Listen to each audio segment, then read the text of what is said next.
interaction with the professor? Here in Makerere, we mostly teach them the theory most of the times because we don't have access to those equipment. We know that regarding the theoretical aspect, they have a lot of professors, etc. But what in TPA we are sharing is mainly our experience in the oil and gas industry. For myself, I have more than 30 years experience in the oil and gas industry. At least I am insisting that they will not do the same error like us. So this is my main input for this training. We are networked with different professors. Some of our students are now taken up by Total. So the training has been beneficial to them because they gain knowledge. The knowledge acquired will help me because it's connecting to the geophysics, the course I'm currently taking. I feel like this information is so essential for me because if I go into the field, I feel like I need to first know, go there, check some data here and there, then I come back for the processing.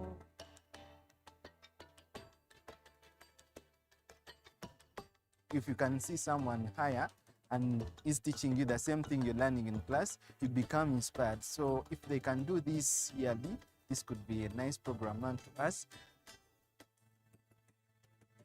We could bring in the civil engineers, or bring in the mechanical engineers, because I feel like it would really benefit them also. I would like to thank Total for the tremendous work they are doing in this department. I want to say merci beaucoup so much. Total, we are so grateful and honored that they chose our department in particular. I would like to say thank you to Total Energies. Thank you very much.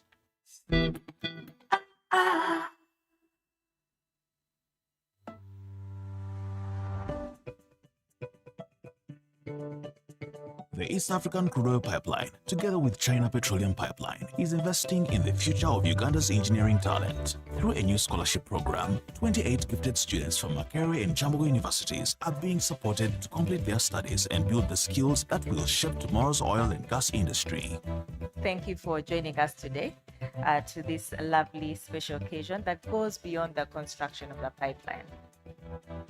These young women and men have shown remarkable academic excellence, and yet some of them face financial barriers in pursuing their education.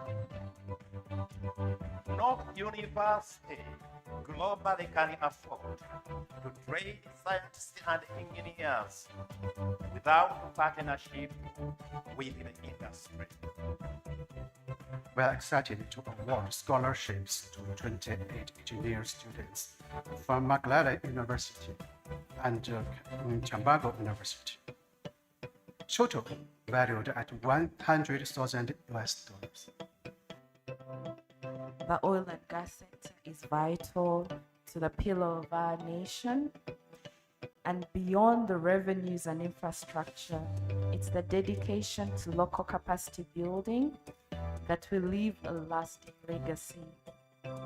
This scholarship program is the demonstration of ECOP's and CPP's dedication and commitment to national content. The future of Africa is bright. The scholarship offers us an opportunity to further strengthen the university industry partnerships that will result in innovative ways of tackling the various industrial and sectoral challenges. So each student here not only represents personal achievement, but also hope for your families, communities, and indeed the entire nation.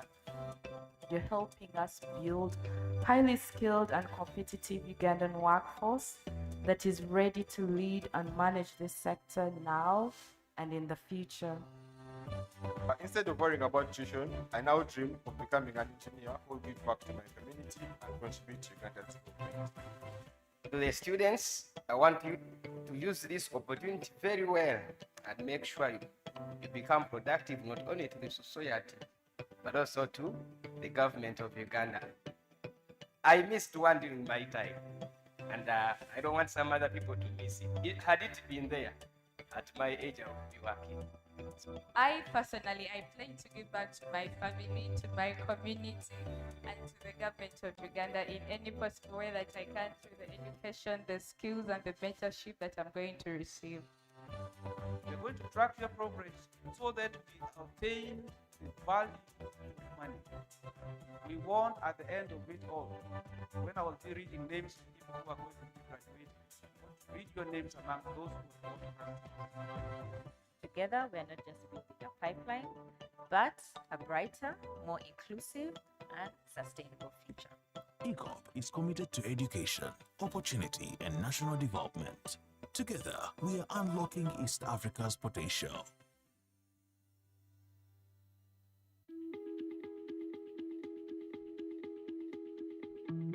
It has always been my dream to be able to work in an energy industry.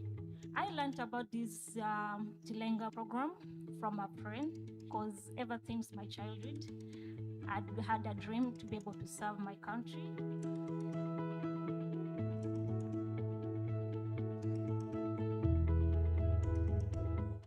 Nakashon akosara tich muko mashopo timo ne kom abedo ng'ate mosomo go gichigi ponjo ako piny mai podho mishing eni adong mang'eye kawoni anang dong family de nang akoso gimatimo kawoni chamo tie pacho pi total anda pi tich matimo eni kawoni atie dong kulea de dong moko tie madong abedo ang'ewo gi dong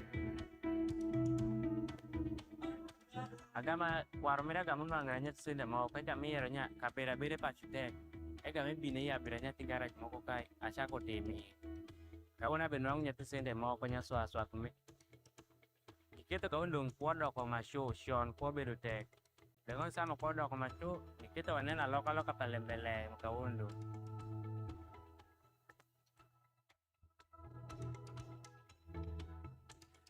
We know that regarding the theoretical aspect, they have a lot of professors, etc. But what in TPA we are sharing is mainly our experience in the oil and gas industry. The knowledge acquired will help me because it's connecting to the geophysics, the course I'm currently taking. I feel like this information is so essential for me because if I go into the field, I feel like I need to first know, go there, check some data here and there, then I come back for the processing.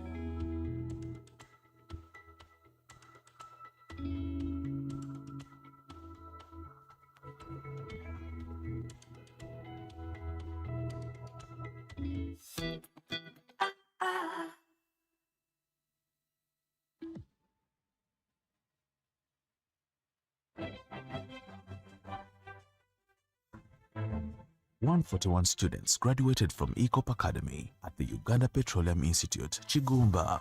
This achievement marks a significant step in building local capacity for Uganda and Tanzania's oil and gas sector.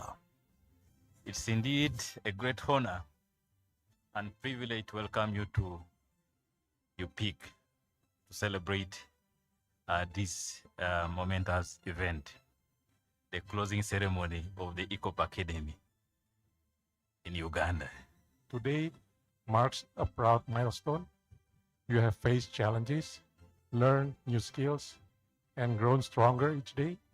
The knowledge and experience you have gained will become the foundation of your future success. Established in August 2024, the ECOP Academy is a flagship vocational training program that equips young people with practical skills in mechanical, electrical, production, instrumentation, leadership and health, safety and environment disciplines. This one we have achieved 100% successful completion. It's just the beginning.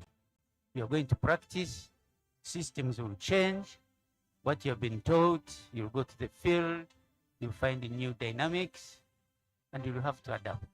This is 100% national content, local content, skills being passed on to you.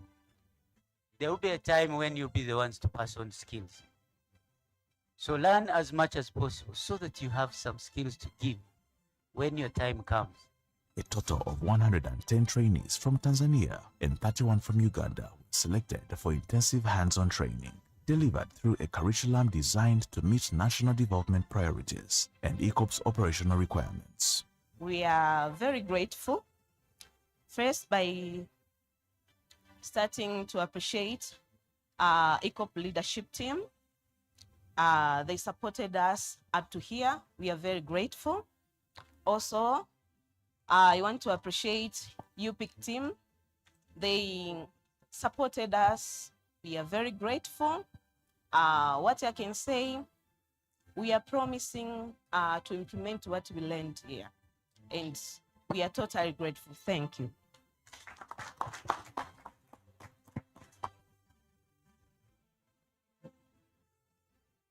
So lead by example is very important because, as I said, you are all ambassadors. When you wear this ECOP t-shirt, when you're there in the quality of ECOP as a trainee, you represent ECOP. Our work is to be focused, to work safely, efficiently, and all go home to our loved ones. Ladies and gentlemen, let me first take this opportunity to thank ECOP for this great work done. We have been going through this administratively, technically, and field-wise. And I see their commitment is total. Thank you very much. I know you are excited of achieving this, but I can assure you it is possible to achieve more. When you are committed, when you follow the guidelines that has been given, you will achieve more. You're standing on shoulders of giants. Now, tomorrow, you will be the giants. If you are disciplined, if you have attitude to become a giant, you will become a giant. If you're a skilled giant, you are even twice as much. So the future has been put in your hands as long as you keep the discipline and the attitude. Through the ECOP Academy, the East African Crude Oil Pipeline is nurturing a skilled, empowered, and future-ready workforce for the region's energy sector. Together, we are investing in people, strengthening communities, and building local capacity for generations to come.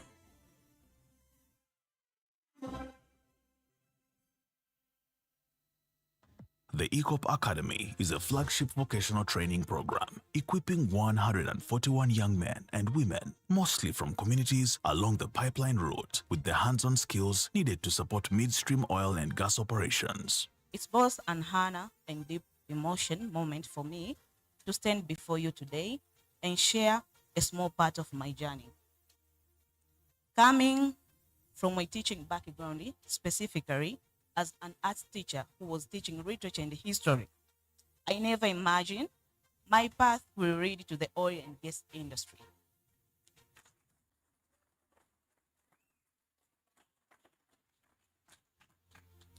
It felt almost impossible. All I had knew was old chalks, dusters, and lesson plan. The world of pipeline instrumentation and control system seemed galaxies away from reality. The oil and gas industry was something I only saw in documentaries or I read about it in newspaper or social medias. It felt far removed from anything I ever thought I could be part of. So when I was selected to be trained by ECOP to join the operation and maintenance team, I didn't believe it.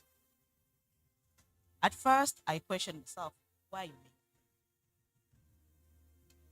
How does someone with no engineering or technical background selected for such prestigious opportunity? But looking back now, I understand. ECOP didn't just see my past, they saw my potential.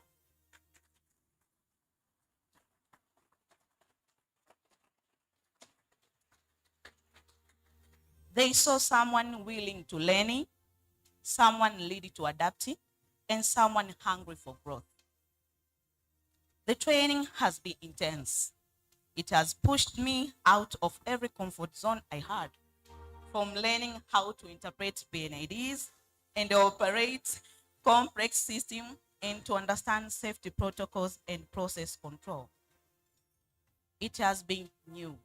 I felt it has been It has been challenging, but also deep fulfilling. More than technical knowledge, this journey has taught me something far greater. It has taught me resilience, self-belief, and the value of embracing the unknown.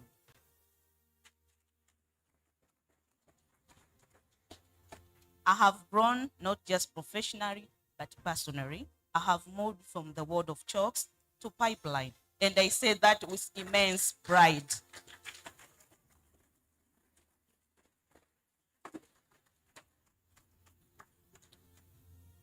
ECOP has not just given me training, it has given me a second chance, a new direction, and a new identity. Today, I stand here not only as a former teacher, but as a mechanical technician in training, ready to play my part in one of the most transformative projects in East Africa.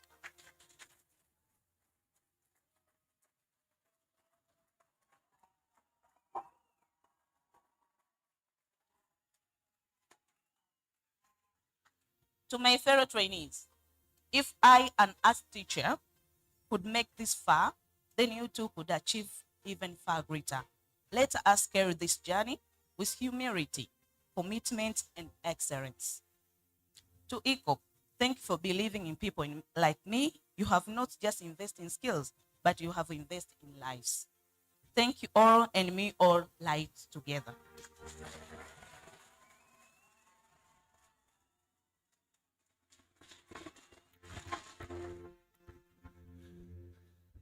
Ladies and gentlemen, we'd like to get started at 10 sharp. That's in about 4 minutes. Again, we'll encourage those seated on the side, please just move to the center. Our guest speaker is just doing a quick walk through the exhibition area. And as soon as they join us, we'd like to officially start. But you're all very welcome. I hope you know your neighbor. And if you don't, you better check in on them.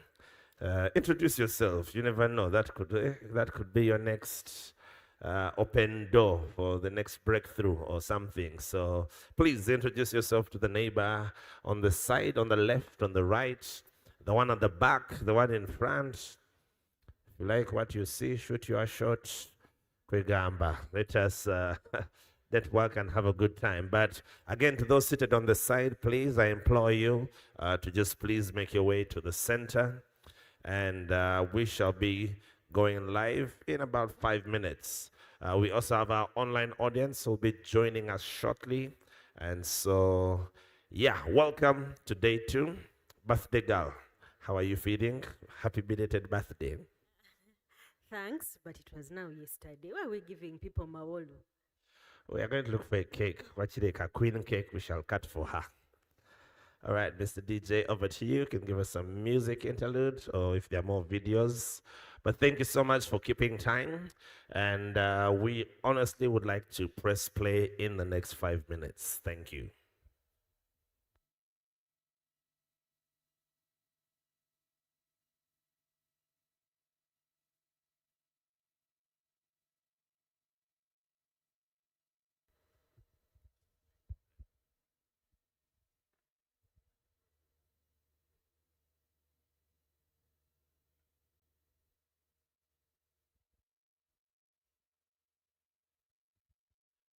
Mr. DJ, over to you. If you don't have any videos to play, just give us some music. And again, if there's a seat in front of you, please occupy it. Ushers, as people come in, could we just guide them to, I don't know why we have a backbencher spirit. We don't like front seats. Please, thank you.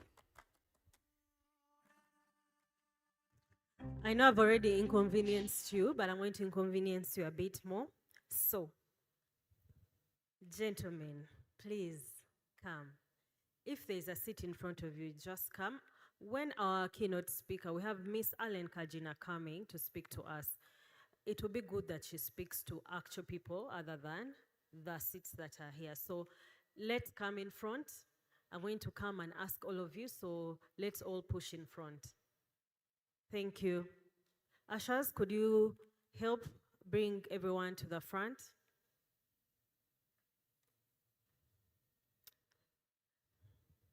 Please come to the front. Please come. Come. come to the front.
All right, good morning, ladies and gentlemen, one more time.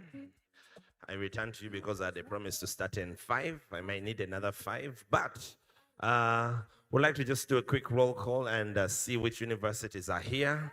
And we would like to hear from you lessons learned from yesterday. By show of hands, how many of you were here yesterday? How many of you were here yesterday? Very good. How many of you have just come today? You've just come today. Where were you yesterday? Well, you're absolutely welcome, and I hope you'll be able to learn, all right? Faith, do you have where's your microphone? And our list. We just want to do a quick roll call and see which universities are present. And then we'd like to be able to hear from each other on some of the lessons learned. All right, so do we have Chambogo University present? Chambogo, oh yeah, some energy. Stand up and they see you so that, and let's clap for them as we acknowledge. We have Chambogo University. Welcome, welcome, welcome, welcome. What else do we have? Do we have King Caesar University? King Caesar, are you here? King Caesar University. All right, clap for them. Thank you so much. You look like kings. Wonderful. Victoria University? Victoria University. Victoria University. They are not backbenchers, as you can see. No wonder you are victorious. UPIC? UPIC. Is UPIC in the building? UPIC, thank you so much for coming. And even as we announce those seated on the side, we really implore you to please come to the center. Thank you very much.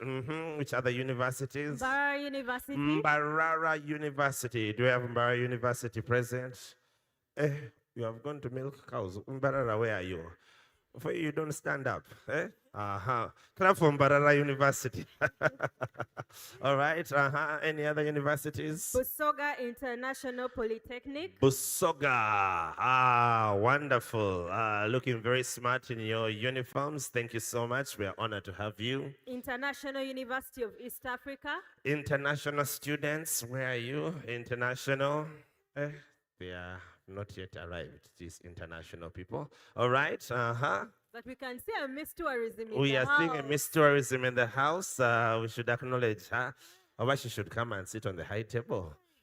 Miss Tourism, sit on a white chair. Just don't sit, you can't sit with normal people. So come this side. Ladies and gentlemen, clap for Miss Tourism. Hey, these titles are not easy. Please usher her to her seat. How do you sit on a great chair when you are Miss Tourism? Like normal people from Mbarara University. All right, which other university do we have? Uganda Technical College, Chichamba. Yes, Uganda Tech, are you here? Wonderful, wonderful. Thank you so much for coming. Nkumba University. Nkumba University are still on the bypass. Okay, wonderful. Universal Technology and Management University. All right, we have a representative. Thank you, thank you, thank you, thank you so much. Petronas University of Technology. He's not here, he's in the tent. That one is only one. From Malaysia or Mauritius? Malaysia. Malaysia, all right. Then there was one Noisa University. The one that is hosting us. The one that is hosting That us. There one. was a guy who was there. He had begun a riot. Drones were coming. Do we have Makerere University in the room? Mama. It seems Gavamukulia, yesterday we had eaten. Makerere, do we have Makerere in the Makerere, please stand up for acknowledgement. Do we have someone from Makerere to fire us up?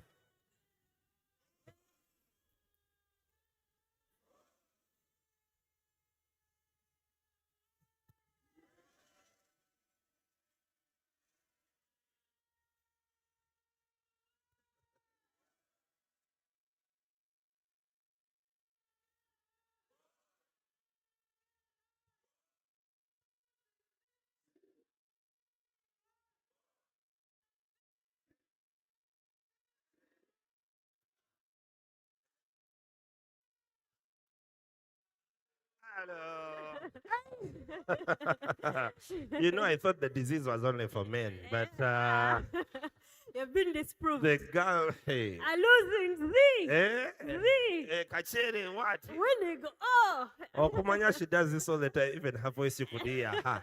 She was like, hey, ma, get it on. Well, ladies and gentlemen, one more time, you are absolutely welcome, all right? I'm going to implore you just to get to your feet. And like we said yesterday, a healthy human being needs 7 compliments a day. It's a scientific fact, okay? The DJ is going to play me some music. You're going to move around. I know it's a bit constricted where you are. I need you to find 4 different people, give them a compliment, tell them something nice, and share one of your learnings. Then Faith and I are going to move around, and if you care to share with us, we'd like to hear what you learned yesterday, all right? So, Mr. DJ, give me something with some vibe to match a music with no vibe. Z. All right. I need you to shake a leg as you move around. Greet somebody, share with them, find out their name. Yeah. Share what you learned. And in about 3 minutes, we officially start. And you're going to take a selfie. You're going to take a selfie. Hey, that's the vibe. That's the vibe.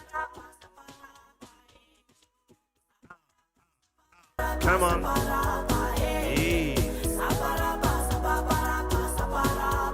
Come on. Come on. Come on.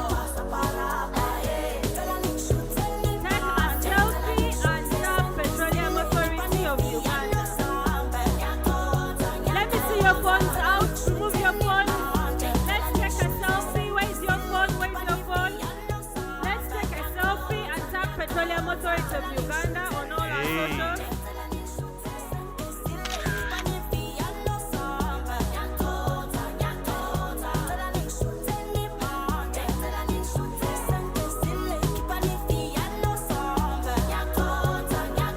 Let's take a selfie. Let's take a selfie. That's it.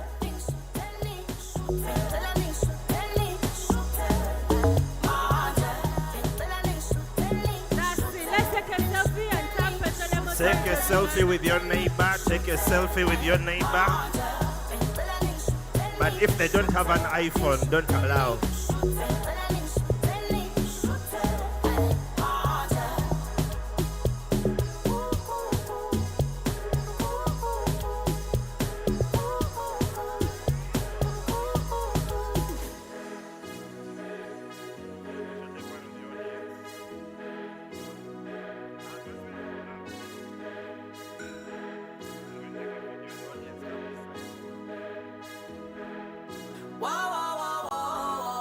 Make sure you take a selfie with your people. This is a video Oil and Gas Expo. Chilling with the birthday girl. Some delegates are seriously dancing. They are live on camera. Okay, so let's see. Let's find out check. what.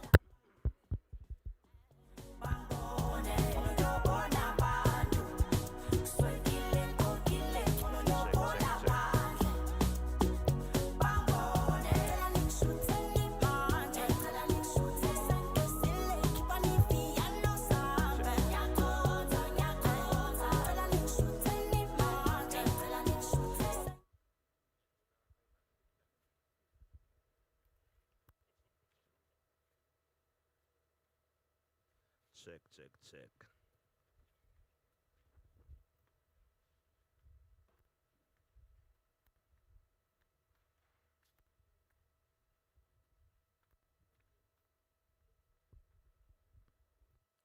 Check, check, check, check.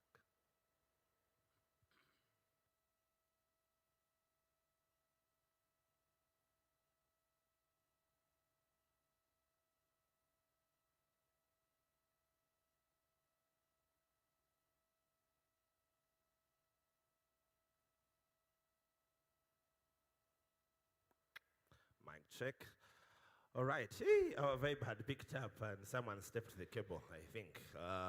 Well, ladies and gentlemen, one more time, you are absolutely welcome. And we just said we'd like to hear from one or two people just to share with us your learnings from yesterday. And so if you think you have something to share, we're happy to bring the mic to you. Or maybe you can come to the front so that we can, we see you live on TV, you send greetings, what. So why don't you just make your way to the front here? 1, 2, any ladies? Okay, you had your hand up. 3. And could I have a lady or 2? Come on, I'm sure we'll learn something. Ladies. Just raise your hand. Let's see. Don't be shy.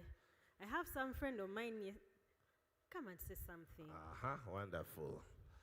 All right. Hey, bro has said me I'm going on the stage.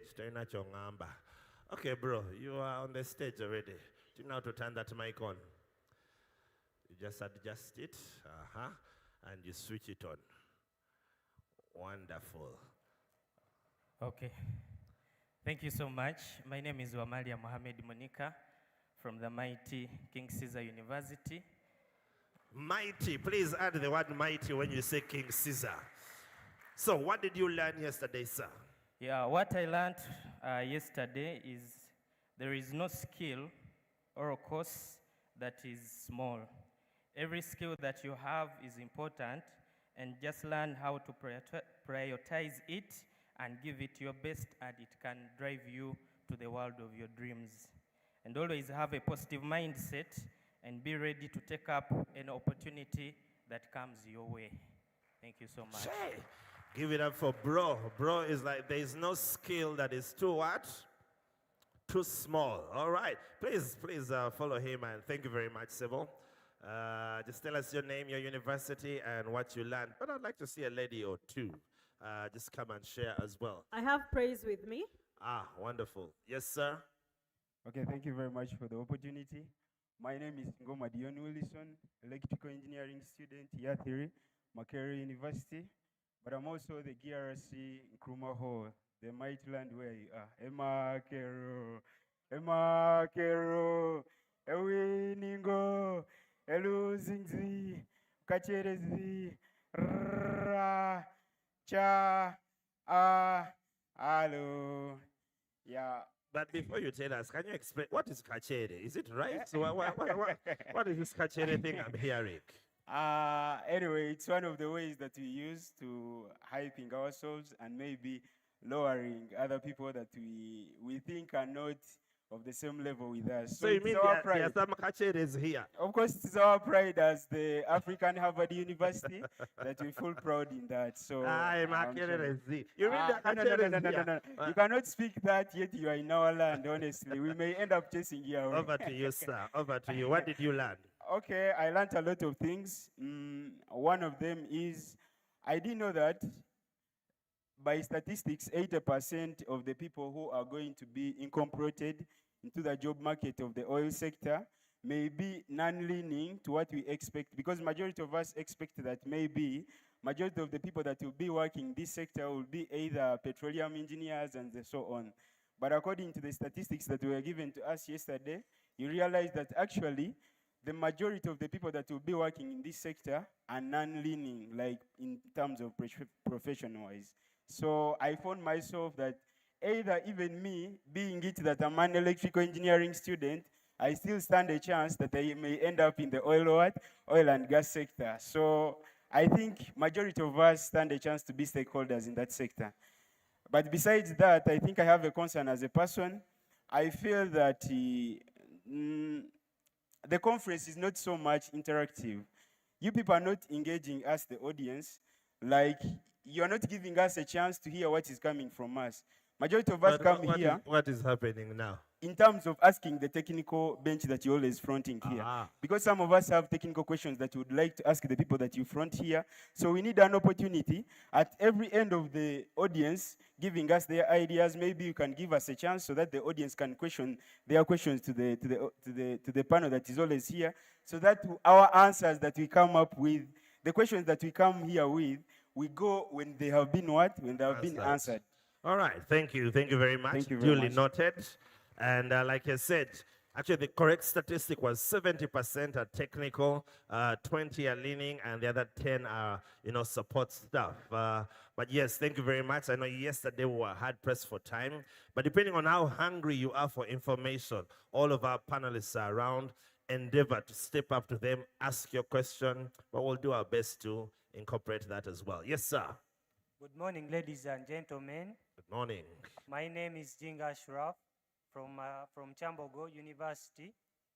For me, what I learned was, since the market is a bit competitive, as a person, I need to work on myself, improve myself in a way that I will have a higher chance to be chosen from the many that are available, because we are so many and we need to improve ourselves, improve the soft skills, public speaking. So that's what I learned. Beautiful, and I think you're on the right journey. Ladies and gentlemen, if you don't raise your hand, no one is going to pick you. You can blow your own trumpet, but if you don't blow your own trumpet, no one will know you can blow a trumpet or that you even own a trumpet. So thank you very much. Let's hear from the ladies. What's your name, your university, and what you learned? Good morning, everyone. Morning. My name is Ewaziwe Praise, and I'm a second-year student from Makerere University, offering a Bachelor of Science in Petroleum Geoscience and Production. Yesterday was a beautiful day. I learned so many things, but I'm going to summarize them as resilience and consistency, especially from the lady from ECOP, the welder. She gave a beautiful speech, and I liked her. She said, "Do not give up on your dreams." Thank you. Beautiful. I hope, Miss Kamia, wherever you are, you have had. And we'll hear one last lesson as we get ready to usher in our official guests. Good morning, everyone. My name is Adore Blessing Serena. I've not yet begun university, but yesterday, the doors opened to the third Oil and Gas Expo, but what we really opened was a gateway to the wider Ugandan economy. We didn't just talk about oil, we talked about transferable skills, global certifications, and the future of your workforce. If you missed day one, you missed the blueprint. One, we talked about, first, the industry speaks one language, hands-on competence. A degree gets you to the door, but international certifications like OPITO, EC, ITB, and NEBOSH open it. Second, we must look beyond our formal fields. Whether you studied law, finance, or mechanical engineering, the ability to grab cost-cutting opportunities is what defines success today. Thirdly, talent is nothing without a network and mentorship. Uganda is the regional hub, but to snatch opportunities, you need early visibility, strong professional allies, and mentor pulling you forward. We can't sit back and wait. Taking charge means registering on a national supplier database, tracking tier 1 procurement portals, and upgrading our skills daily. Let's make day 2 about turning yesterday's insights into today's contracts and careers. Thank you. Beautiful. Can you imagine? She says she's not yet even in university. So does that mean you're in VAC? She's in VAC, but she decided to come and attend. And these are the people who are going to change the country. Yeah. Can you clap for her one more time? All right, we'll have our last student just sharing what she learned from yesterday. Tell us your name, your university, and what stood out for you. Good morning, ladies and gentlemen. I'm Adeke Sisi Regina, from a student at Uganda Petroleum Institute, Chigumba, second-year student and finalist. So what I learned from yesterday was to equip myself with skills, especially the transferable skills. The Uganda sector is moving, and we should be able to align ourselves with the transferable skills such that we can apply them in other fields. And on the other hand, I learned that I should equip myself with soft skills that can be applied in the working environment rather than just in the classroom. Thank you very much for listening to me. No, you can do better than that. A bigger round of applause for the different students just sharing what they have learned. Thank you, thank you, thank you very much. So we had a soft start, and now we would like to officially press play and have our official opening. So if you don't mind, I'll indulge you to get to your feet as we rise up for the anthems, and then we'll have the one stanza of each anthem, Ugandan, East African, and Makerere, of course. So let's all be standing for the anthems.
Do we have Makerere? We build for the future. The great Makerere, great and mighty, the walls around thee. Great and mighty, the gates beside thee. Great and mighty, the walls around thee. Great and mighty, the gates beside thee. From east and west, from north and south, all voices singing, arise, Makerere. Rise up and rise, rise up and high. All voices singing, arise, Makerere. Makerere, Makerere. We build for the future. The great Makerere. Great and mighty, the walls around thee. Great and mighty, the gates beside thee. Great and mighty, the walls around thee. Great and mighty, the gates beside thee. Do not forget through all the years those who have gone through the gates of Makerere, giving the pride, giving the joy, all to remember the gates of Makerere. Makerere, Makerere. We build for the future. The great Makerere. Great and mighty, the walls around thee. Great and mighty, the gates beside thee. Great and mighty, the walls around thee. Great and mighty, the gates beside thee. Thank you very much. Every good thing, you can please take your seats. Oh no, actually before we take our seats, I think let's pray. Every good thing starts and ends with God. So let me invite Miss Sandra Katushabe, petroleum geoscientist with Makerere University, to take us through the prayer. Good morning, ladies and gentlemen. Before we can pray, allow me share with you one verse from the book of Psalms, chapter 127, verse 1. The Bible reads, "Unless the Lord builds the house, the builders labor in vain. Unless the Lord watches over the city, the guards stand watch in vain." Let us pray. Dear Lord, we bless you, we give you honor and adoration for the gift of the new day. Your word tells us that every new day is a new experience of your grace and mercy. Therefore, Lord, as we start this day, we pray that we begin it with you. We pray for your guidance, we pray for your protection, and we pray for steadfastness, even as we learn, even as we hear from the different speakers. Oh Lord, give them wisdom, give them enablement through Jesus Christ our Lord. Amen.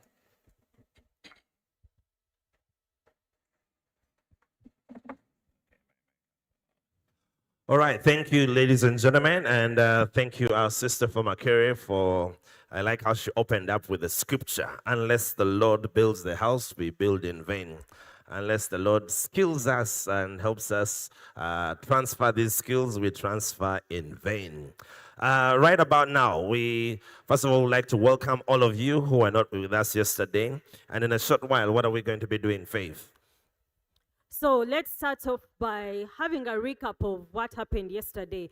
We had so many things, right from speakers, exhibition, the panel members. We also had the quiz at the end. So I'll ask that we just have a brief video of what happened yesterday, and then we can go into today.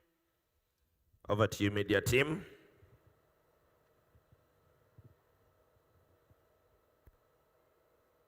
On behalf of the College of Natural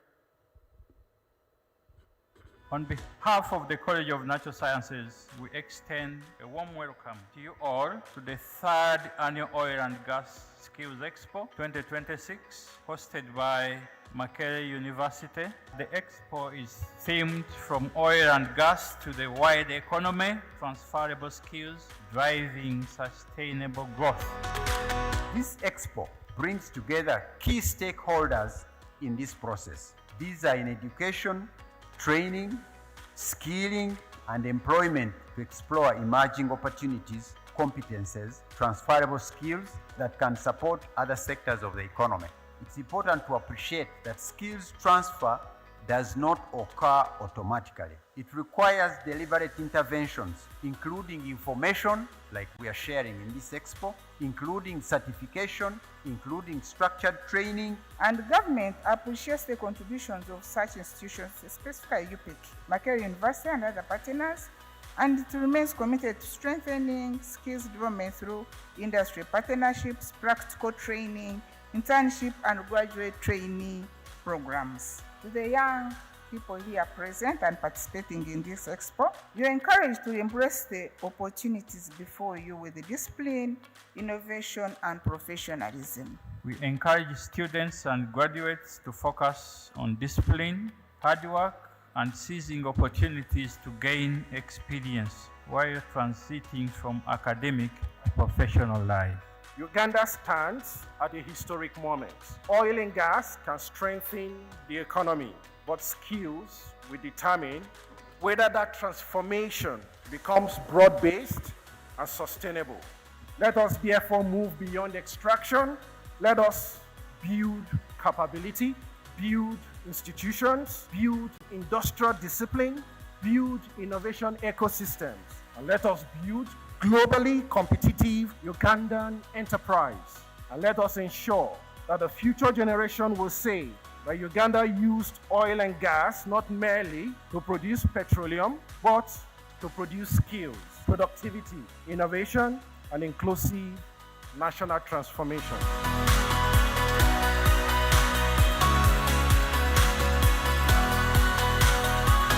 My name is Akambwera Joel from King Caesar University. We are showcasing our project called Aqua Clean.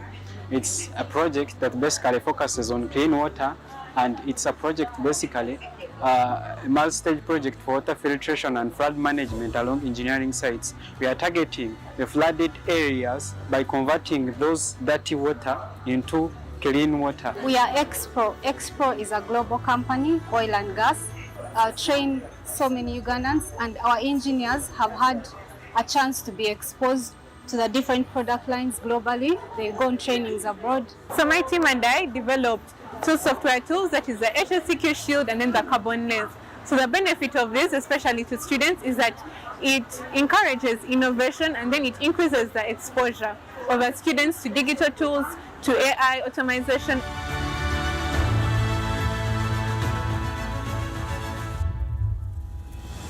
There is more oil to drill, there is more oil to look for, the refinery is here to be constructed, LPG is also going to come. Transform yourself into long-term operations and maintenance competencies. When I joined welding, I was scared because I could look around, I could see people, I could see men, and by that time I was the only lady doing welding. By God's grace and through opportunity, I have been working in East African crude oil pipeline project with China Petroleum Pipeline Engineering as a welder. And I also got a chance of training in automatic welding.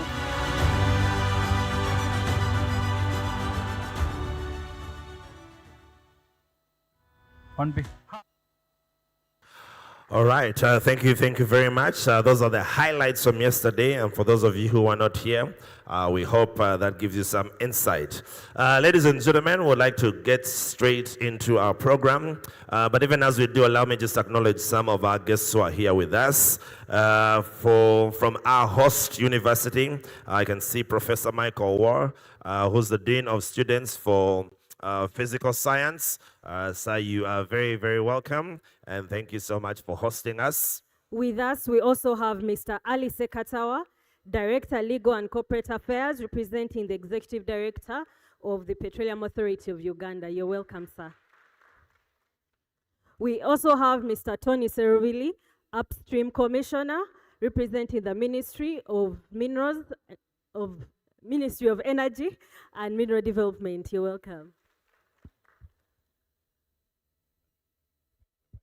And last but not least, also in our presence is our keynote speaker, really a lady who needs no introduction, but nonetheless, I'll be forced to introduce her.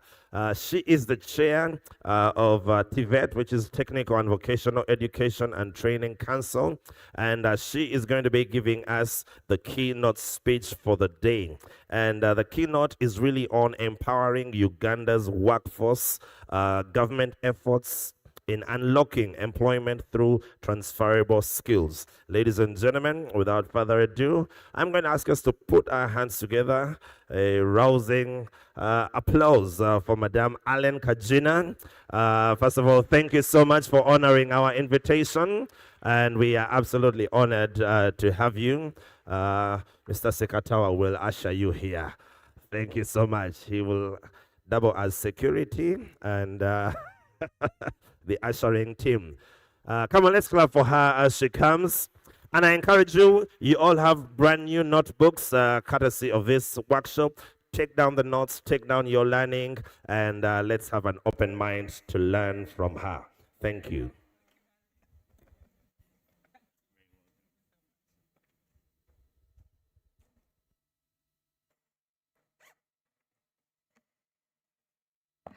Good morning, everyone. Okay, so it started raining a little bit this morning. I hope you're warmer in the room than outside. And because we've started late, I'll try and not keep you too long here. But I'm really happy to be here. Actually, very happy to be here because we're standing at a very significant moment in our country. I think from the middle of this year onwards, when we do commercial production of oil, our economy will be known as before and after production, because things will begin to change. And I hope that the students, academia in this room, and the partners, everybody's set and ready to enter into the oil economy. So I recognize the representative of the Vice Chancellor, Professor Michael Owo. I noted that there was a bigger clap when you were introduced, so I suppose that you have your students here. And I'm honored to be in this meeting. Thank you. Also, Mr. Ali Sekatawa, the Director of Legal Affairs in Petroleum Authority of Uganda, a personal friend and a man that you should watch in the next few months. I recognize the partners from the petroleum industry, the academia, students, and young professionals. Ladies and gentlemen, this expo comes at an important moment for Uganda. For nearly two decades, much of the national conversation around oil and gas has focused on discovery, infrastructure, investment, and first oil.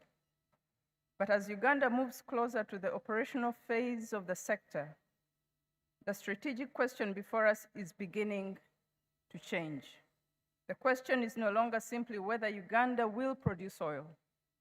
The more important question is whether Uganda will use the oil and gas sector to deepen national capability across the economy. This is far more consequential question because history shows that extractive industries by themselves do not automatically transform nations. Some countries generate substantial resource revenues, yet create limited domestic capability.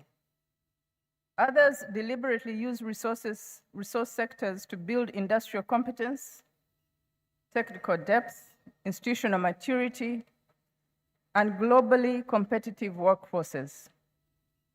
The difference between those outcomes is not geology. It is strategy.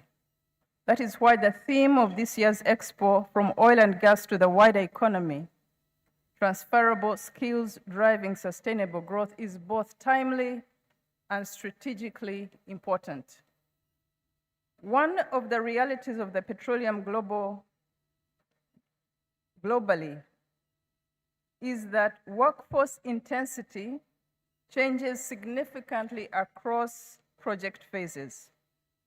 The construction phase absorbs large numbers of workers across civil works, logistics, fabrications, transport, and infrastructure. The operations phase is different. It is leaner, more technologically driven, more systems intensive, and typically requires fewer but more specialized personnel. Countries that fail to prepare for that transition often experience a difficulty. And that's why my first question is, are we ready to transition even in the capabilities? This is why transferable skills matter, and we should understand them correctly. Transferable skills are not merely an employment concept. They are an economic resilience strategy. They are the mechanism through which capability developed in one high-performance sector strengthens productivity across many other sectors. A technician trained to petroleum industry standards does not only become useful to petroleum operations. The discipline acquired in one system's compliance, safety, culture, diagnostics, instrumentation, quality assurance, and operational precision becomes valuable across manufacturing, across transport, across mining, across energy, infrastructure, construction, and industrial processing. The same applies to logistics systems, project management capability, ICT integration, environmental monitoring, and infrastructure maintenance. This is how economies deepen competence. More importantly, this is how countries avoid creating isolated extractive enclaves disconnected from broader national transformation. We are talking about retooling, rekitting, retrofitting the capabilities we have had in the past in the preparatory phases into the operational phases we're now going to. The global economy itself is changing rapidly. Technology is altering production systems across nearly every sector. Artificial intelligence, automation, digitalization, energy transition pressures, and changing global supply chains are reshaping labor markets faster than traditional education systems can adapt. This means employability can no longer depend solely on narrow specialization. Increasingly, economies require workers who combine technical competence and analytical capability, digital literacy, adaptability, systems thinking, and continuous learning capacity. The era of specialization is behind us. In other words, the future belongs not simply to the qualified, but to the adaptable. That is why many countries are fundamentally redesigning their technical and vocational education systems. Germany's industrial competitiveness is closely tied to deep integration between industry and vocational training institutions. Singapore institutionalized lifelong learning because it understood that workforce adaptability is central to economic competitiveness.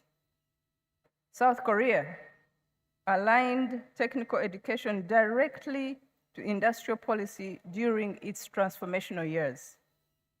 Norway used the petroleum sector not only to generate revenue, but to build advanced engineering capability, maritime expertise, research systems, and industrial services with global reach. The lesson is consistent. Skills systems succeed when they are tightly connected to economic strategy. Uganda is now attempting an important transition in this direction. For many years, technical and vocational pathways were often treated as secondary to academic education. Yet no country industrializes without technicians.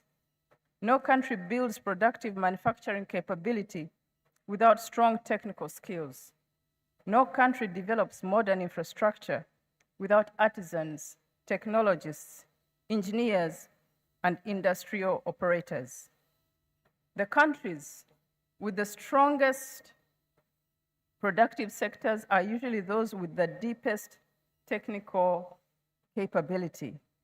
This is why TVET reform is not merely an education issue. It is a competitiveness issue, a productivity issue, and ultimately a national transformation issue. And I'd really at this point want to encourage the young people in this room pursuing various disciplines here at the university. To every discipline that you're pursuing here, add a skill.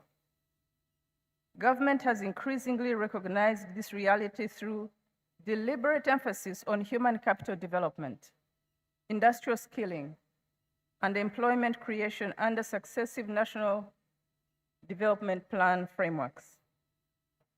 Equally important, Uganda's oil and gas sector has become one of the strongest examples of structured workforce planning and national capacity development.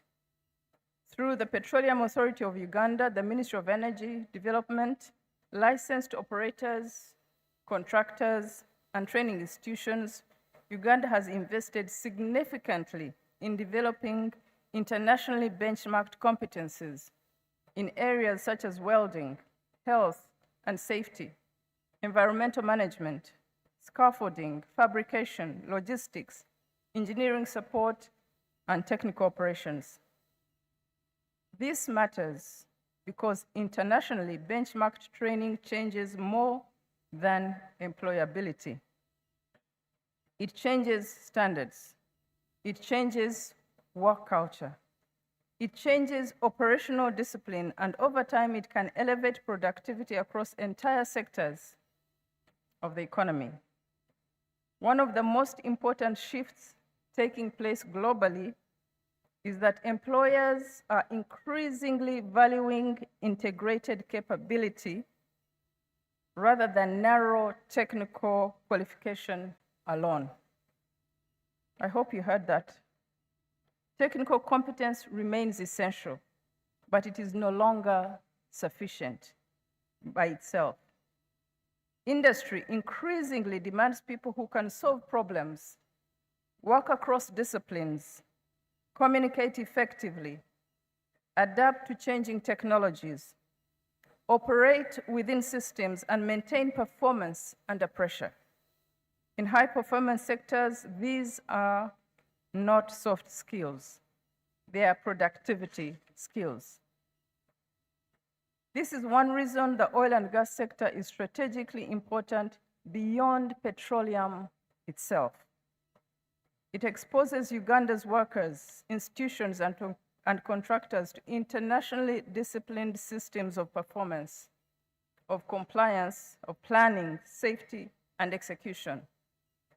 That exposure has economy-wide value.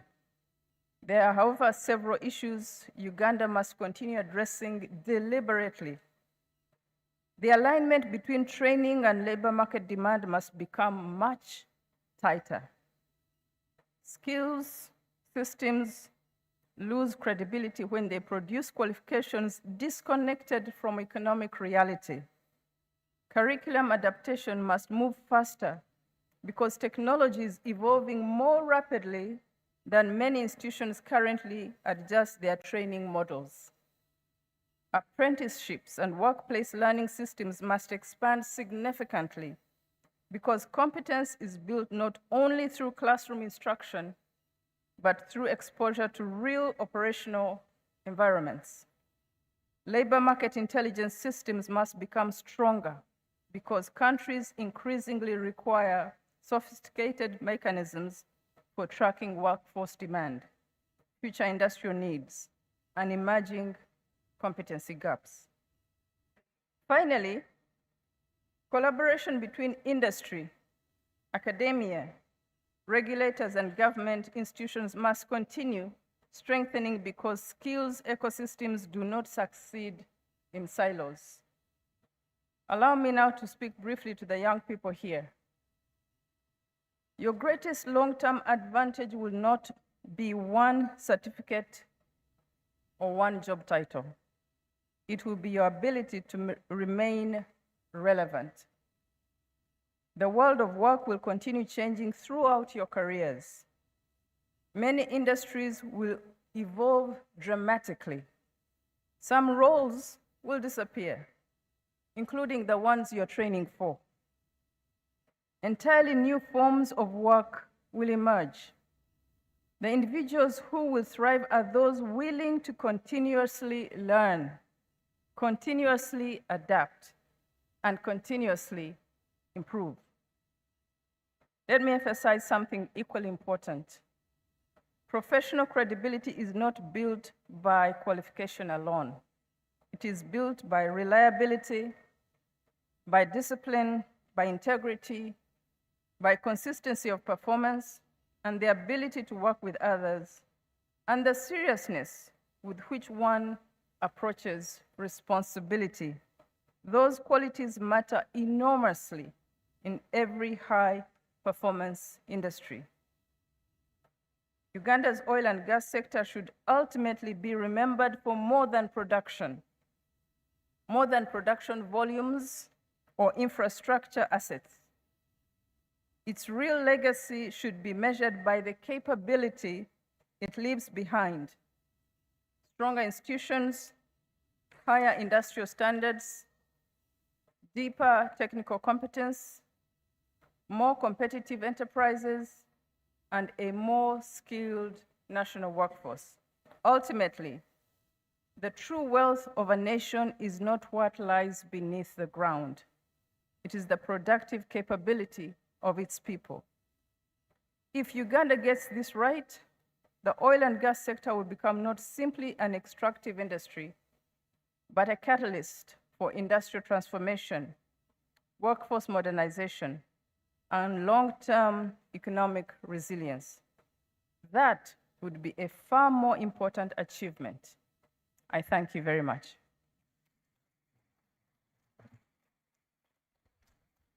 Another round of applause for Ms. Allen Kajina. Thank you very much. If there's one thing that I've picked from her sharing, is that the job market is always going to change. And those who will be able to keep up with the changing job market are those that are going to continuously upskill their skills. So if you just have one particular skill and you're not adding to that skill, you're not adding a certificate to it, you might become outdated. So don't just listen to what she's saying. Make sure that you implement the things that she has told us. So for our next session, our next session is going to be about from policy to practice, government's efforts in ensuring relevant skilling in the oil and gas sector. As students, you may wonder, why are policies important? How do you fit into a discussion like policies? Policies are what run the country.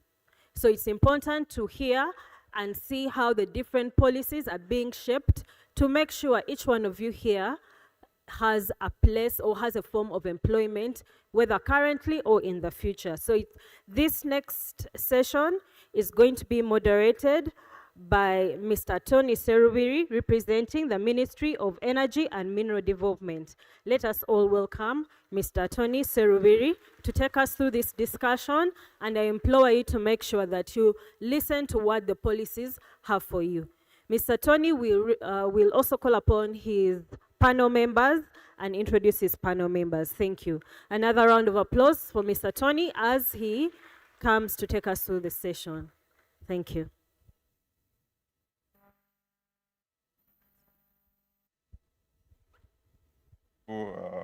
Miss Faith, you've done a great job. Good morning, ladies and gentlemen. A big thank you to our keynote speaker today, Ms. Allen Kajina, our representative of the executive director, it's Mr. Ali Sekatawa, and the representative of the VC, Professor Owor. Now, this is a very interesting subject, and I think our keynote speaker has done good justice to it. I'm not going to waste a lot of your time, but I'll first apologize. I'll first apologize on behalf of the organizers that I have only men here. On my panel, there are only men, but next time we'll try as much as possible to have the ladies represented. I'm not going to waste time. Ms. Kajina has mentioned something about continuous improvement. This is a very key word. There's a word called Kaizen. And if it's mostly applied in business, but even as a human being, a person who is trying to develop your skills in the oil and gas sector, this is very key. And there are several aspects to it. So I'm not going to waste a lot of time on that, but government, today we are dealing with government agencies this morning. What has government done in promoting these skills? Have they really done anything? You'll answer after this. Has government done anything to promote skills development in the oil and gas sector? We have a policy, the newest policy, which was launched just 2 weeks ago, about 2 weeks ago. And I just want to read a few aspects. And they're not very different from what we've done in the oil and gas sector before. Strategic Objective 5 of the new policy, it is to develop capacity and ensure technology transfer for the petroleum industry.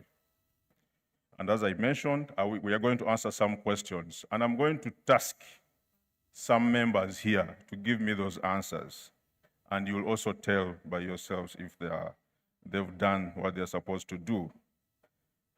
Under those strategic actions in the policy, one of them is to enhance training of Ugandans in the management of petroleum operations. So I want you to give marks. When these guys start talking, you'll give marks whether we are there or we still have a very long way. The next is support the review of the education curricula in the country to develop the workforce required for petroleum activities. Third, strengthen the frameworks to enhance technology and knowledge transfer in the petroleum industry. Then establish a petroleum research and development center, strengthen the capacity of the country's persons and enterprises to participate in delivery of goods and services for the petroleum industry. Number 6, strengthen the requirements for joint venture partnerships between local and foreign companies to promote national capacity development. Number 7, ensure training of Ugandans by licensed oil companies and their subcontractors. Then lastly, support specialized training institutions in becoming centers of excellence in petroleum training. Now, yesterday we had quite a lot being talked about by the oil companies, that's the private sector, and I believe they've done quite a lot. Please clap for them, they've done quite a lot. At the end of this session, you'll tell me whether you are supposed to also clap for government institutions. On this note, allow me invite the following. Dr. Nahamia Wilfred, who works for the UVTAB, that is the Vocational Training Board. Dr. Nahamia? Oh, okay, he's here. Please take your seat. Is the Deputy Secretary of UVTAB, Vocational Training, Vocational and Technical. Then let me also welcome Mr. Winston Avenitwe. He's a Senior Manager Accreditation in the TVET Council. Then also welcome Mr. Janja Bennett, the TVET Curricular Specialist. We've talked about curricula. What have you really done in this aspect? Why are you training? Which people are you training? What are you training? Where are you training from? So we need to get all those answers. So I believe you'll allow me to sit, right? I'll take a seat as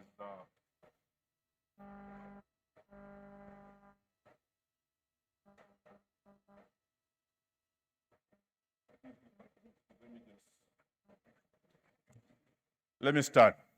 I think it's much better here. I'll start with my friend from the National Curriculum Development Corporation Council, sorry. Center, right? National Curriculum Development Center, sorry. Ladies and gentlemen, we need to start our trainings at a lower stage, especially in the, let me call it the secondary, even primary schools. We do not want to reach a stage where we are feeding very new information to our people at a higher level, and they have nothing. Everything looks very new. So I just want to implore my friend Bernard, as a curricular specialist from NCDC, and the policies that you've been given. Just tell us, along the way, where have you reached in developing curricula, especially among the young people, and what achievements have you had? Give us the policies and the achievements you've had in this journey. Thank you. Thank you. My name is Bernard Janja, and I work with National Curriculum Development Center as a curriculum specialist. The world is changing, like the keynote speaker has ably said. And from yesterday, we had the different speakers who spoke to us. Our world is changing from paper qualification to competences. We are going to reach a level where, by when you say you have a PhD, they want you to demonstrate your PhD. And actually, industry has already started that. And you know that education starts from a lower level. If you find it is difficult to transform someone at university when he's spoiled at lower level. So government has many policies that are guiding us to skill this country. And the NCDC has taken a focus reviewing curriculum from primary to secondary level. Previously, we used to support the TVET, but which is a function of the UVTAB. So we started with the lower secondary curriculum, which was focusing on preparing learners to be relevant. Actually, the theme was to produce someone who is relevant to the community. You say, I completed senior 2. So what can you do? I completed senior 4. What can you do? So NCDC has gone a milestone in preparing curriculum that not only prepares the learner for upward progression, but to make this learner relevant by having a focus on competence-based and also looking at the different skills, a category of skills, both the hard skills and the soft skills. The soft skills, we are looking at lifelong skills, a skill that once acquires can live with it the rest of his life. For example, leadership. I don't think there is any institution that doesn't need a leader. Even a family, if you're a husband and you're a poor leader, ideally a family can collapse. So wherever we go, we need these lifelong skills. So our curriculum review has focused on the soft skills, which are looking at lifelong skills that will empower someone to live harmoniously in their community and environment. And these ones will look at the environmental abilities, the interaction abilities, communication, leadership, empathy. All those are lifelong skills. And these are transferable skills that if I moved from finance to oil, from oil to education, I need all these skills. Then we're also looking at the hard skills, whereby our curriculum systems are basically competence-based.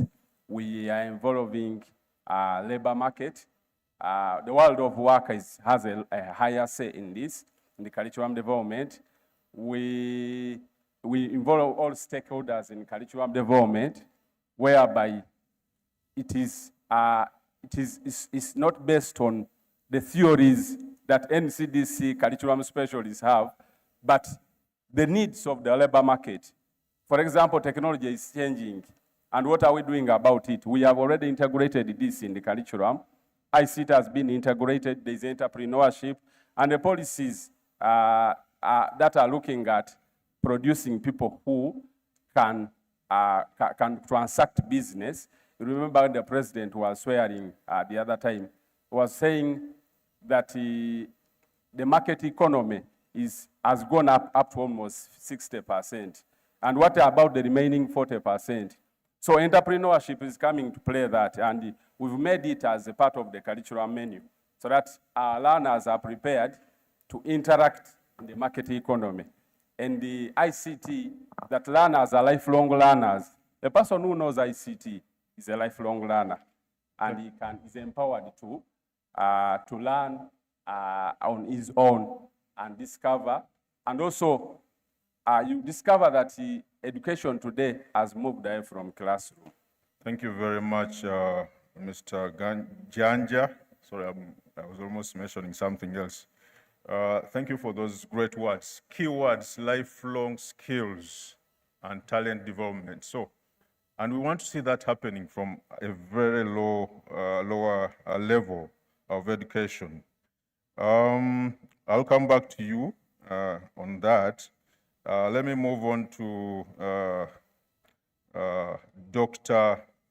Nahamia Wilfred, the Uganda Vocational and Technical Assessment Board, as General Secretary or Deputy Secretary. Tell us what you're doing. The theme today is from oil and gas to the wider economy.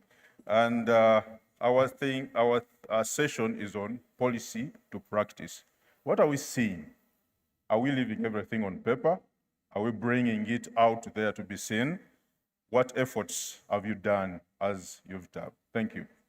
Thank you, moderator, and the participants. As you've already been mentioned, I work with the board, Uganda Vocational and Technical Assessment Board, as the Deputy Executive Secretary in charge of TVET assessment. And I will briefly say what the board is doing. But this Uganda Vocational and Technical Assessment Board is a result of a long TVET reforms in the TVET sector. The summary part of the reform started with the TVET policy in 2019. Cabinet approved the TVET policy, and to actualize that policy, 2025, there is the TVET Act. And whenever I get a chance, I tell people to ensure you read this. The majority of the copies are pink. I don't know why pink, but please as much as possible, try to read this book. It is the TVET policy. So effective March 15th, the then Directorate of Industrial Training, DIT, and Uganda Business and Technical Examinations Board were merged together to form a UVTAB, or Uganda Vocational and Technical Assessment Board. And what do we do? They have the board has two main functions in line with implementing the policy or the act, as you say. We assess all levels of diploma and below, and up to maybe level 5, if later maybe TVET Council is going to hint on the TVET qualifications framework. But generally, we assess all qualifications in the business and technology, education and training, agriculture, home science, lands, and several others for diploma and below in all our institutions in the country. Technical colleges, I saw Chamba is here, and the rest of that. So we are in charge of assessment. Then 2, we accredit TVET providers as assessment centers after they have been, and I think TVET Council is going to hint on that. So after you have been licensed, then we do the assessment. But most important, we also were given now the mandate to develop the curriculum. And briefly, I talk about the curriculum.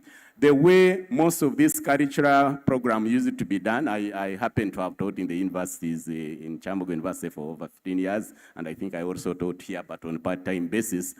Most of these curriculum were more or less boardroom curriculum. You see it in economics, and so long as you are lecturers, and then some little consultation, and then you pass, it has a level you take to the faculty, senate, and then later council, and the curriculum is approved. But now, the situation is changing for us to address the issues that respond to the demands of the world of work. The signal should actually come from the industry. So we develop the curriculum in consultation with the sector expert committees of the TVET Council. And basically, these would be practitioners. So that at the end of the day, it should be maybe roofings that should have a say in this machine fitter man or whatever. It should be maybe National Water and Sewerage Corporation to have a very strong input on this. Who is this plumber that is needed, so that we don't produce graduates, technicians that are not responding to the world of work. So basically, that is what we do. You will also allow me to comment in the accreditation process, and I think yesterday there was a debate, so but for clarity, when you read section 5 of this Act 5.1h, it talks also about the international accreditation process, so that people shouldn't get worried of what about Pito, what about those who are doing in welding and several others. There is a procedure which has been provided that TVET Council, in consultation with the TVET Assessment Board, that can be worked on. So I think basically that's how the policies the government is implementing, and we are among the major agents that have been mandated to do that. Thank you. Thank you very much, Dr. Nahamia, for that great submission. And I believe the audience is listening very closely. Please don't sleep. You need to take this very seriously, because as our keynote speaker mentioned, you need additional skills on top of whatever you're doing. I know most of you are doing this engineering, whatever it is, geological studies and so on, statistics and everything. But at some point you may need extra. And this team here brings you a breakdown. Now, in 2015, there was a capacity needs analysis for the oil and gas sector. I don't know if it has been mentioned before. And we need to go dive deep into it and see what the labor market. Of course, times have changed, and possibly we may need a new one, a new analysis of this. But as he has mentioned, please pick the Act, the TVET Act. You'll have all the information regarding technical vocation, education, and training aspects. Allow me move to our next panelist, Mr. Winston Abenitwi from the TVET Council. Welcome, Mr. Winston. Tell us, you're the regulator. You're the PAU regarding skills, vocational training. Tell us what this new act, I think it's just been in force for 1 year, about a year. What have you achieved? But you can also tell us what you've achieved, what you achieved in the previous acts, or what you are planning to do in the coming few years. Thank you. Thank you so much. Ladies and gentlemen, protocol observed. My name is Winston Abanitwe. I'm the Senior Manager in charge of accreditation from TVET Council, and I'm here representing the ED, who could not be here because of competing priorities this morning. The TVET Act was enacted in 2025. On March 15th, it became effective, and effectively led to the creation or establishment of the TVET Council as a regulator. The TVET Council came in to help to solve a number of challenges that were already highlighted in the TVET policy of 2019, including fragmented regulation of TVET, including quality of TVET in the country, wanting in a way that the trainers were not registered and licensed, the institutions were inspected, but the quality standards that were being met at that time were not answering the industry needs. And most essentially, there was a gap between the skills that were provided by the training institutions and the skills or the labor that were required by the industry players. So ideally, the TVET Council came into creation to help to create a collaborative TVET system in the country, mainly having 3 actors, one being the regulator, the TVET Council itself, 2 being the delivery of the TVET, the institutions that we have in the communities out there, colleges, health institutions, vocational institutions, and also skills development centers. And we need to know that we can, under the Act, create a skills development center even at our homes, even at industries, even at hospitals, and also in the garages. So the law came in to help coordinate those. And of course, the third arm of the law is the assessment boards of TVET, and UVTAB is here, but we also regulate another assessment board called Uganda Health Professions Assessment Board. So in summary, a system of 3 key players: the regulator, the delivery, and the assessment boards. Now, what have we achieved so far? We've been able to have a secretariat established at the TVET, the UVTA building in Chambogo, and I'm also glad to recognize the presence once again of our board chair, Madam Allen Kajina, who has just been here.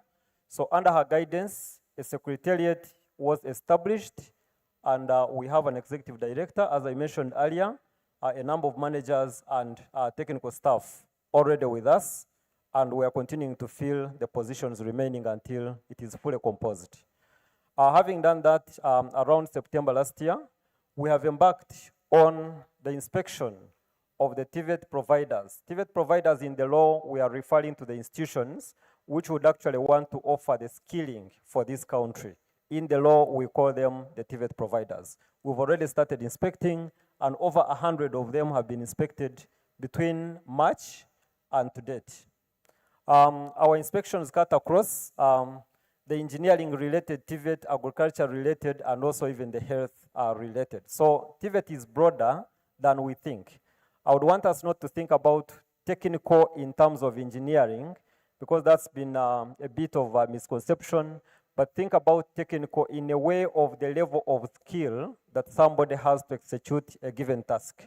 And then the vocational, the ability to use our hands and the mind to earn a living. So that is TVET in brief. We are also continuing to establish a link with the industry, chair and members, through the establishment of the sector skills experts committees.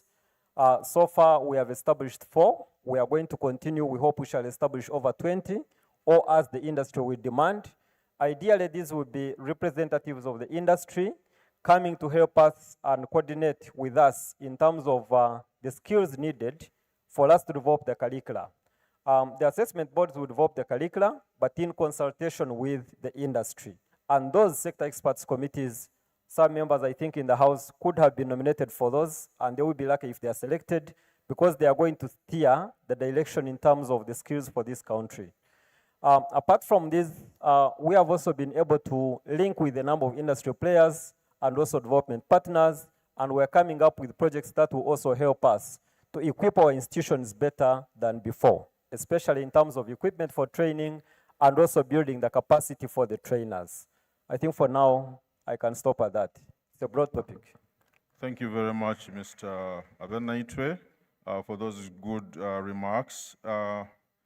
Members, government has done its best to to develop these institutions. And our regulator, as he has mentioned, is doing whatever it takes to make sure they are enforced, they are working. But of course, I believe we have quite a number of challenges, right? Or there are no challenges. We seem to be doing very good, and there's nothing we need to improve, right? Well, I'm going to give a chance to each member of the panel to tell us, under your institution, and I'll start from my friend from the Curriculum Development Center. Give us your views, or tell us, give us gaps. Which gaps are you having in your execution of developing curricula, especially in the oil and gas sector? Because we are looking at the oil and gas sector in developing other sectors, we are pushing it to wider, as they have mentioned, countries like Norway, they started in developing all these disciplines in oil and gas, and now you hear them using the same skills in several sectors, in fishing, in transportation, and so on. So give us your views on that. Thank you. You realize that as a country, we have very good policies, and Uganda is good at developing very good policies. Curriculum also being one of the policies, because when you develop a curriculum document, it becomes a policy document. But the general challenge, the gap that we have, is the capacity to implement these policies. You discover that in terms of resources, the competences, the manpower, really we have a very big challenge that as a developing country, we may have good ambitions.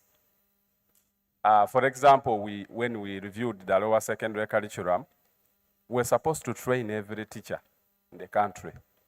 But at first, we picked on 9 teachers per school, and not all schools. Some private schools were not represented. And teachers giving condition, they must be paid where you are training them from. So you discover that the budget became so huge that even Parliament had to, they were complaining, saying that the one institution is taking a very huge budget in education. So that's a major challenge that we have, is the capacity to implement the policy. Are you receiving any support from any other bodies outside government to do this? We have very many development partners that have come in after seeing that. Enabel has come in, even World Bank, UNESCO. There are many projects that have come in, and others actually either come for northern region, others pick either western region, basically the vulnerable areas. So they've come in to support.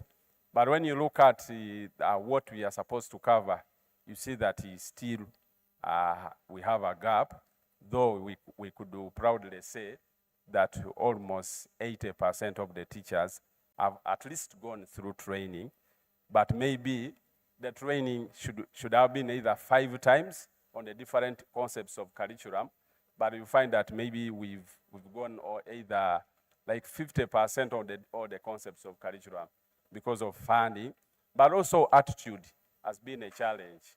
When we introduced competence-based education and training, many teachers fought it. You remember the first workshop I was in at Guru, Sacred Heart. Teachers stood up and said, this thing is not going to work. You are just wasting our time. And I told them, give it a time. And today, most of them call us and say, we didn't know it would work.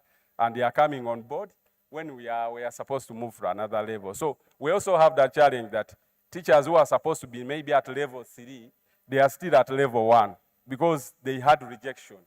And when they are now accepting, we now have to retrain them. It's difficult to present to government and say, we want to train teachers the basics, which we already trained.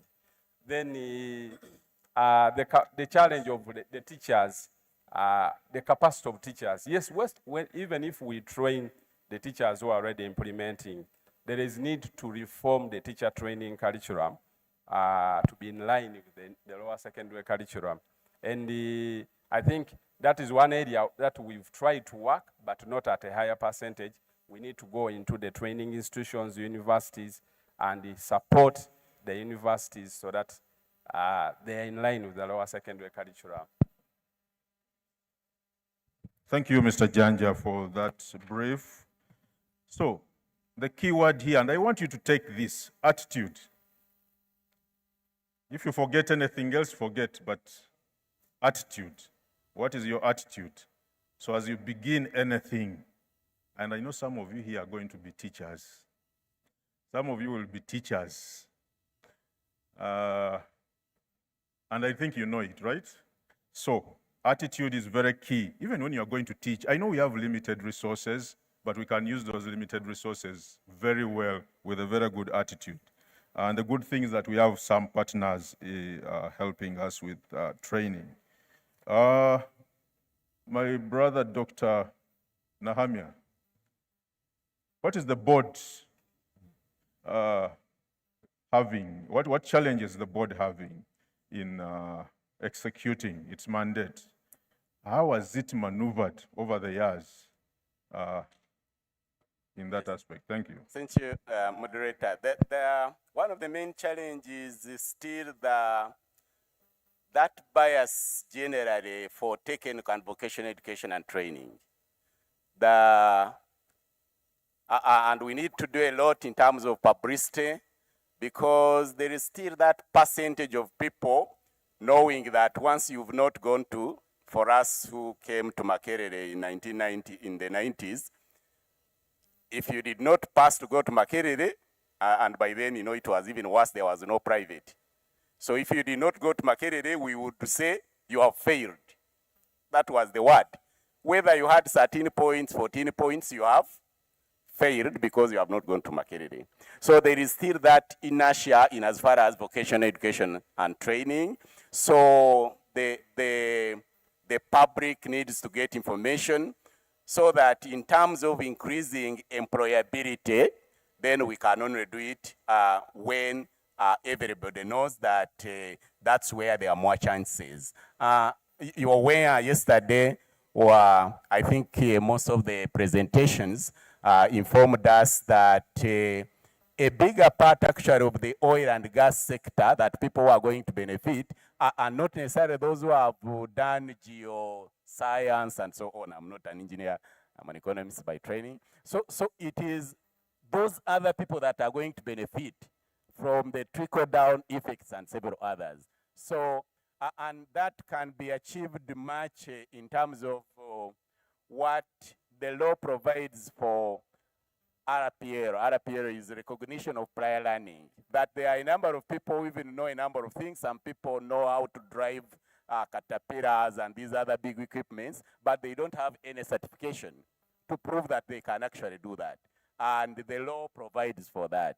And that's very, very key. Even here, you go to downtown, people can really do wonders. They can do what you don't expect them to do, but no certification. So the law has provided for that. So one of the issues we have to work about is how do we inform such people? And they are in several areas. If we had time, we'll discuss that. But the other key challenge is to do with the new reform tends to emphasize the practicals. You know, it is knowledge, skills, and attitudes, those three aspects in the training and assessment. Now, why they used to say that mechanical engineers are more theoretical. Sorry if I talk about that. Unfortunately, I've only done my studies up to PhD, up to only in mechanical, so I'm not really saying anything negative. But they used to say mechanical engineers are theoretical. Why were they doing that? They were trying to answer more of the why and not the how. Whereas the then Uganda Polytechnic Chambogo was doing more of the how. So the emphasis now is, can we afford 80-20? 80 practicals, 20 theory. What does that mean? It takes a lot of investment in TVET if you must achieve that, so that there is a lot of practice at all levels or in our training institutions. So once we achieve that in terms of government and of course in consultation with the private sector and so on, I think to me we can do wonders. There are several other small challenges, but once we do increased funding, we do a lot of publicity finally, and we inform people that, you know, we have children and relatives, they finish the degrees and start watching TVs from morning up to evening. I normally tell people that I have limited job placements as an economist. In my district, I think I can only become a district planner. But if I was a plumber, I can work in several houses. You see it. So, and in several other areas. So we need to do more of publicity. We need to ensure that TVET can do wonders. Thank you. Thank you very much, Dr. Nahamia. Very quick, we are short on time. Key issue, certification, and the issue of Makerere being theoretical, I hope it has changed over the years. I think that has changed. I can give you my word. We have changed. Makerere, oh yeah. Lastly, 2 minutes, Mr. Winston. Thank you so much. Some of the challenges have been talked about, but at institutional level, the providers that we're inspecting so far, we have governance challenges. Most of the governance boards of these institutions comprise of people who are not from the industry. And so we are trying to sensitize everyone to have at least 67% of the governance boards of these institutions being from the industry related to the trades of the training of these institutions. The other deliberate kind of effort we're making is also to have a mindset change on TVET, and this is a deliberate campaign. Apart from being a last priority of option for those who Dr. has described, we're also trying to look at TVET for business, not just TVET for qualification. So the entrepreneurship component in the curricula that we're going to review is going to be a very serious one, to make sure that people who graduate from TVET are actually going to use skills to market themselves and to get jobs and create jobs for others and create businesses. And the third and last that I can talk about in the interest of time is the issue of access, because we do not have enough skilling centers in this country. And so I want to call upon any potential person, including involvement partners here in the house, who can actually start skilling centers that match the standards that we need, to kindly come up and start a skilling center, because it is true, we need to skill Ugandans. Lastly, to be sure that TVET is for everyone. Everybody says when I retire, I'll go to somewhere, maybe agriculture, workshop, and so on. So kindly, colleagues, let's sensitize everyone, including those who have PhDs and so on, that they can actually skill themselves in something different, and it will help them to earn a living. I thank you. Thank you very much. Mr. Winston. Thank you, our panelists for today. And a big thank you to the key institutions in developing our technical and vocational studies in the country. I believe you've done quite a good job, but there's more to come. Thank you very much, the Petroleum Authority of Uganda. We do not have time for questions, I guess. Time is not on our side, but you'll approach each of them if you have a question just after here. Thank you very much. Thank you so much, Mr. Serubedi. Come on, can we clap for them? I think they've done a wonderful job. Thank you so much to our panelists. We'll allow you to take your seats, and I'll ask the DJ to usher you with some music. But clap for them one more time. I think the efforts of the government are very clear in what they intend to do. All right. So just before, in a short while, I'll be inviting all our other panelists for a group photo. But allow me at this point in time just to invite someone to just come and share their experience, some experience sharing. And we have Mr. Jonan Kato, who is an assistant driller. And Kato is going to be just sharing. He's from the China Oilfield Services Limited of Uganda. So let's please clap for him as he makes his way here, just to share hands-on experience which he has had. Thank you very much. After which, I'll just be inviting all our panelists, our keynote speaker, just to come for a group photo, and we have a small token of appreciation to share with you. Thank you.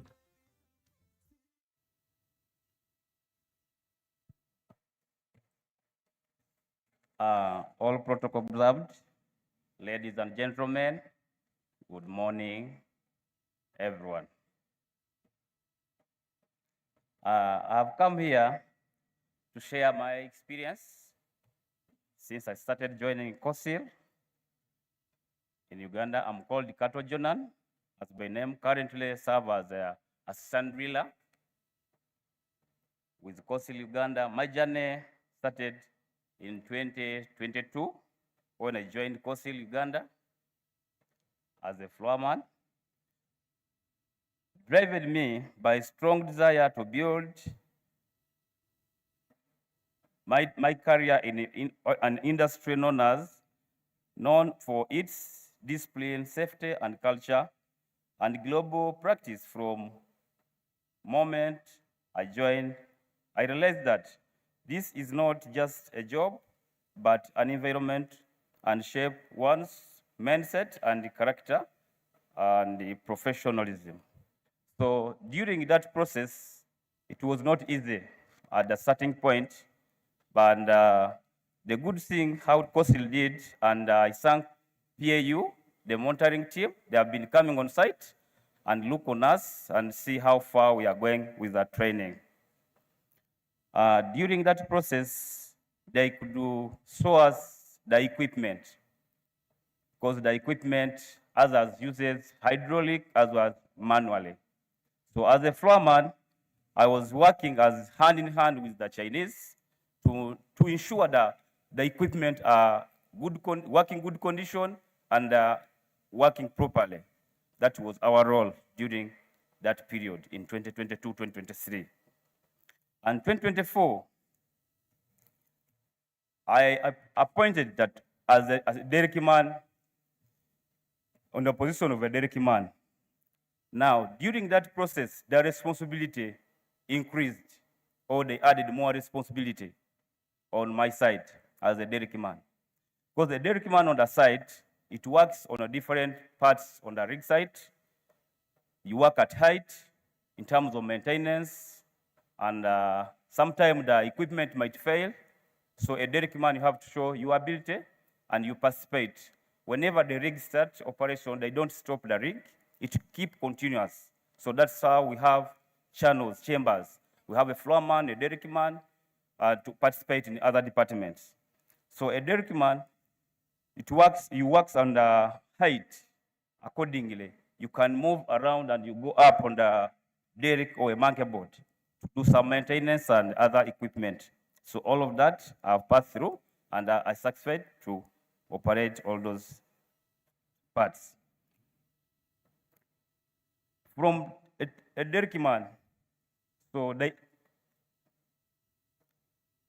They introduced me to be a team leader for the team, the local employee team on the site. So I was conducting the team itself and the operation taking place. I could give the sales, I could give the work to the team, I could follow them, their working practice, their working condition, and I would protect them through any incidents could happen during work, and I could support them on training where they have gone wrong accordingly to the management rules. From that level as Sandrilla, I could participate in a key operation of rig down, transportation, and rig up activities.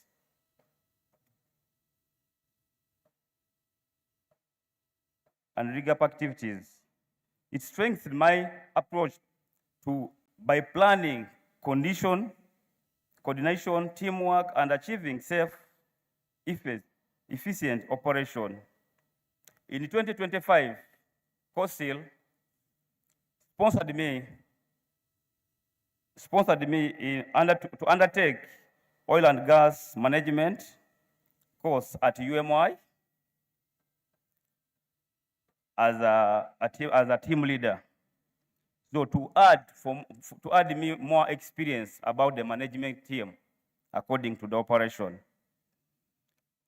On a long way, the most challenging moment was to pass the IWCF. That IWCF was not easy for me because that was the level to assistant driller. If you fail the IWCF, no way they can promote you to assistant driller unless you pass the paper. It was hard for me. The first time I failed the paper, I was not happy. So I went back. I feared even to report on the site. My big bosses called me that don't fear, John, and we have a plan for you for the next time. But I was seeing people are being promoted. Me now, I'm stuck on one position as a team leader. I was not happy in my side. So I decided to conduct my master because I had a master on the site. They give me technique, how to pass the paper, and I added more effort, I myself, because I had all the notes. I started reading. I waited for the support for another plan for IWCs. It came. They didn't tell me that day, but I told my bosses, I'm going to do it at my own cost. They said, go ahead. I did the paper, and I passed the paper. I'm now serving as assistant driller. So I have a message to the younger people. The younger people aspiring to join oil and gas industry. My message is, be disciplined, remain touchable, and never compromise on safety with determination, initiative, and the right support system. It's possible to build the meaningful career and contribute to the nation. So among all this, to pass through all this, it was to participate and to prepare myself in terms of following the procedure, communicating effectively, and respecting every member of the crew. So when we join the crew, you have to respect your team leader. You might be bigger than him, but respect is very important when you are on the rig site. So that was my journey where I started from. Thank you. Thank you very much. Another round of applause.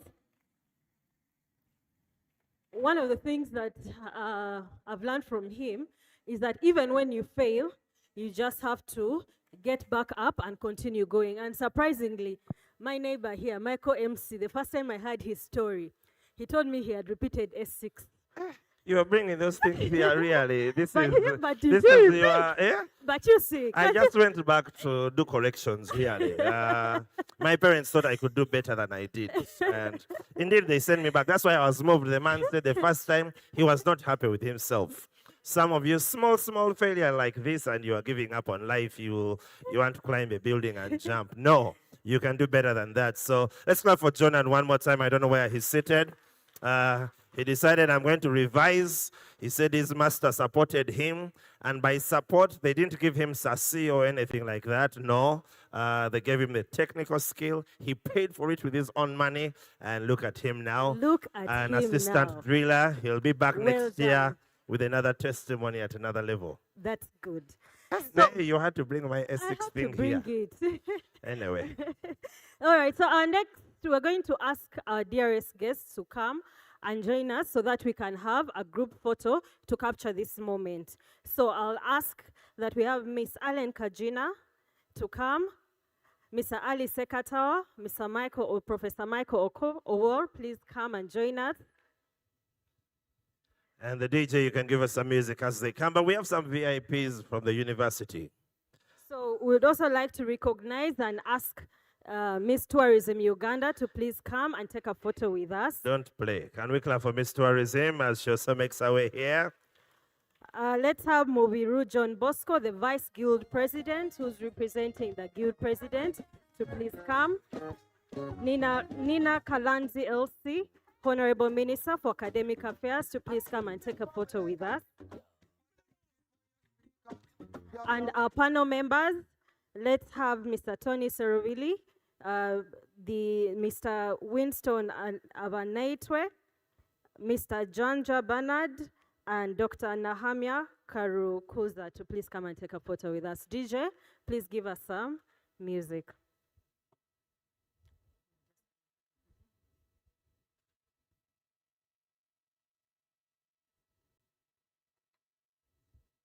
Okay, I've been informed the guild speaker is also in the house. Let's have the guild speaker, Mr. Mutatina Davis, come. Please come and join us.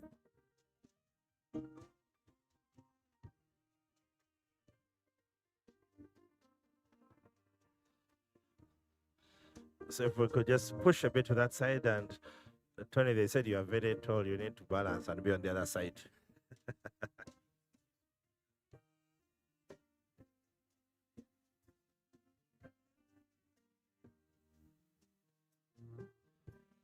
Group photo, the camera crew is over at the top there, so just smile and wave.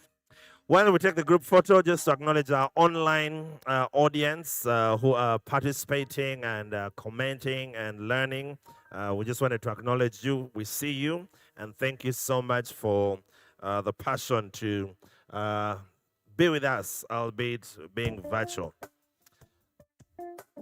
We're just going to indulge Mr. Sekatawa to help us hand over a token of appreciation to our keynote speaker.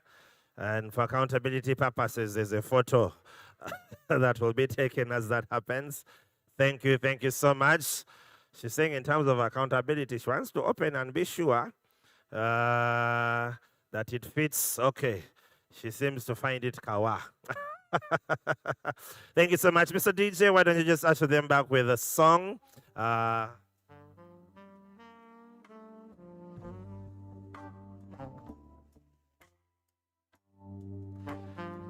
So we'll just allow Mr. Sekatawa and the protocol team just to usher our guests out. And the rest of us will be carrying on with our program. And like he was whispering to me, she had to open the gift to make sure it's not car keys of a Rolls Royce or anything like that. But yeah, if you know, you know. Moving on swiftly.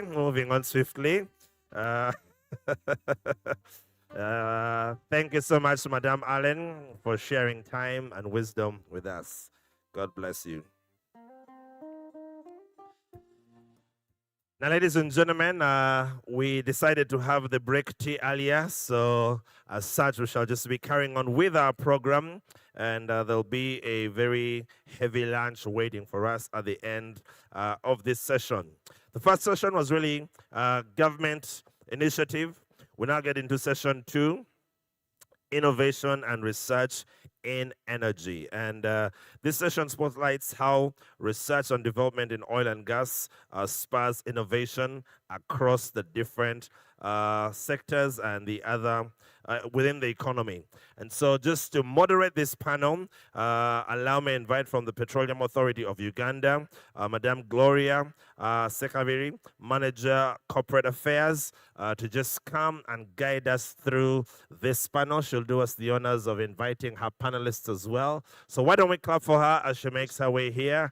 And Mr. DJ, over to you. No. We didn't budget for it. Send a mail to them and they pack it.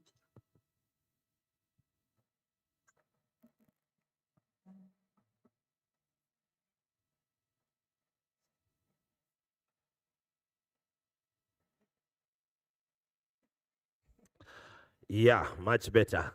Ladies and gentlemen, Madame Gloria Sevikari, as she comes to give us her not keynote speech, but to moderate the panel, and she'll be inviting the other guests. Thank you. Thank you very much, Ronnie. Good morning. Yes, we are 3 minutes away. Good morning, ladies and gentlemen. We are glad to be here, and I'm glad to moderate this session on innovation and research. So this session has two parts. We have a panel discussion and we have a presentation. So we'll first have a brief presentation before we delve into the discussion. But maybe to set the stage, as we've heard from several of our speakers, oil and gas is a catalyst for industrialization, technology transfer, skills development, scientific research, and innovation across multiple sectors of the economy. And if you've walked around the exhibition, there is a practical display of innovation, scientific research, and the things that we can do when we come together. So our discussion will explore how institutions and industry players, academia, and government can work together to bring this to life. So ladies and gentlemen, we have our presenter who is joining us. Okay, thank you. We have our presenter who is joining us online. He is Mr. Christopher Osasu Osarumwense, the president of the Oil and Gas Trainers Association of Nigeria, OGTA. We have a sister association here in Uganda, which is the Oil and Gas Trainers Association of Uganda. And we all know that Nigeria has extensive experience in the oil and gas business. And one of the areas they have excelled is skilling and spreading their skills across the world. So everywhere you step, even if it's a conference, a university, a professional institution, and private sector institution, you will find skilled Nigerians. And they have set their global footprint in the oil and gas sector across the world. And so we are glad to have the president of OGTAN today. And we hand over the stage to you. Kindly take us through your presentation. Thank you. Thank you very much, Madam Moderator. Good morning, distinguished ladies and gentlemen. It's indeed my pleasure to address this August gathering this morning. I believe the topic you have chosen is one that is at the very heart of economic transformation in Africa, but it's one that many countries in Africa simply have not gotten right. What I'm going to be doing today is sharing the Nigerian experience and also looking at some other clients in terms of how they have managed to bridge the gap between research and industry. It's a deep-seated challenge, and it's one that Nigeria grappled with for quite some time, but one that I'm glad to say that we have largely overcome and now on the right trajectory to success. I hope everyone can hear me.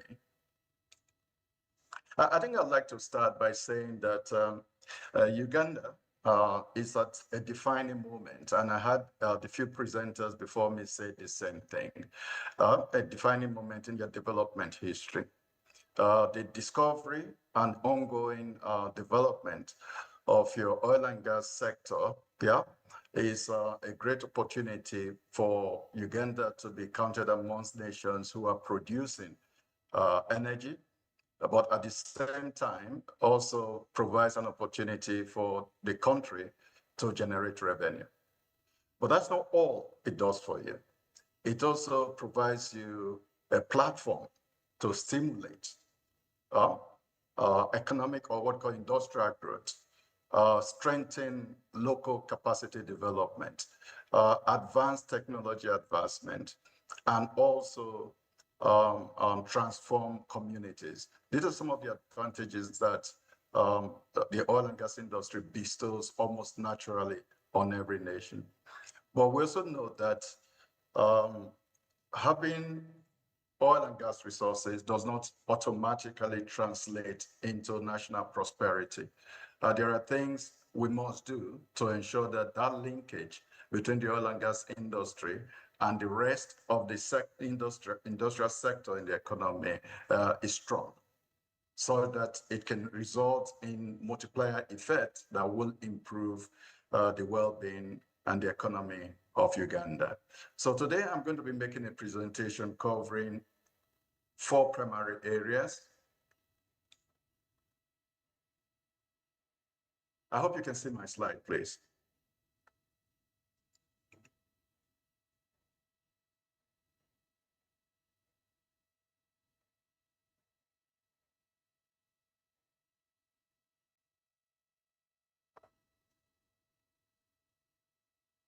So I'm going to be covering 4 primary areas in this presentation because I have about 20 minutes to speak on this subject. One, to look at the African dilemma around energy, some of the realities that face us in Africa or in the continent on the issue of energy.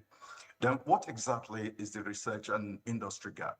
There's some clarification around what this actually is and what it means. Then I'll quickly look at some case studies and look at some countries that have successfully made that transition, bridged that gap between research and industry. And of course, drawing from those experiences, we'll outline a number of key lessons that Uganda can borrow from and ensure that they don't fall into the same pitfalls that countries like Nigeria 20, 25 years ago were at. So you can basically leapfrog the challenges of this issue. Africa possesses enormous energy potential, yet many resource-rich nations continue to struggle with industrial development. The challenge, therefore, is not about possessing oil and gas resources. The real challenge is whether those resources are converted into industrial growth and economic opportunity through research, which is basically knowledge gathering, building the body of knowledge required for innovation and for process improvement to improve your efficiency, and of course, technology. Historically, many African nations, or what we call developing economies, focus on exporting raw materials while importing expertise, technology, and refined products. Nigeria was very much at this stage many years ago. We'll also be sharing with you how we managed to overcome that. Sorry to interrupt. Yes, please. We request that you switch to slideshow for your presentation so that they are visible to the audience. Okay. Thank Okay. you. How about this? Let's wait and see. I believe there's some delay in Yes. in the connection, but I hope this is better. Okay, I'll let you know. You can proceed. Okay, thank you. Sorry, it hasn't yet switched, so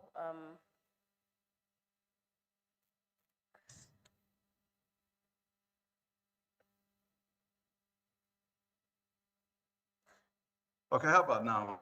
Is it okay? not yet. You may have to unshare and then reshare. Like unshare the screen and then reshare and put it into slideshow.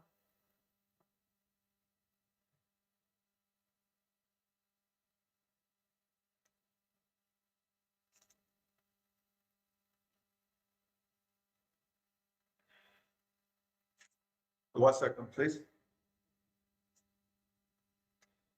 Yeah, call to me for me, please, urgently, please, Toby.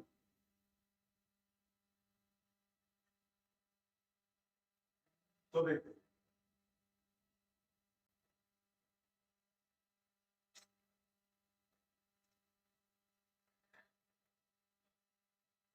I think my system is frozen. I want to see. Okay, I think you could just proceed. Proceed. They'll try and see if they can enlarge the screen here. Sorry about that. I want to be on slideshow.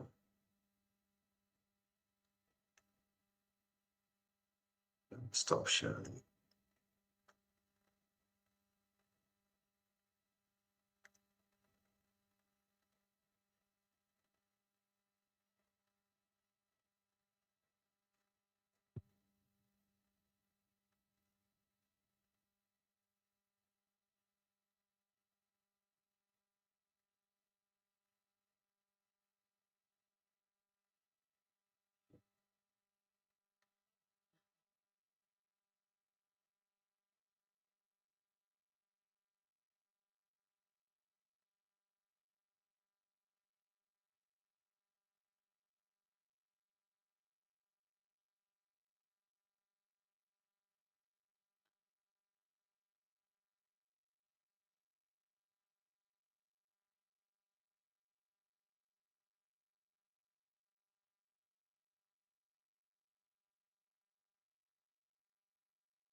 Yeah, Just continue. perfect. Now it's on. Thank you. Yeah, my sincere apologies. This doesn't seem to be working No, here. it's working Yeah. now. It's on slideshow now.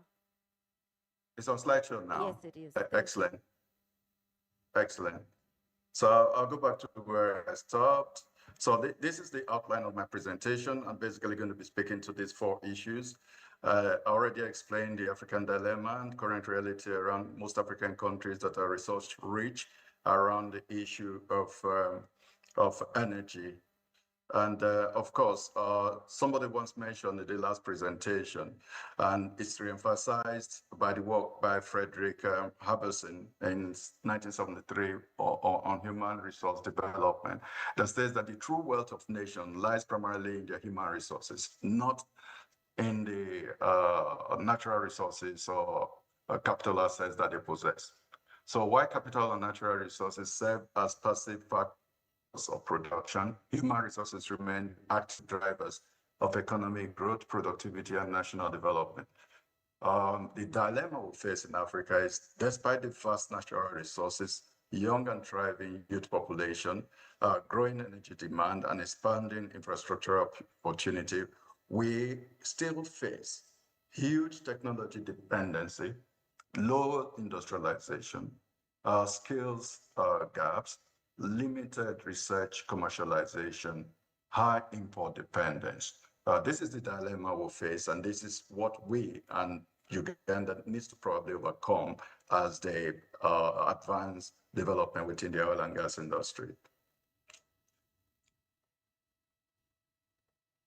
So Uganda stands at a defining moment in its economic history. The emergence of the oil and gas sector presents a huge opportunity to accelerate industrialization, create jobs, deepen local content participation, and stimulate national transformation. The future of Uganda's petroleum sector, therefore, must be built not only on oil reserves beneath the ground, but on the knowledge, innovation, and partnership above the ground. Thus, the long-term success of Uganda's petroleum industry will depend not only on oil production, but how effectively the country bridges the gap between research institutions and industry players to foster innovation, technology transfer, enterprise development, and sustainable economic growth. So when we say industry, research industry gap, what we're really referring to is the need for industry and the research institutions to better collaborate for the benefit of not just the oil and gas industry, but for the entire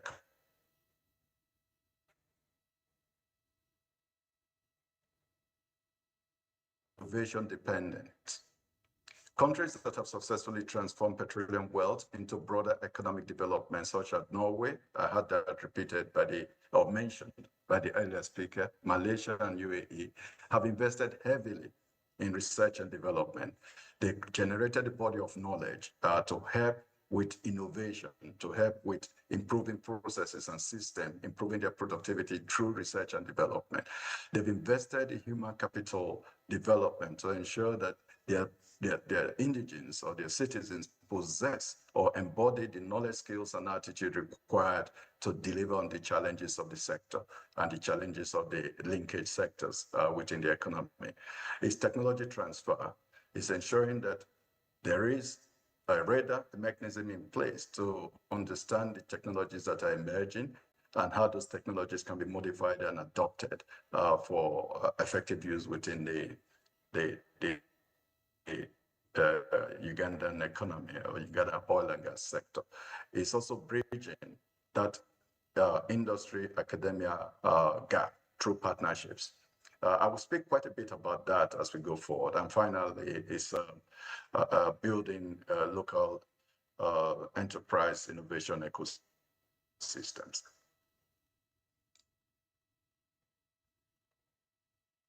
So for Uganda, bridging research and industry means creating strong linkages between the universities, research institutions, government agencies, oil and gas companies, SME, and local suppliers, technology providers, and financial institutions. But we were in Nigeria in this, needing to do this some 20, 25 years ago. And some of the strategies adopted in Nigeria will be what I'll be sharing with you further than this presentation. This collaboration is essential if we are to build indigenous technical capacity. At some point in Nigeria, regularly, we initially had what we call Nigerianization program. So we go through, we've been an expert, the Nigerian understudies that expert leaves, another one comes. And after so many years of doing that, we still did not manage to build the technical capability we needed to deliver on our technical challenges in the oil and gas sector. So we needed to change strategy. And part of that change is what I will be sharing with you in due course. Enhancing productivity. So through this collaboration, we can enhance productivity, increase local participation in the oil and gas sector, support industrial diversification, and creating sustainable economic value beyond crude exports. So somebody mentioned a catalyst for industrialization. Your oil and gas industry must become a catalyst for industrialization. There must be strong linkages between the oil and gas sector and your manufacturing sector, your telecommunications sector, including your financial services sector. Your oil and gas must become a platform for innovation. The sector is one where innovation is rampant and usually a matter of cost. So we can actually leverage this and commercialize those innovations and make them applicable in other sectors. It's also the driver of human capital development. In the oil and gas sector, you usually don't have what you call local standards. The standards are usually global. So a Ugandan who has been through the oil and gas industry should be able to operate and work anywhere in the world and hold its own in any jurisdiction, because the standards usually applied within the oil and gas industry are global. So the human capacity that you develop of global standards, the risk of that is that sometimes some of your best hands be attending job interviews from their desktop in the office, and some of them will be snatched up. But what we say in Nigeria is that we're happy to have those who want to stay, to let those who don't want to stay leave. That's why you probably see a lot of Nigerians across many jurisdictions. So your investment in your energy sector, your oil and gas sector must result in job creation. It must help create local businesses. It must deepen technical capability available within the country. and of course, create opportunities for innovation. Research and industry gap. Across many African countries, Nigeria not excluded, research institutions and industry often operate independently. And in many African countries, when you talk about research institutions, you're effectively talking about universities, because primarily those are the first set of research institutions before the centers of excellence for different kinds of research emerged subsequently. Yeah. It was once said, at least at the time Nigeria was facing this kind of challenge, that most universities were designed to provide graduates for the civil service. And when the economy broadened beyond just civil service, the universities have struggled to recalibrate their curriculum and ensure that they're positioned to actually service some of the new and emerging industries. Industry often complains that graduates are not industry ready. We in Nigeria had exactly this experience. In the late 80s, I believe, or mid 80s, we came to the conclusion that graduates that were coming out of the Nigerian universities were not industry ready or were not field ready. We then said, what can we do about this? We considered, do we reinvest in the universities or create our own university? I'm talking about industry now. Industry decided to create what we call intensive training program, and Shell Nigeria took the lead on that.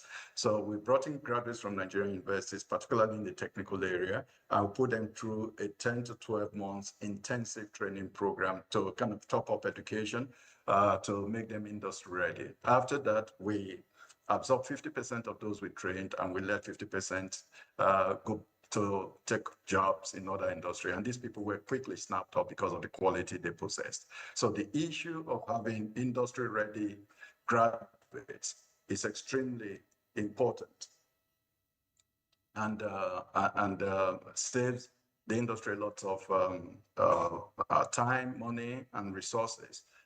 From the Nigerian universities, those graduates are ready from day one. The second bullet there, sorry, please, there's a call that is disturbing me. Universities often complain that industries do not support research. It's like chicken and egg, because the industry felt they were not getting enough quality from the universities. They often did not invest heavily in research from the universities.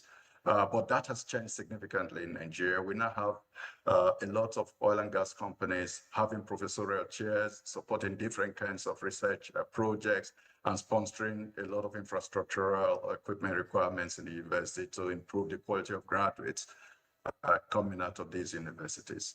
So as a result of this gap that exists, innovation remains weak, because industry did not quite support or understand what was happening in those universities. African countries therefore importing technical expertise and solutions, and commercialization was limited. Even where the innovation or the research outcome was viable, the process of commercialization, of licensing, of getting a patent, or starting up creating a startup or a joint venture to help commercialize that innovation or that research output was very slow and sometimes tedious. So the gap must be closed intentionally. So why does the disconnect between academia and industry exist? Universities often produce degrees, academic qualifications, and theoretical knowledge, while the industry is looking for applied solutions, innovation that help them solve their technical problems. They're seeking technical competencies, commercial problem-solving skills, and operational readiness. So this gap needs to be bridged and often exists between the output from the university and the requirements of industry. So happy that it can provide a strong value proposition.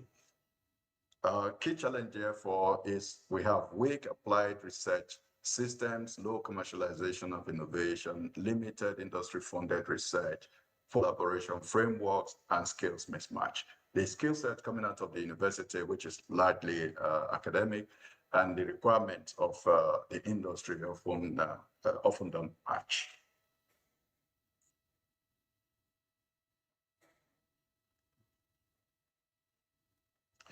So I'd like to begin to look at some of the case studies. Nigeria moved from being a resource-dependent economy to a knowledge-driven local content economy. And this is really important because this was a major landmark, a major shift in the way the oil and gas industry operated. It started with the creation of what we call the local content policy and legislation. We've had local content policies in the past, but up till 2010, there was no legal backing to it. So many organizations were able to get away with it. But when the country created the Oil and Gas the Content Act, NOGIC Act, and put statutory teeth behind it, a lot of things began to change. It meant that each operator within the industry had to come up with a Nigerian content plan, which was reviewed and revised by the Nigerian Content Development and Monitoring Board, and tracked compliance, ensured that projects within the industry contributed a certain sum of money for human capacity development. All of this ensured that the human capacity, local content development achieved the targets and objectives that they've set for themselves. I will share with you what those targets were at the beginning and where they are currently. So it was also about focusing on human capital development. So like I mentioned, every project had a human capital development fund tied to it, which was managed by the NCDMB board for Nigerian content development. And it enabled them put in place special intervention to accelerate human capacity development, which was part of their mandate. Their mandate was originally to improve indigenous participation in oil and gas through effective human capital development. Technology transfer initiatives, a lot was done in this area. NCDMB helped with the creation of what they call PETAN, that's the Petroleum Technology Association of Nigeria. These were a group of what they call oilfield services providers who drove technology adoption and adaptation within the oil and gas industry. Research and innovation support. Of course, there was a special budget dedicated to research, providing support to Nigerian universities to accelerate research into technical challenges that the industry was facing. And also specialized research centers were created to help industry solve difficult challenges. Indigenous supplier development, this was another area.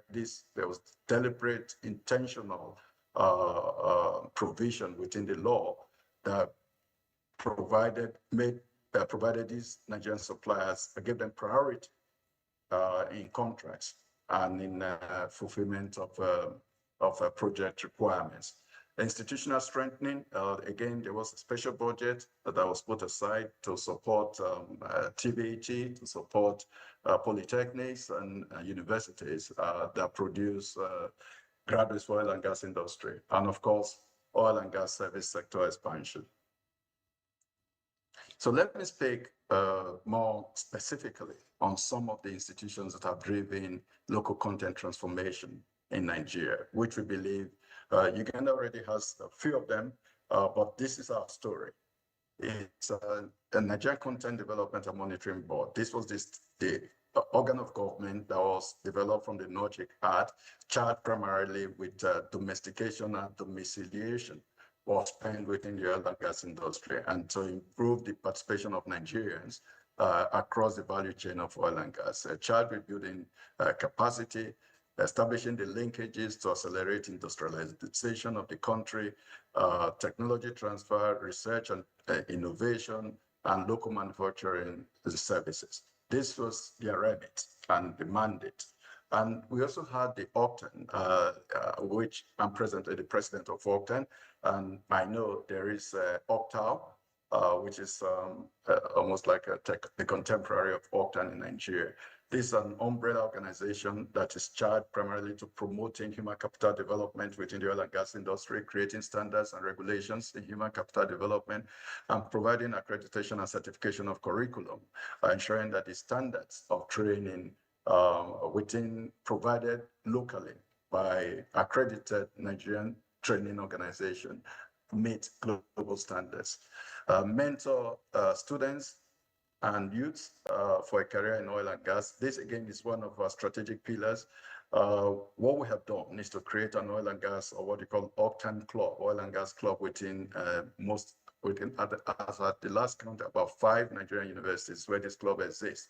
Essentially, it gives us an opportunity to mentor graduates from these universities and also provide them with internship opportunities, and also begin to expose them to the Nigerian oil and gas sector with the view of encouraging them to pick up a career within the oil and gas industry. And of course, we're also charged with bridging the industry and academia gap. I mentioned PETAN earlier. PETAN is the Petroleum Technology Association of Nigeria. It's an umbrella body for indigenous Nigerian oil and gas service providers. This is perhaps one of the best success stories we have in Nigeria, where a lot of Nigerian service providers basically have I don't want to use the word taking over, but as significant as substantial players within the oil and gas industry, and have in many ways taken over from the previous large service providers within the global oil and gas sector on the issue of oil service providers. Then we have the Petroleum Technology Development Fund, PTI. This is a government agency dedicated to developing indigenous human capacity, research, and technology for Nigerians oil and gas industry. So there is a quota of funds that goes to these organization regularly, I mean PTDF, and all of that fund is targeted at human capital and technical capacity development. They offer scholarship and professional training. They do a lot of research, innovation and technology advancement, local content and indigenous participation in Nigerian industry. They have industry academia partnership and sustainable energy and vocational development. So just to share with you some of the achievements, I mentioned earlier that we'll share some of the targets that have been achieved. Before the Nigerian Content Act came into being, we basically were about 5% utilization of local content. We have now moved, as last year, to about 62% local content utilization. That is a major change. It's a major development within Nigerian oil and gas, and that has taken about 15 years now, about 15 years to achieve that. And the new target is being revised. We had a 10-year roadmap for NCDMB. That 10-year roadmap expires this year, and a new target will be established for the next 10 years. Significant growth in indigenous oil servicing and engineering companies. We had very few engineering companies and service companies that operated effectively within the oil and gas industry, or were capable of holding large projects within the Nigerian oil and gas industry. But today, through the support of NCDMB, we have very reputed, very capable oil service companies that are taking on oil and gas projects in Nigeria and across all of Africa, and even far off Asia, and even in the Gulf of Mexico. Expansion of fabrication yards and modular refinery capabilities. Before the act, we probably had less than 5 fabrication yards, and fabrication yards is extremely critical for many projects within the oil and gas industry. Today, we have over 25 fabrication yards, and a number of modular refineries have sprung up in Nigeria and are operating with the support of NCDMB. Increased participation in Nigerian professionals in engineering, procurement, and project management. This was a deliberate, intentional move, providing opportunities for Nigerians to participate and operate and grow technical, operational, commercial, project management skills within the Nigerian oil and gas industry. And many of them are now able to compete and hold their own anywhere in the world, as technical professionals. Establishment of training and capacity development initiatives across the energy value chain. That is self-explanatory. So let's look at some of the success stories, some of the countries that have been very successful in translating oil wealth into sustainable national development. Let's look at what Norway did. What was done? They established strong collaboration between government, research institutions, and oil and gas industry. I'd just like to mention that we in Nigeria also have a similar framework. We call it the triple helix that links government, which is policy and funding, to industry, which is commercialization, and academia, which is generating the body of knowledge to drive innovation. Number two, there is invested heavily in research development, offshore engineering, digital oil fields and automation, environmental sustainability, and implemented strong local content policies, transparent governance systems, petroleum revenue management framework. This is extremely important because without a proper revenue management framework, sometimes there are leakages that are difficult to explain. Channeled oil revenue into education, infrastructural development, technology, and economic diversification. So what did they achieve? They developed world-class expertise in offshore oil and gas technologies, built globally competitive local industries and technical capacity. They increased innovation and industrial growth within Norway. They achieved strong institutional governance and transparency, reduced overdependence on oil through economic diversification. They used oil wealth to support long-term sustainable national development. So what about Saudi Arabia? What did they do? They strengthened collaboration between government, and you can see that is consistent, and that is bridging the gap between research, and industry with the support of government. And you see that many countries that successfully made the transition from oil and gas revenues to economic transformation, broader economic transformation, have a strong collaboration between these three organs: the government, universities, and the industry. Saudi Arabia invested heavily in petroleum research, petrochemical industries, digital technologies, and human capital development.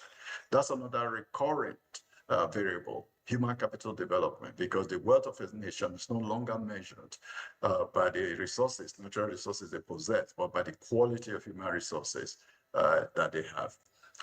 Expanded innovation through Vision 2030 into renewable energy, artificial intelligence, advanced manufacturing, sustainable industrial development. They also encourage technology transfer, local participation, and infrastructure and digital transformation. So what did they achieve? Accelerated industrialization and economic diversification, improved operational efficiency in energy sector, increased local content and workforce participation, strengthened global competitiveness in oil and gas, expanded economic opportunities beyond crude oil production, stimulated employment creation, innovation, and technology-driven growth. So what are some of the lessons that Uganda can borrow? And this is drawing from the experiences of having reviewed what some other countries did around bridging this gap between research and industry. Uganda can accelerate sustainable local content development by establishing a strong institutional and regulatory framework that promotes indigenous participation, technology transfer, supplier development, workforce localization, industrial capacity growth across all of the oil and gas value chain. From the presentations before me, I can see that a lot of these are already in hand, a lot of this is already being done, but it's staying the course and ensuring that we see it through. It is widely recognized in development economics that resource abundance alone does not guarantee growth. Rather, strong institutions and innovation systems are decisive factors. So lesson 2 is develop a coordinated skills and industry ecosystem. Again, Uganda already has Uptown, whose responsibility should be to accelerate indigenous capacity development, set standards and regulate training within the industry so that these mushroom training providers do not take over.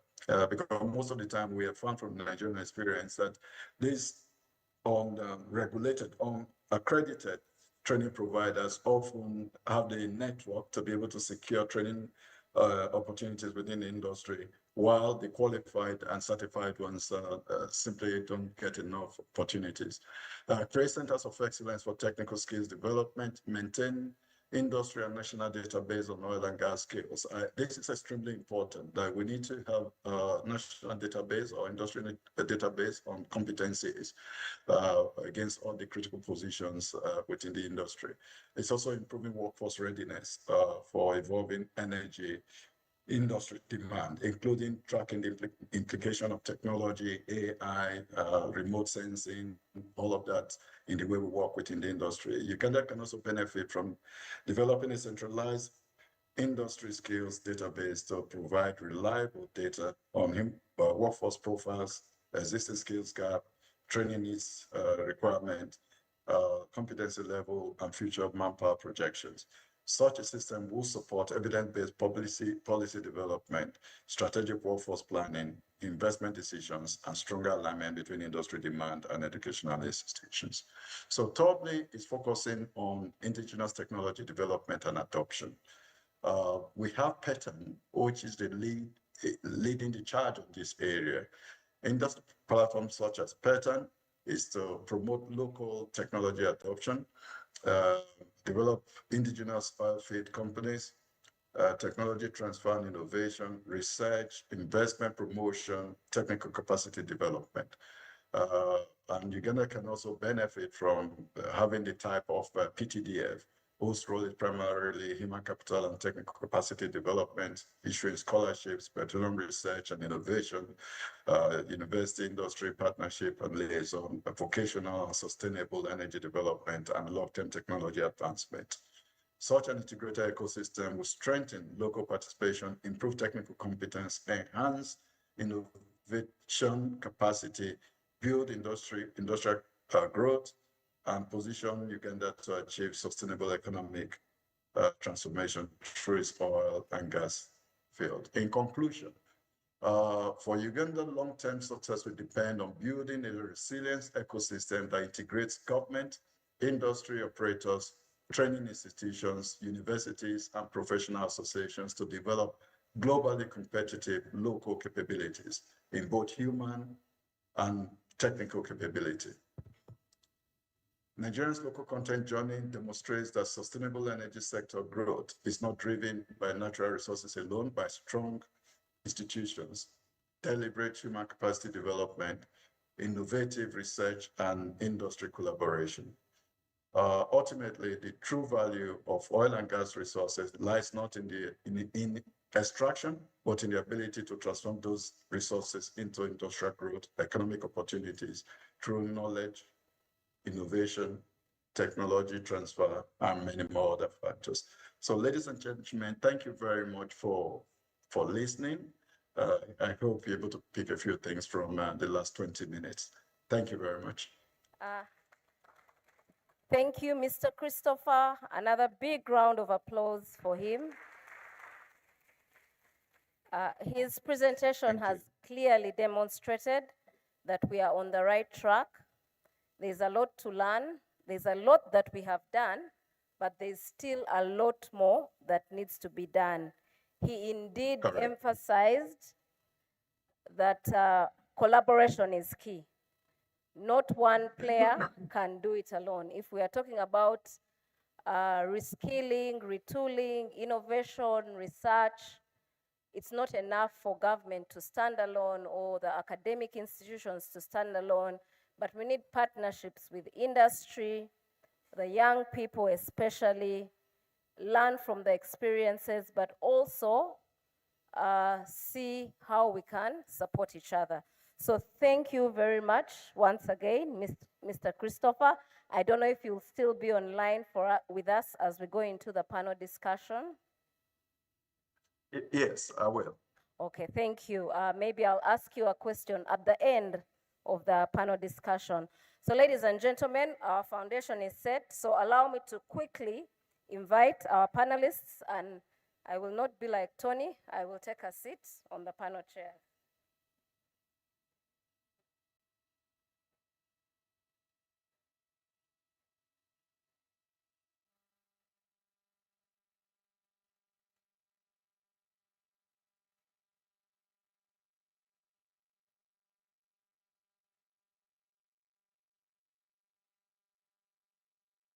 Tech team, please activate the mics. So I'll call the panelists up from here.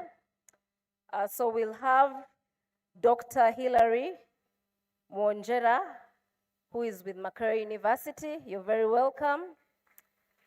We are indeed seated right next to the innovation hub of Makerere. So there is no better place to have this discussion.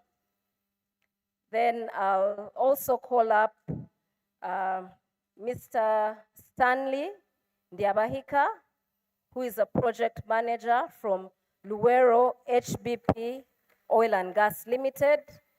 Mr. Ndiabahika, you're very welcome.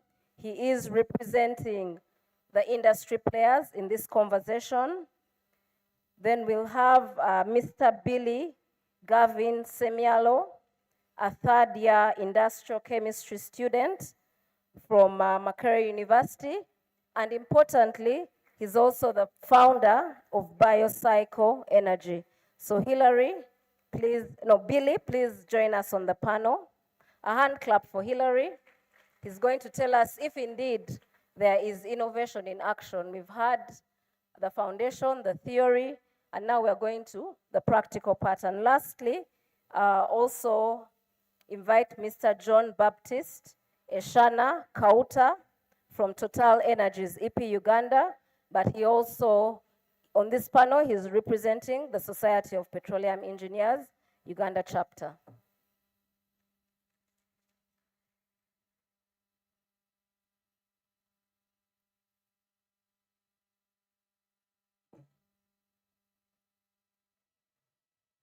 So our previous panel mainly had government.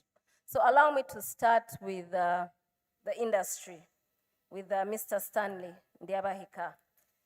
Tell us why it is important for a company like Luwero HBP to participate in this expo, but more importantly, with all the experience that you've had in the oil and gas operations, maybe you'll briefly say what Luwero does related to oil. Talk to us about how you are actively promoting research and innovation, and if there are any demonstrable outcomes out of your initiatives as Luwero HBP Oil. Thank you. Yeah, thank you, Gloria, and good afternoon, everybody.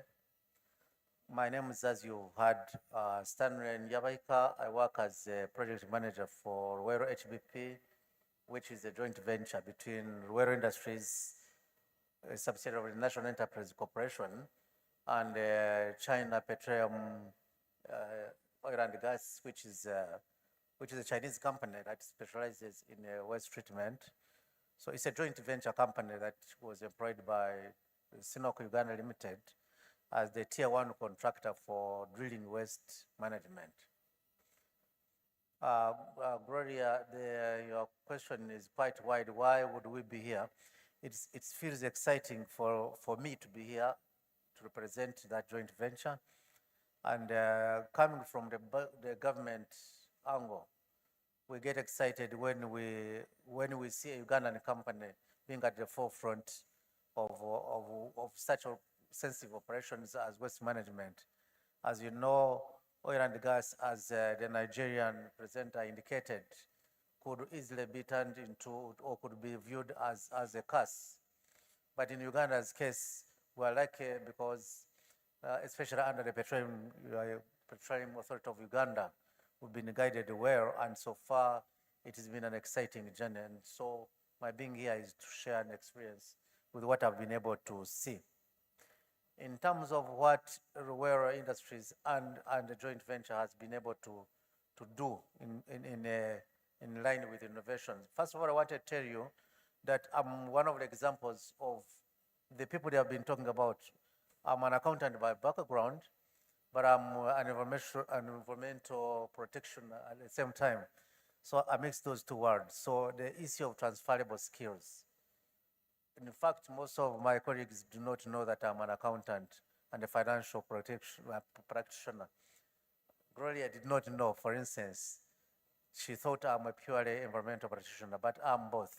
So the idea of transferable skills comes in handy, and I'm able to witness that. Now, Rural Industries and HBP, we've been able to, in terms of innovation, we are taking a lead in waste management and in areas, for instance, of wastewater treatment and solid waste treatment.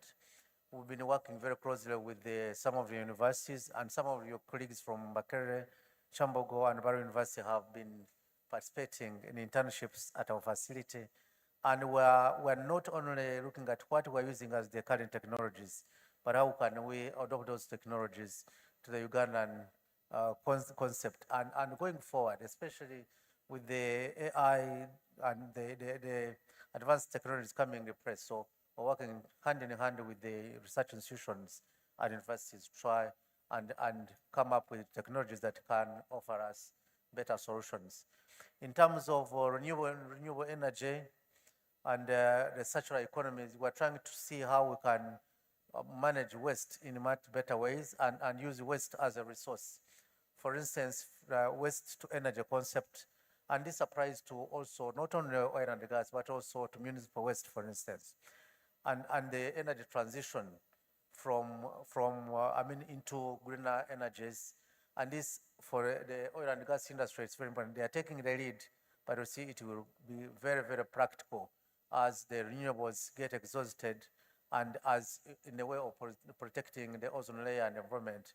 The talk now is moving into greener energies. And so we are working with research institutions to try and move along those lines. Thank you, Gloria. A hand clap for Stanley. I'm going to jump straight to Billy, because Stanley has touched on the issue of waste management and what the innovations in place to ensure that even as we manage the waste, we are addressing the current issues of climate change that currently we are all part of. So when I visited the exhibition booths, I was really impressed by the innovations that the students are exhibiting. And if you've not yet been there, I would really encourage you to do so. And that's what drove us to invite Billy to be part of this panel.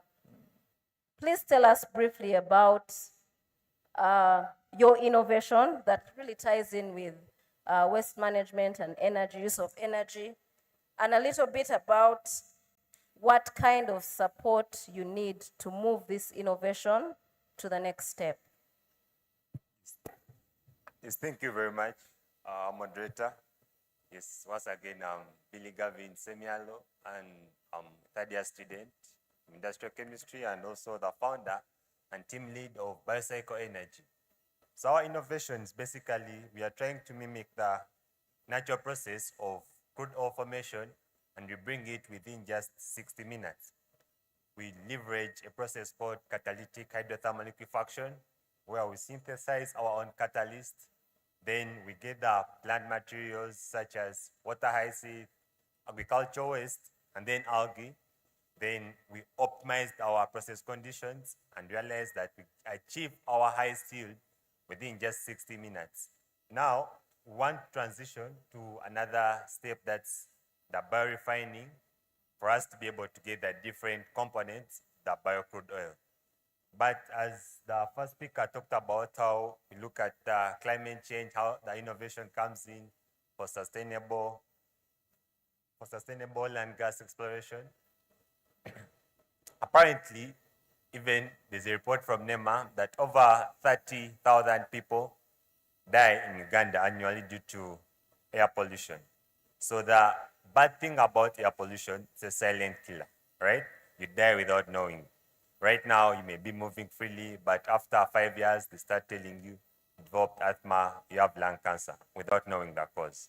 So it's a very big problem, but then it's taken for granted. The carbon emissions that the conventional diesel produces are quite high, so it has a high carbon footprint. So with biodiesel, we are looking at blending the conventional diesel with the biodiesel. And this is not a new technology. Worldwide, the big players, they already started utilizing such technology. Talk about Brazil. Indonesia actually has, they blend up to 40% and 50%. So they blend the diesel from the conventional one with the biodiesel, right? And then Africa, we have Mozambique. Mozambique so far has a policy that looks at 10%. They blend biodiesel, 10, then the conversion one, 90. It's just a similar technology like what they use in the petrol side. That petrol, they blend ethanol and maybe bioethanol, all aimed to reduce on the carbon emissions. And then the support, as you say, the support that we need to take our innovation, or actually it's a company, so registered company. It's called Biocycle Energy. You can check us out on your website and our LinkedIn handle, yes, for more information. Now we want to transition to refining the crude, because we cannot develop the crude very well, but now I want to go into the market. The support we need basically is into infrastructure, because we finished the model for the biorefining unit. Our team has a mechanical engineer and already finished doing the model. We have done the simulations very well. Now we just need to fabricate. So that's the type of support we need. And maybe from the government players. For example, last year they officially launched the ethanol blending program on 1st of July. And now maybe as government that they should also provide policies that support or force these oil companies to be able to carry out the blending in their diesel. Thank you very much. Wow. Thank you, Billy. I think it's a practical example of what we've been talking about today. As you study to attain your degree, what skill are you adding on that can make you stand out from the rest? And so I'll move on quickly to Dr. Hillary. I am an alumnus of Makerere University, though my school was on the other side. I studied mass communication. But we are clearly seeing that Makerere has always been the heartbeat of research and innovation. A lot of great researchers have their basis here at the university, and we've heard from a clear example from Hillary. So my question to you is, how, as an institution, are you aligning the research, skills development, and innovation, not only for the needs of the oil industry? Yes, we're talking about the oil industry, but to see that this innovation, whether it starts in oil and gas or oil and gas related subjects, can be transferable. Over to you, Dr. Hillary. Yeah, thank you very much, Gloria. My name is Hillary Monjera.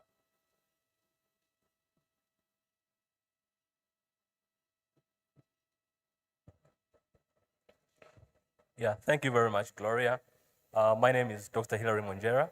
I'm a staff member in the Department of Geology and Petroleum Studies at Makerere University. I thank you for that interesting question. And I think I'm glad that we are actually, coming as academia, as institutions to come and address, some of these burning issues, especially in this new era of the oil and gas industry. So that question is very interesting, but I'll respond to the question.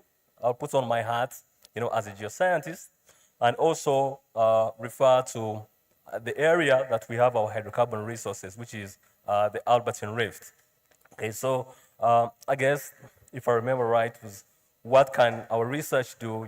What can we learn from what we have done as we move forward, especially for the oil and gas industry? We'll be looking towards the energy transition. I think academic institutions or academia, have a big role to play as we do research. We are able to understand more and know the geologic settings specifically like the Albertine Rift, where our hydrocarbon resources have been found.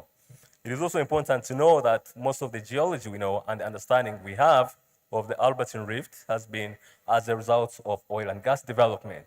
So as a result of the development, we've been able to conduct in-depth research.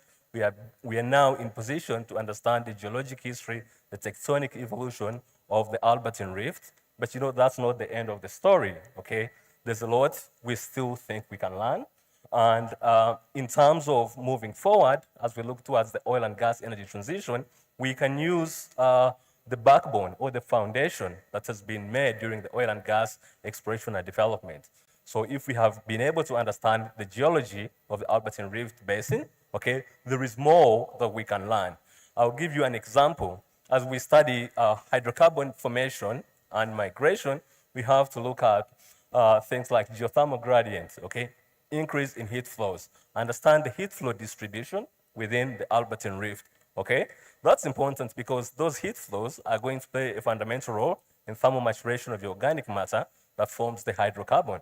But as we move towards the energy transition, we can use that knowledge, for example, harness it, use our understanding on heat flows, for example, into another renewable form of energy, such as geothermal energy. So if we know, for example, where we've got heat flows in the Albertine Rift, we can know also the sources of heat within the crust or the subsurface. Are the sources of heat, for example, from magmatic underplating? Are they crustal-radiogenic heat sources? And so if we have that information, from a scientific point of view, we can work with industry players, the companies that do have the resources, financial resources, and technical expertise, for example, to set up a geothermal plant, okay? So you can see we started from, an angle where we're going into oil exploration, but we can then now transfer this skill into geothermal energy.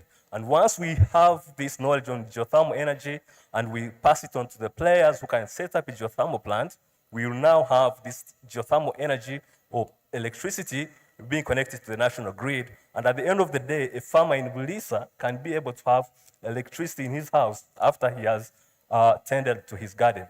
So in terms of putting research as scientists, we need to make sure that the research knowledge that we have is not just kept on the shelves, it is put out there, it is shared with key industry partners, and at the end of the day, it can create lasting value to the society. Thank you. Thank you, Dr. Hilary.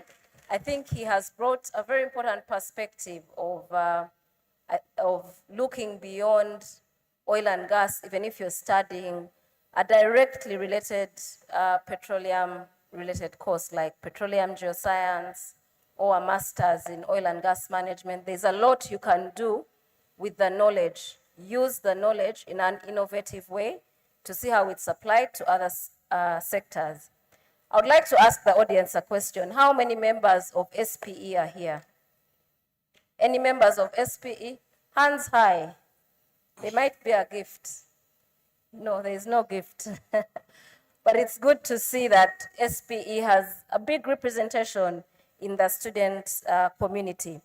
So John Baptist is from the Society of Petroleum Engineers, and they do have a lot to unpack for students. But for purposes of this discussion, I'll ask him to speak to the Petroball competition. Do we know the Petroball competition? Yeah. So for those that don't, maybe he'll use one sentence to explain what it is, but also what it is doing to build a culture of innovation. So that those of you that didn't raise your hands can look up SPE or any other professional association to help boost your skills. Over to you, John. Thank you, Gloria. So just to introduce myself very quickly, my name is John Baptist Eshana Kauta. I'm a recent graduate of petroleum engineering from MAST, and I'm working with Total Energies. I also serve with the Society of Petroleum Engineers, Uganda section, as a research and innovation officer. In brief, Petroball is we call it the petroleum quiz, the World Cup of petroleum. So it is a fast-paced petroleum quiz whereby students take part in answering very fast-paced questions. So you form teams of 5 from different universities, and you face off, and the winner takes it. Yeah, so Uganda started taking part in Petrobal in 2023, and that was also the very first time I took part. And I was the captain of the mass team, and we went ahead to win the nationals 2023, 2024, and I think even recently. So I participated twice, and we won the nationals here in Uganda. We were sponsored by the ministry to participate in the Africa regionals that were held in Accra in Ghana, where we also were victorious, and we were selected to represent Africa at the ATCE, which is the annual technical conference and exhibition organized by SPE in Texas, in the USA. So just to give you a brief background about SPE, we are an organization, a community, a global community in about 123 countries that aims to advance the petroleum profession by organizing conferences, seminars, webinars, lectures, and outreaches. Why is Petrobal important? So first of all, Petrobal helped us to do a lot of research because the questions asked in Petrobal span from a wide range of areas, from technical disciplines in petroleum engineering, like drilling, reservoir, HSE, and so on, but also other engineering disciplines like mechanical, electrical, and so on, also non-technical disciplines like economics, geopolitics, and so on. So we did a lot of research, and the extensive research that we did, the skills that we got from researching and reading deep and wide, we've been able to apply them in research and innovation, as I'll be able to tell you. First of all, there is the critical thinking, the fast thinking, extensive research. So I've applied this in research and innovation. I've been able to work on a number of projects. Very recently, I was a finalist in the East African Community Hackathon, and I had the opportunity to be sponsored by GIZ to present at the East Africa Community General Secretaries Forum that was held in Nairobi in November of 2024. A teammate of mine who was with me in Petrobal recently, 2 weeks ago, was a winner at the hackathon organized by Science, Technology and Innovation, where they won 300 million shillings. So Petrobal helped us to broaden our heads, to broaden our knowledge and our competence. I'll say this, our strength as Uganda and Africa is in technology adoption. And to adopt technology, it means applying the technology that is already there to solve our problems. And you cannot adopt what you do not know, right? So this research, this knowledge gained over extensive areas is what has helped us to be very innovative. Thank you. Yeah, thank you, John Baptist. Sometimes that opportunity you're looking for is right here at the university, not outside. So be active and participate in the opportunities here within the university. The MC has pinched me, and so I'll ask my panelists to give their parting shot in 30 seconds. Look at these young, budding innovators who want to join the oil and gas industry. What is your parting shot to them in terms of using the education they're getting to enhance their research and innovation skills as a pathway for their professional development? I'll start with Stanley. We can go down the line and then end with our keynote speaker to give us the parting shot to these young innovators. Thank you. Yeah, thank you, Gloria. Picking from what he said, I think in addition to applying what you get here, I think there's a need for applied research. I would request the industry practitioners to give as much opportunity as possible to these young solid waste to create building materials. So I think it's very important that as practitioners give an opportunity to these people to come and see it. I thank you very much. John, your parting shot. Thank you, Gloria. So as Ms. Allen Kajina earlier said, that the true wealth of a nation is not in the mineral wealth beneath the ground, but in the productive capability of its people. I think the young people, you really need to step up and take every opportunity you have to learn and gain knowledge, because then that is what will set you apart from everyone else. Yeah, the industry is growing, and we need people like you to come to innovate and do all these great things. Thank you. Dr. Hillary?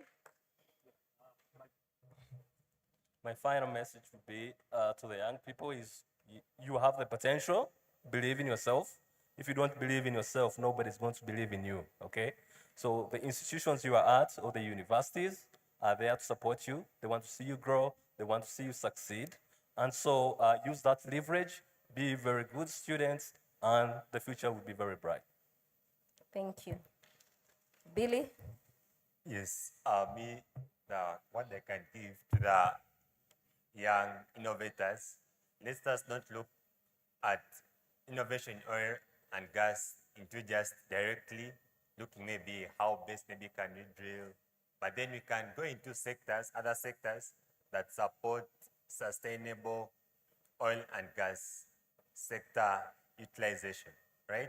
So you maybe, for example, they're telling us from yesterday and today that now you're going to the next stage of oil and gas. So you can look at maybe the byproducts of a given refinery, then you see how best maybe can you work on maybe the waste that are generated. So start to do research and innovation in that lane. Because for us at like Uganda, we have the talent and the resources to do the same, but just we're not taking up the initiative to execute these different resources.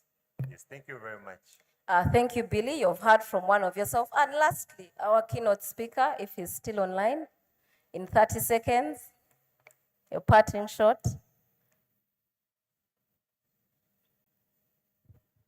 Okay. If he's still online.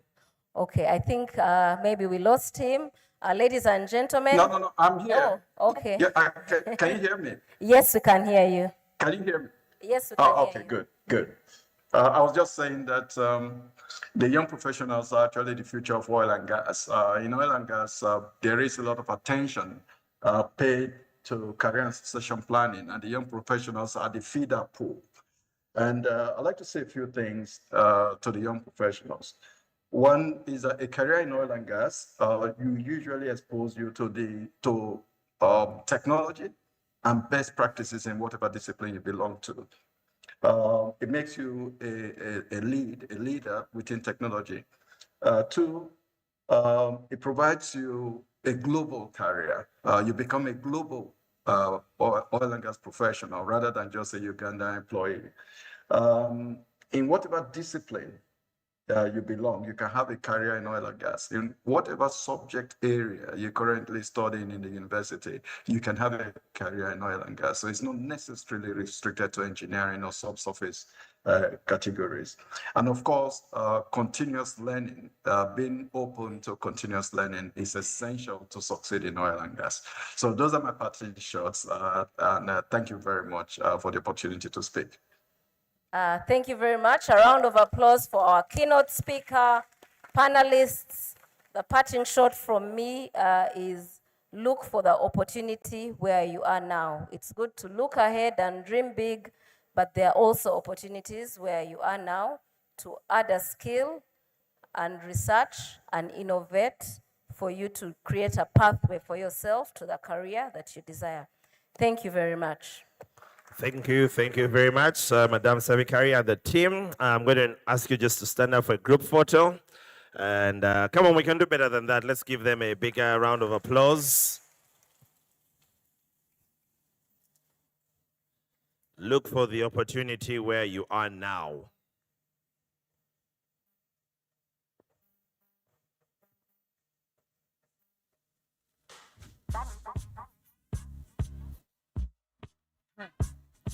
Money, you never see it coming. All right, I'm going to ask us all to just get to our feet so briefly before we get our last panel before lunch. So everybody on your feet, on your feet, on your feet, on your feet. And I'd like you to stretch whatever you need to stretch. DJ, give me some music, and please give me some on my mic here. Everybody on your feet, on your feet, on your feet. Boy, you fresh, we call you Bambino. I see some of you still seated. Come on, straight, straight, straight. Close to the ground like fresh, we call you Bambino. When I look into your eyes, desire. In the room, I see we have Miss Tourism. We also have Miss Clement, Madam Chirawa Patience with her crown. We also acknowledge your presence. Maybe you should come and sit next to Miss Tourism right here. All right, everyone, put your right hand up. You don't know your right hand. You are like, I want you to point at your neighbor with your right hand. Point at them like this. The one on the right. Point at the one on the right, okay? And put your left hand out. Your left hand out. Now I need you to complete the circuit. So point to the middle of their palm.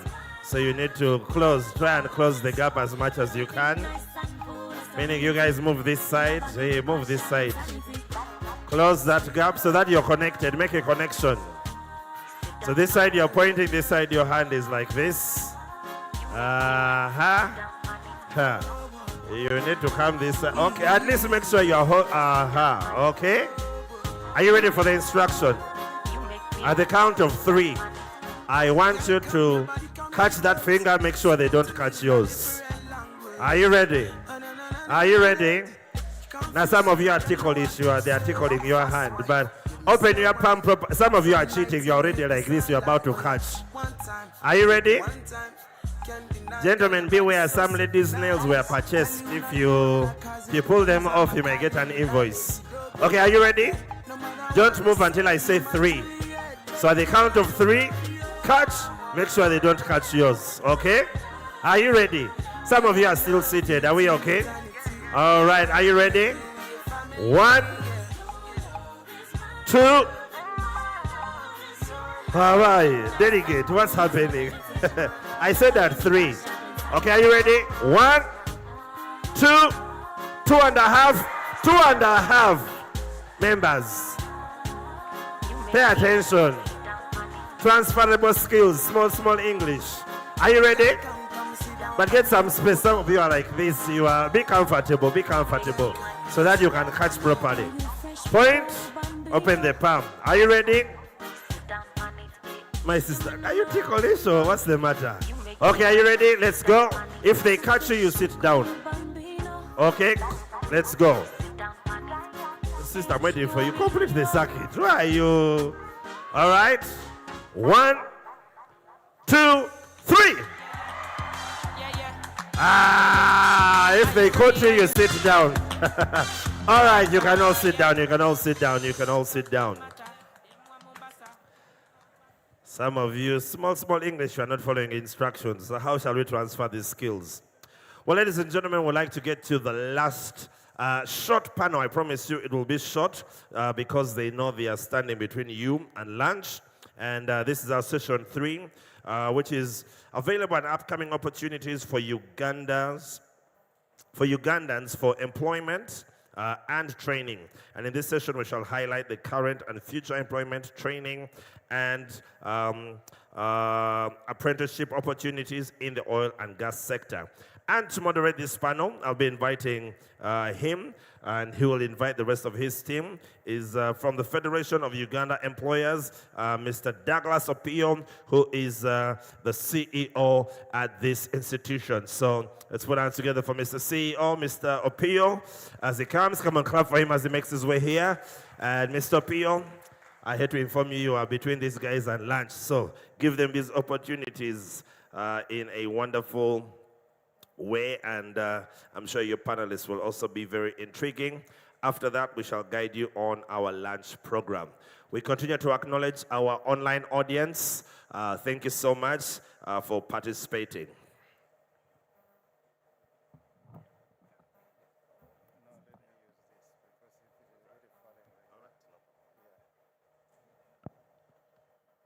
Thank you so much, our master of ceremony. Who is hungry in the room? If you are hungry, put up your hand. We don't have any. So we'll do it quick, but we'll also try to make the most of the opportunity that we have. One of the questions I know you're asking yourselves as graduates is not, is the oil there, but is there an opportunity for me? I think that's the most important thing. Is there an opportunity for you? The straightforward answer is yes. So I'll request my panelists to come so that we do it quick. I'll start with Miriam. Miriam, you're most welcome. Please join me on stage. And she will be followed closely. Yeah, please clap as she comes. Make her feel welcome. And then she'll be followed by Shamira. Shamira, please come. Continue clapping. If you clap faster, then we'll do it quickly. The energy levels will already be high. And then Derek. Derek, please join us on stage. He's the only gentleman in the panel. And then last but not least, Winnie. Is Winnie here with us? Ah, yeah, wonderful. Winnie is just right on this side. Continue clapping.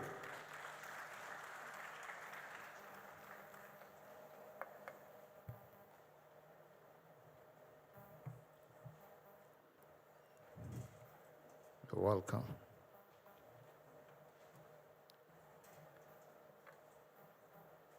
So this panel is about the opportunities. Where are the opportunities? And the beauty with this panel is that we have an entire ecosystem here. We have everyone. We have Inspector Africa. They are experts in quality, national content, and government relations, represented by Miriam. We have COSL, represented by Shamira, technical experts also, good on a number of things within the industry. And then we have ICS, represented by Derek, operations and technical services. But then, of course, we have another dangerous one, my sister Winnie. I just got to know I have a sister on the panel just a few minutes ago, so I'm excited to have Winnie with me. I'll go straight into the questions. I'd thought I would have time to tell you all the nice things, but now we'll go straight to the questions. I'll start with you, Miriam and Shamira. What are the immediate doors that are open today as I speak? What are those jobs that these young people, even tomorrow, they can start work? What are the opportunities? And then secondly, it has been spoken about. We are also in a transition phase. We are moving into full operations now. We are moving away from exploration, drilling and stuff like that. Where are we heading to? What are those opportunities that are coming up that these young people need to be aware of?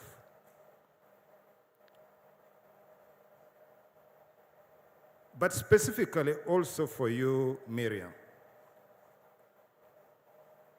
they always tell us the degree is not enough. We need something more. So what is that extra bit? What is that certification that I need beyond my degree that will position me well for that job? Shamira, I also know there are some training opportunities. These young ladies and gentlemen in the room, how can they access it? Where are those training opportunities? So I'll start with the two of you. Introduce yourself properly, and then respond to the question. We'll take it up from there. Let me start with you, Miriam. Please go ahead.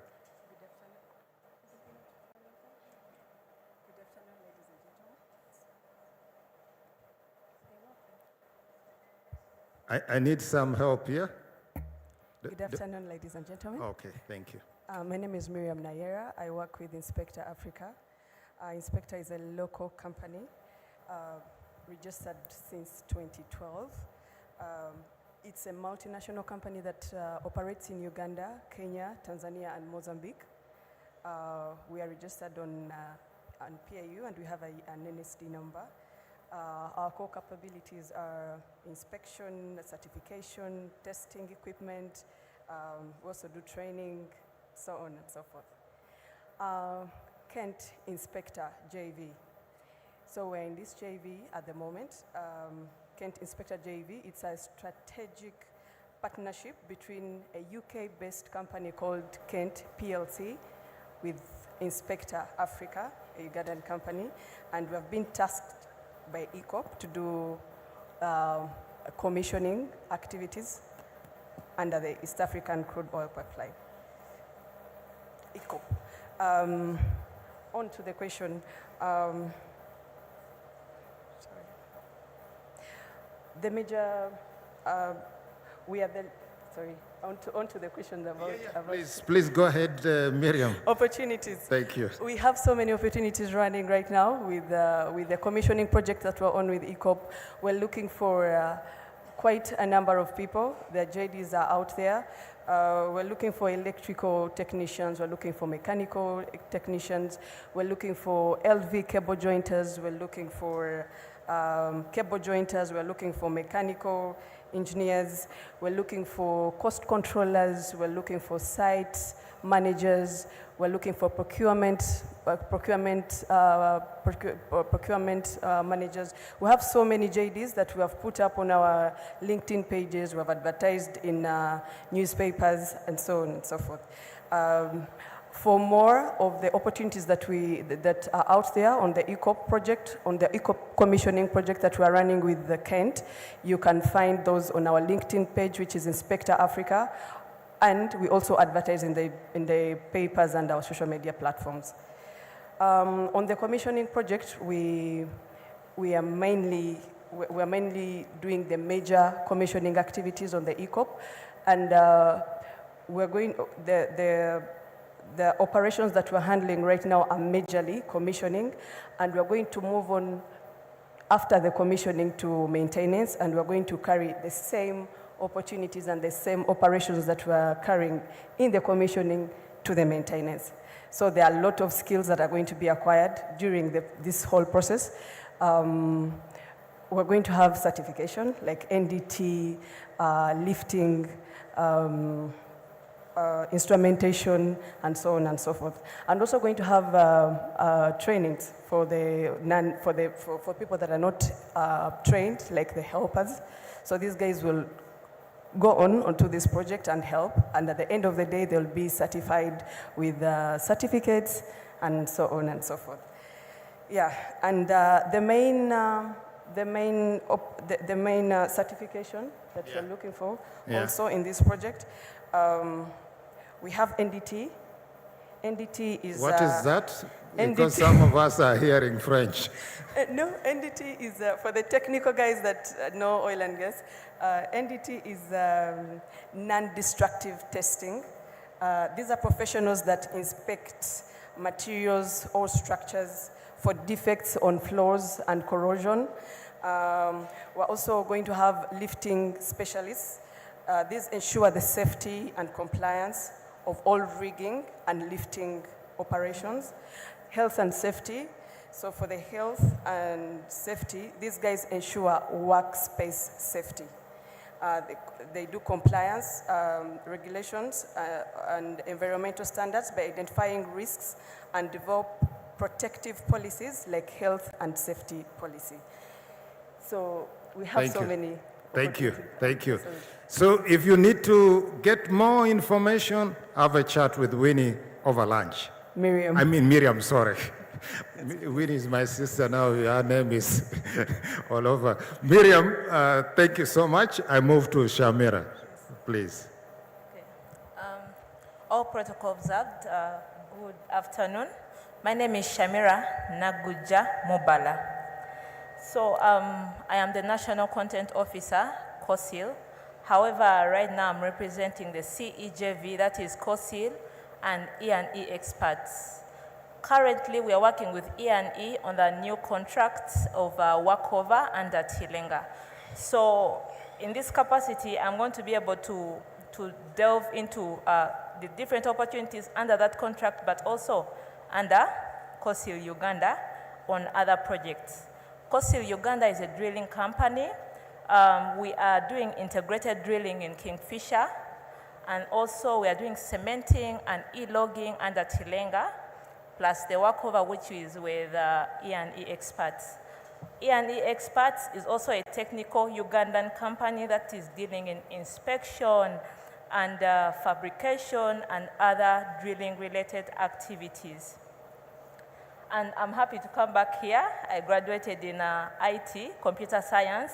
So as you can see, oil and gas is not only for the oil and gas engineers, or no. Also other courses, you can please join us. So you asked a question about the upcoming and available opportunities. The fact is the opportunities are there, because even the current opportunities that are occupied, usually those employees move up to bigger positions because we have expatriate replacements, and we are still going to come back down here to get the personnel who have, let's say, just graduated and they need that experience and grow them to where they need to be. So some of the technical roles that are under the CEJV are, let's say, flowmen, rustabout, operators, crane operators, welders, all those are needed. When it comes maybe to other operations, there's maintenance engineers, that's under COSO Uganda.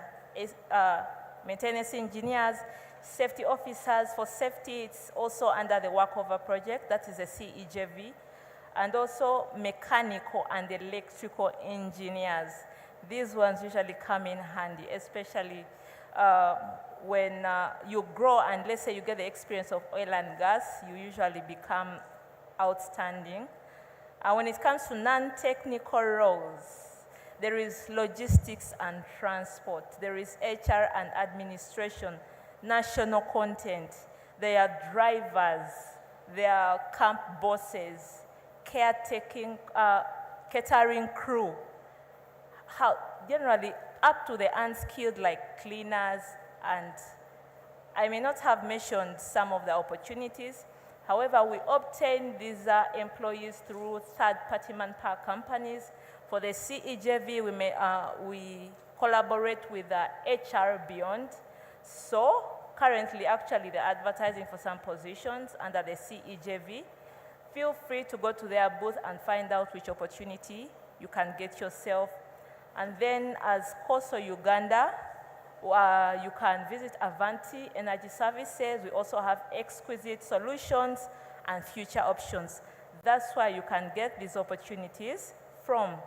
So you also asked about, so when it comes to the skills that we are prioritizing, first of all, for some positions, we prioritize technical competence. But that comes with positions that are critical. I'll give an example of assistant drillers going upwards. But also we give a chance to university graduates who have not yet been to the field. When they come in, they usually start at the lowest level so that they can grow technically and then they keep rising. Like you had the testimony of Kato Jonan. He didn't start where he is, he started as a flowman. We also have some of the things we prioritize: safety awareness. Safety certification usually comes in handy, not for all positions. You'll notice on all the JDs that are put out there, we shall indicate whether you need to have a safety awareness certificate or not. But even for those that do not have that requirement, with COSIL, we are all about safety. Like we ensure that you're well-versed with safety, so you get to be trained in regards to that aspect. And then we also prioritize discipline and professionalism. We prioritize teamwork and communication like you had him. When you are a crew, you work together. Like you must work together. No man is an island. So we prioritize teamwork. We prioritize willingness to learn and grow. There's a difference getting a job and you're not willing to learn something new.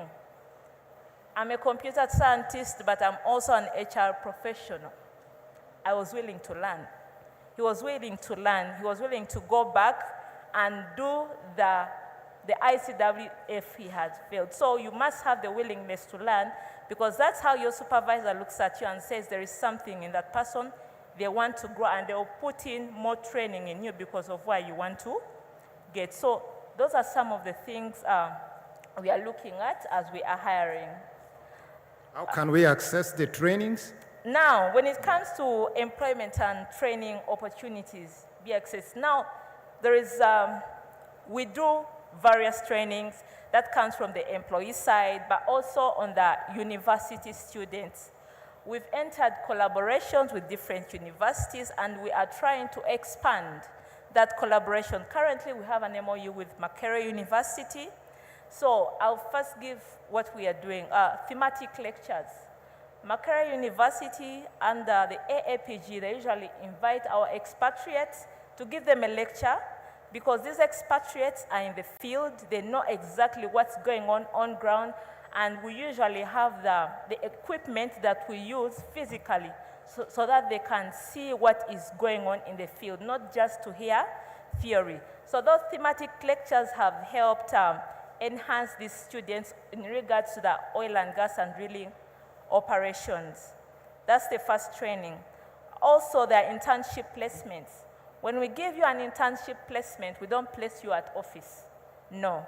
If you're a petroleum engineer, electrical engineer, and mechanical engineer, we're going to send you to our operation bases.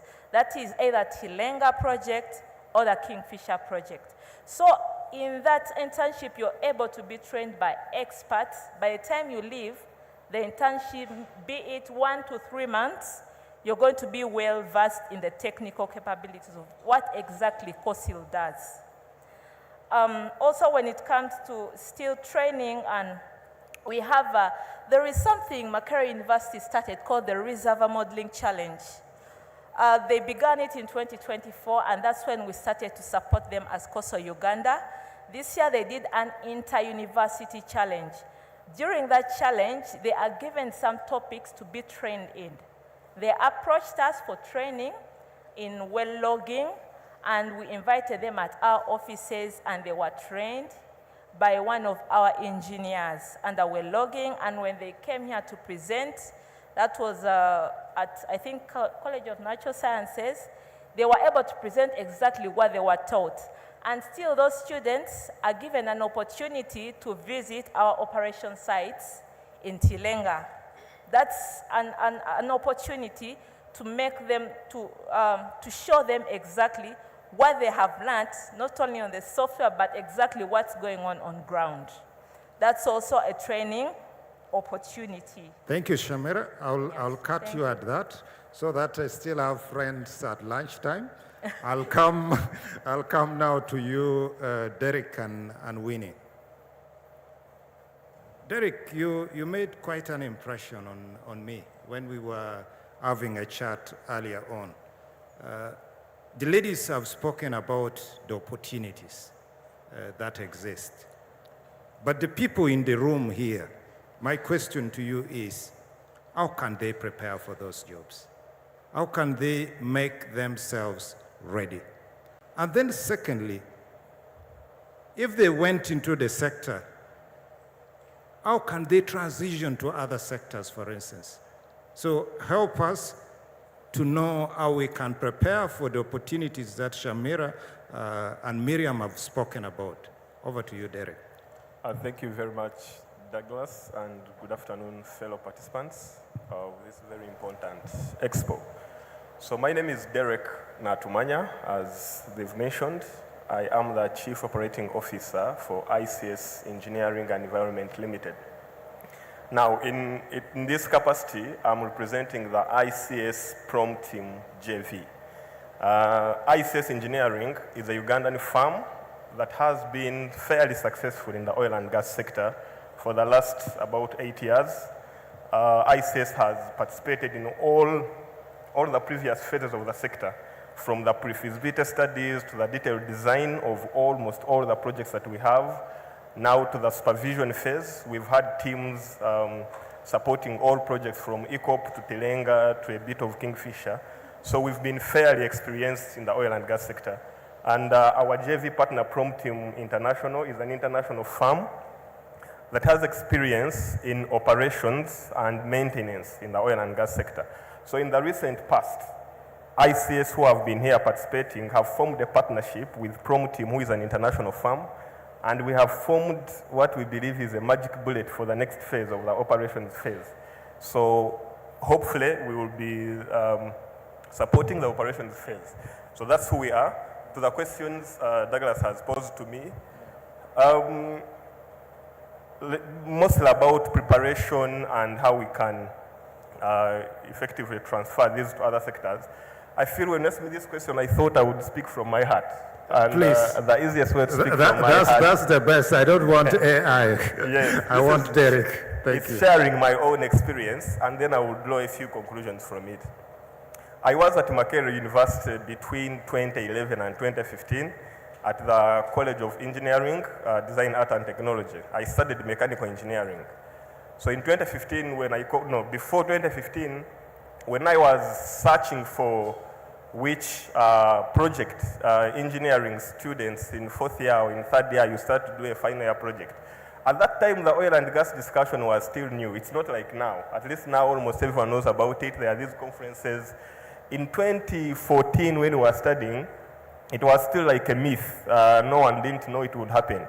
But because we were trying to make opportunities or to create opportunities for ourselves, I remember moving to the Ministry of Energy and looking for the experts that were there at that time. I met one of them, and I tried asking them, how can one prepare for this sector? I interacted with very many mentors in the sector at that time, and I told them I wanted to do a project as a mechanical engineer that had something to do with the oil and gas sector. So at that time, I interacted with a number of people, including my lecturers. My final year project in 2014 was a schematic design of a crude oil pipeline. You may not believe it. And at that time, it was still a rough idea. Yeah, please clap. That's a very good one for sure. At that time, we were not discussing ECOP. At that time, the discussion was still the UKP, the Uganda-Kenya pipeline, before the discussion on ECOP came. When I completed university and I attended a number of interviews immediately, I am happy to report that within about 3 months, I think I had 3 opportunities to where I could choose a job. And in all those, what was the differentiator on the interview was that project. Because in doing the project, then I managed to do a lot of research. So if we went on a panel and we were asked questions, it was very easy to explain or to be knowledgeable about the sector. And that's how I end.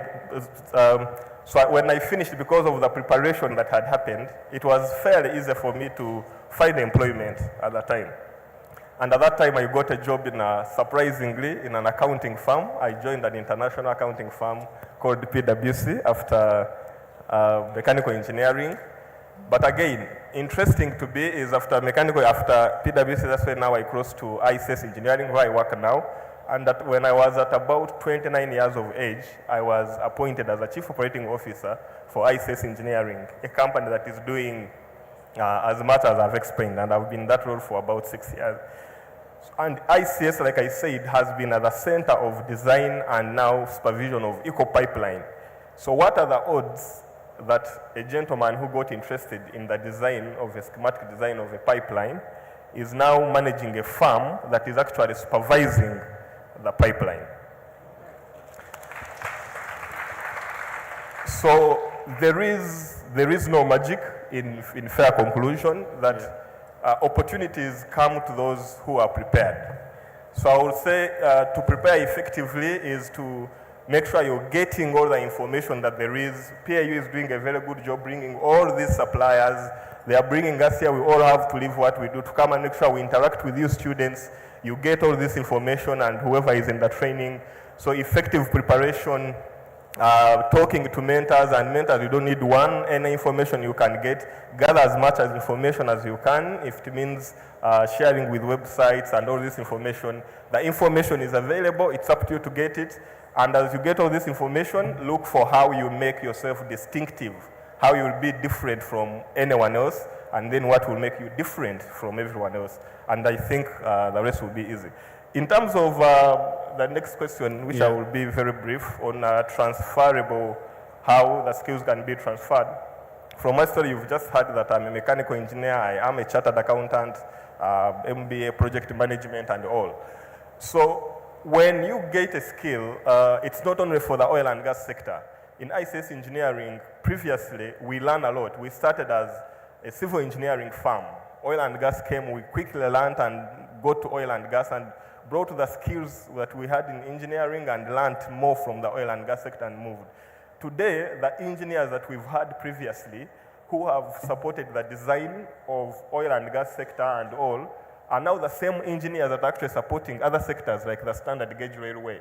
So the knowledge will be the same. If you know civil engineering, if you understand accounting, if you understand public relations, if you understand human resource, it is a skill that you've gained. The advantage with oil and gas is it is a controlled environment, it is a regulated environment, so you're able to grow your professionalism, and we believe all that is highly required by the other sectors. Today, when we see our project managers with how now they manage projects in other sectors, it is very impressive, the skills they've garnered from the oil and gas sector. I thank you, Douglas. Thank you so much, Derek. Now, I move on to you, Winnie. I'll ask you very directly, because I want some of these young people to find a job in your company. So tell us what you have in terms of real jobs or training opportunities, but also given your experience, you can speak into the things that came on earlier, the questions that I already asked. But as Winnie prepares to talk, now I just want to alert all of us that I want a 30-second advice to these young people. How can they be ready for the world of work? So think through that, and with that, we will close. Over to you, Winnie. Thank you, Pio. I know that there are lots of universities here, so I'll just introduce myself with my university. Makerere Oye. No, I'll do it again. Makerere Oye. A complex Oye. Hi, where are the complexers? There you go. So please see me after here. You have a soft spot with me. So my name is Winnie Anyango Loket, and I am the Corporate Affairs and Local Content Manager with Africa Global Logistics. So what is Africa Global Logistics? Africa Global Logistics is a multimodal integrated logistics company. So we pretty much will get your goods from anywhere in the world, by sea, by air, by road, by rail. But most of our rail is in West Africa, so we hope that we can be able to grow the SGR here on the eastern side of the continent. So that's what I do for a living. I also would like to introduce that I sit on the board of the Uganda Chamber of Energy and Minerals, and for each one of you, most key to note is they have something they call the Junior Chamber. I'm quite disappointed that the room is empty. I'm known for being a very tough boss, but a very good sister. It's important that you're in here because some of the things you're going to hear in here will stay with you forever.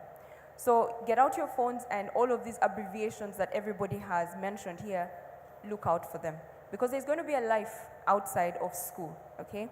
So I went to Makerere University Law School, and then after that I went to the University of Dundee in Scotland, where I did my master's degree, and then I came back for my diploma in legal practice, so that is where I am today. So somebody would ask, what is a lawyer doing in logistics? I'm so glad that my colleague has already spoken on transferable skills. Like, what is a lawyer doing in logistics? You just never know. When I was, back in high school in Abisunza, and we were writing down courses, I remember when I was asked to put down for a degree in procurement and logistics, I said, no, please. But here I am today. I said no then, but it said yes to me now, okay? So I'm just going to quickly share with you my experience as well. I want to try as much as possible to speak from the heart, okay? So just keep it quick. So Thank Africa Global Logistics has been here for more than 50 years. We first were Bolloré, then Transami, but here we are today. So we have a graduate training program. That's the most important thing for you. I know most of you will ask yourselves, how do you transition from education to the employment sector? It's really graduate training. I will tell you for a fact that as of today, I have trained 102 graduate trainees fresh from the university, and I have 58 of them that I employed in the company. It only shows you, thank you. It only shows you that there has to be an interest in all of the oil and gas companies. So right now we're actually running a graduate training program. So if you did not check out the website, go ahead and check out the website. I came here with my colleague who I'll introduce later so that you can be able to come. So these are the skills that are available. So unfortunately, I do not have an agreement with the University of Makerere, my own university. I've tried so hard to get a hold of you, but we have existing memorandum of understanding with Chambogo University, Makerere Business School. So I'm hoping that one of these days we will have one with you so that we can have direct contact. But you can always get a hold of us through the website or with the chamber, okay? So another thing that that's very key, that I know that you would want to know, how do you get a hold of it, okay? So it's important that you draft your CVs. I know in your generation there is something called AI. Please just don't copy and paste the AI. Be able to go through it so that you have a robust and elaborate CV. The other thing as well, you need to consider lots of volunteering. Most of you don't like to volunteer, but what I do now, most of the work I actually volunteered for it, okay? So you kind of need to define your career path very early, and there are lots of opportunities that will keep coming. I know he's asked me to speak about those opportunities. Like I said, we're in logistics, but the other roles are available as well. My colleague who spoke first mentioned all of them. So there's HR skills that are necessary, there's legal skills that are necessary, there's finance, we have a very elaborate finance department, there's an engineering department which we call the transport department. So these are also opportunities that are available for you. We are expanding as a business. We are in more than 49 countries, but the move has now shifted to East Africa, so there's a bit of growth here. For example, at the office where we sit in Tinda, we are 350 employees. So we want to do the same for all of the new hubs that we have. We have a hub that we are launching this month, actually, on the 26th of this month. We'll be launching a new hub. So that is in Hoima. So we're going to have an ILST hub in Hoima. We'll be launching a hub in Kasese. We will be launching another one in Namamve. So that just shows you the opportunities that are going to be available for all of you. For all of you who will be worried of how you will get in, I encourage you to just start as a graduate trainee. That will be able to take you forward. But should you not, then start as a volunteer somewhere, and then you can be able to move from there. So the other thing that I'll say to you, I know that my colleagues will speak about their parting shots, which I'll do later, but you need to prepare, okay? You need to get the skills that are relevant, and you need to adapt, okay? This is something I have recently told myself. I don't know how many of you are Christians, but I am a Christian. So the Bible talks about the man that was lowered from the roof. So you can ask yourself, why didn't he go through the door? He was lowered through the roof. Sometimes that's what you're going to have to do. You're going to have to lower yourself from the roof, because most of the rooms that I'm in today, I invited myself. I did not wait for an invitation. For example, this meeting was open to all of you, but you can see there's empty seats. So these kinds of opportunities are able to guide you and are able to help you. So I just really hope that you'll be able to learn much from this, and we look forward to seeing you at AGL. Thank you. We are on our way. Shamira, please, as we conclude. Thank you. As we conclude, I'll just mix a 3-in-1. There's a book called Uncommon Pursuit. If we want to achieve uncommon results, we must be willing to make uncommon journeys. And I'll top that on with Ms. Kajina, Aline Kajina. She said that the future depends not only on those who are qualified, but the adjustable. You have to adjust.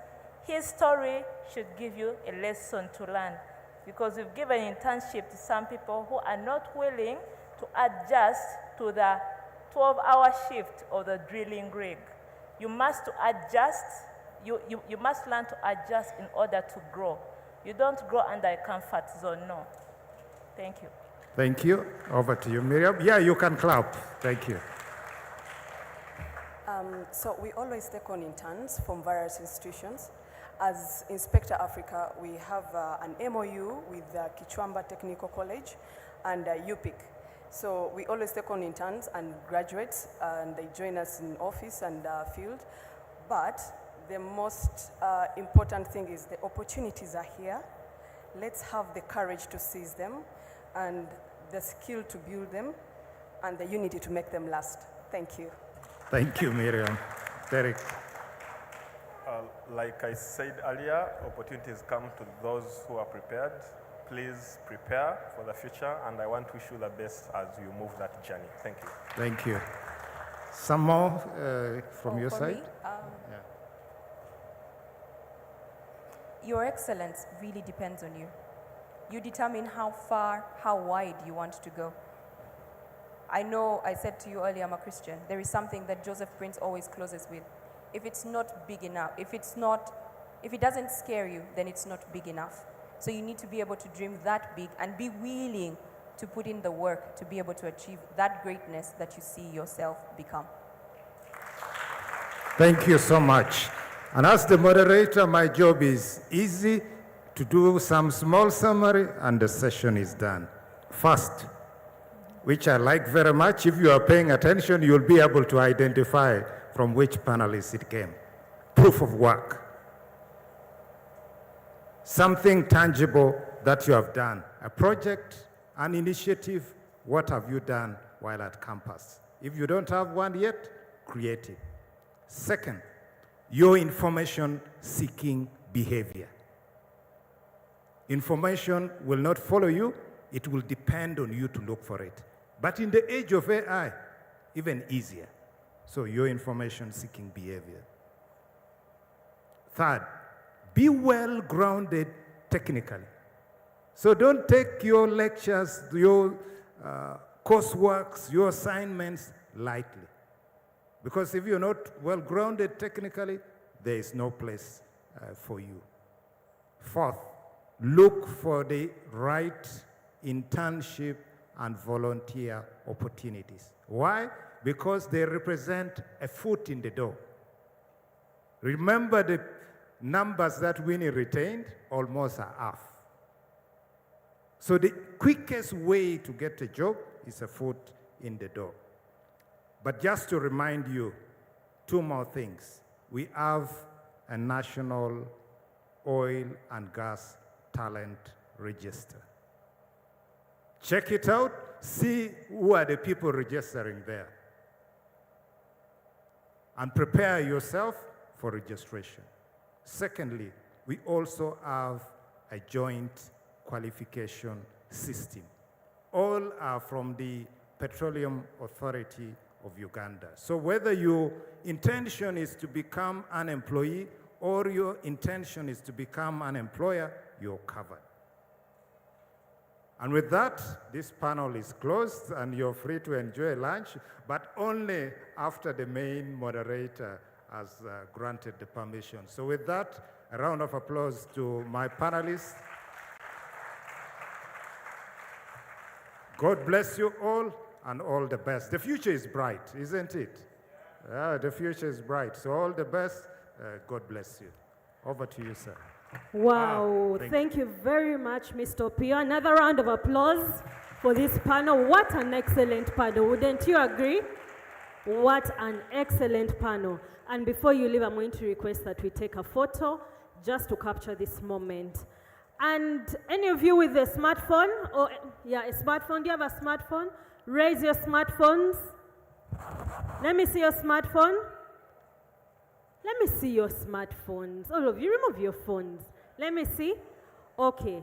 Now, if you're in the National Oil and Gas Talent Register, raise your hand. Okay, just see a few of you in the audience. Okay, now, since most of us have a smartphone, let us Google. Let's go to Google. Open your phones. Let's go to Google. Under Google, type National Oil and Gas Register. Are you typing?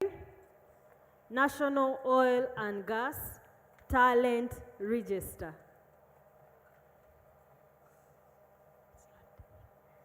Have you put it in? Do you see anything like NOGTR? NOGTR? You see it? Click that.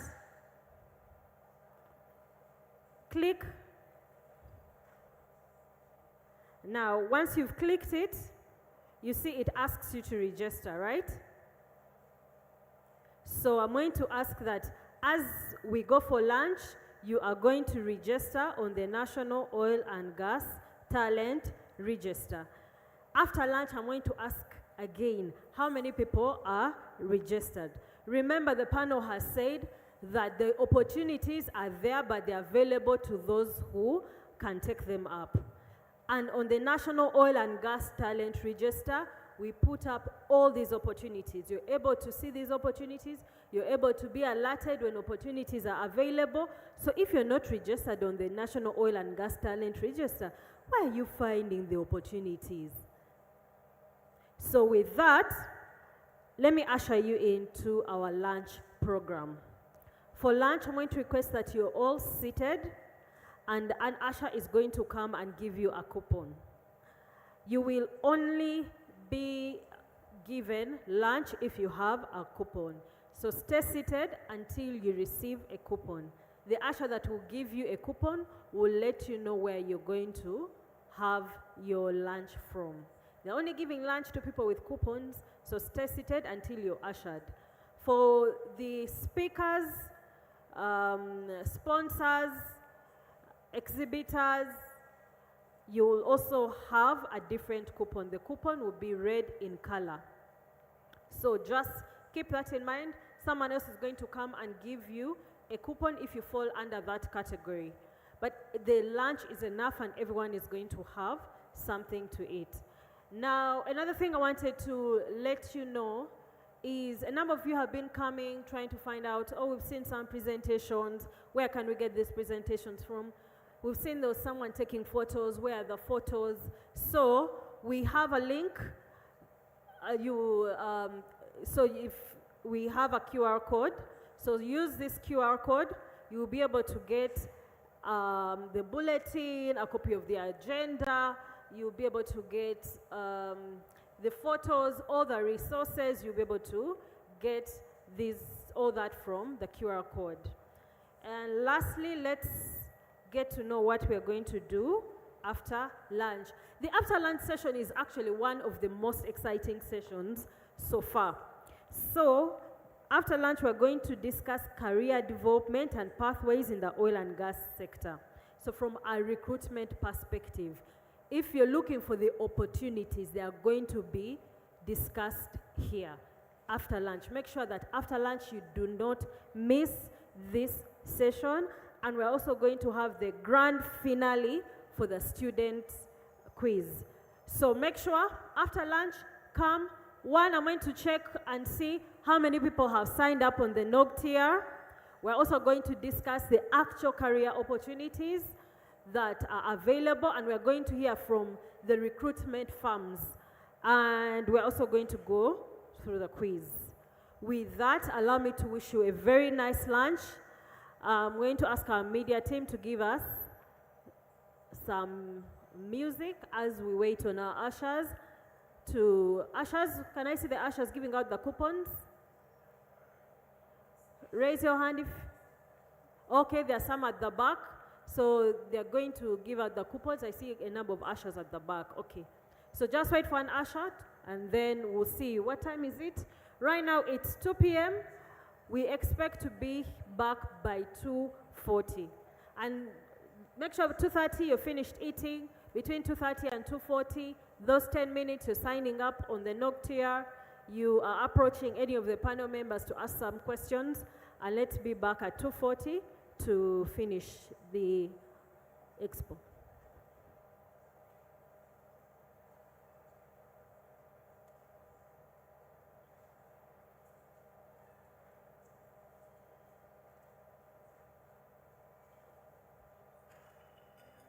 I'm in my second year. I'm so thrilled to be part of the beneficiaries of the CPP scholarship. It came in at a time when I so badly needed it. As a private student at Makerere University, I've been going through a lot of worries, a lot of fear, and I've actually had the uncertainty whether my tuition for the next semester would actually be sorted. My parents have been going through a lot. All right, so actually being align given with further SDGs. instructions for lunch, I'm going to request that apart from the speakers, panel members, sponsors, exhibitors, the rest, please go through the back door. The ushers are waiting with the coupons at the back. So you get a coupon and then proceed to lunch. Please come back at 2:40. Make sure you're back by 2:40 so that we can continue with the discussion. Media team.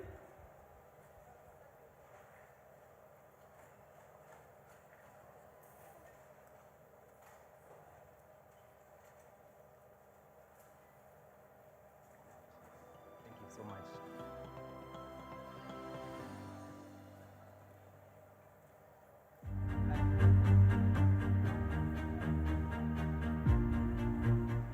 My name is Ian Yesiga. Bill Clinton Olanya. Dr. Sharon. Nicholas Byomukama from Lisa District. I'm coming from Jinja, Eastern Uganda. I've been studying oil and gas process operations in the Tlenga Academy. I'm going to an international institution, that is Petrofac Oman. I've researched about Oman.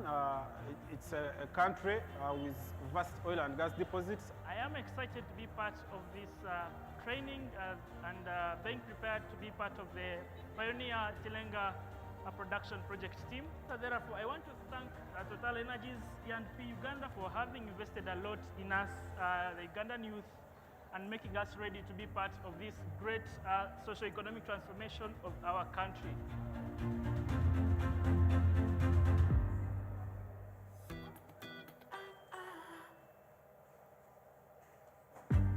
My name is Sambwa Kautara from Chambogo University, pursuing a bachelor's in electrical engineering. I come from Sembabule district, one of the districts through which the pipeline is passing. I'm happy to have been selected for the CPP scholarship. I'm happy for this opportunity because it's going to help me concentrate on my studies. And also, I hope that after this maybe my course, that I'll be able to achieve a lot more and maybe be given more opportunities to work for the industry and develop the industry. I would like to thank the committee of the CPP and the EACOP, and then also the deans and or the faculty and everyone who has been supportive in during this process and encouraging me to apply, and the Chambogo University Engineering Society for the communication and engaging us in the different activities of the society. So through that, we got to know about the scholarships, and alhamdulillah, we attained them. So I thank God and everyone has been supporting.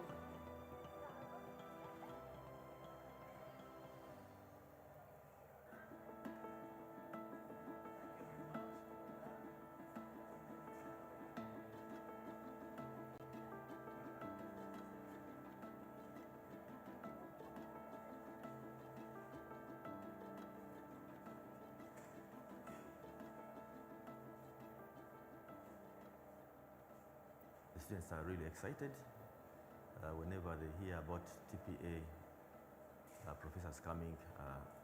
They are hoping for something which is new.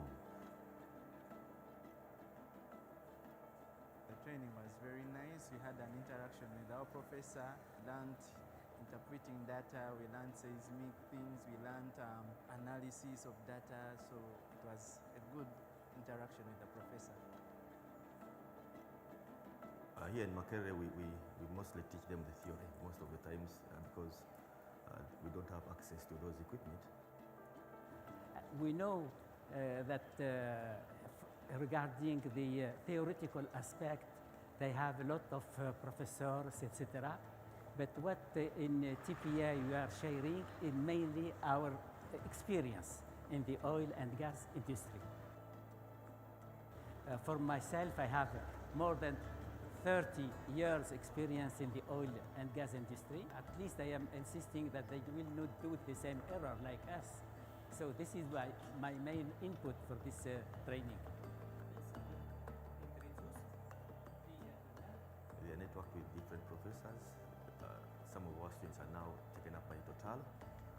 So the training has been beneficial to them because they gain knowledge.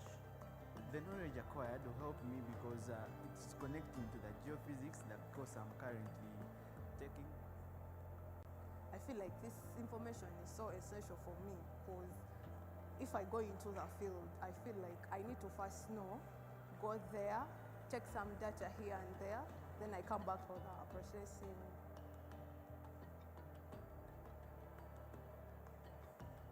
If you can see someone higher and is teaching you the same thing you're learning in class, you become inspired. So if they can do this yearly, this could be a nice program to us.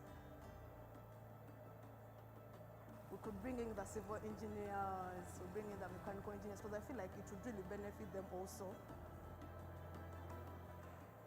I would like to thank Total for the tremendous work they are doing for this department. I want to say merci beaucoup so much. Total, we are so grateful and honored that they chose our department in particular. I would like to say thank you to Total Energies. Thank you very much.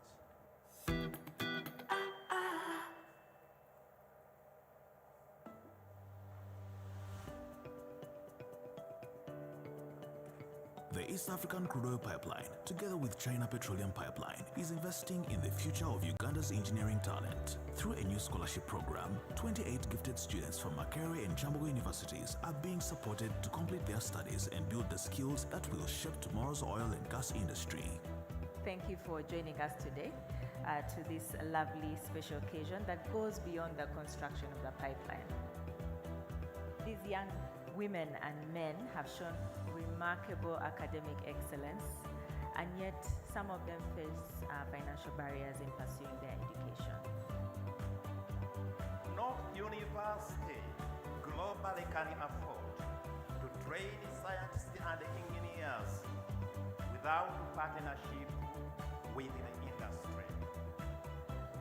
We are excited to award scholarships to 28 engineer students from Makerere University and Chambogo University, total valued at $100,000 US. The oil and gas sector is vital to the pillar of our nation, and beyond the revenues and infrastructure, it's the dedication to local capacity building that will leave a lasting legacy.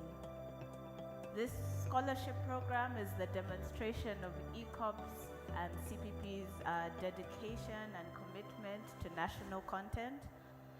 The future of Africa is bright.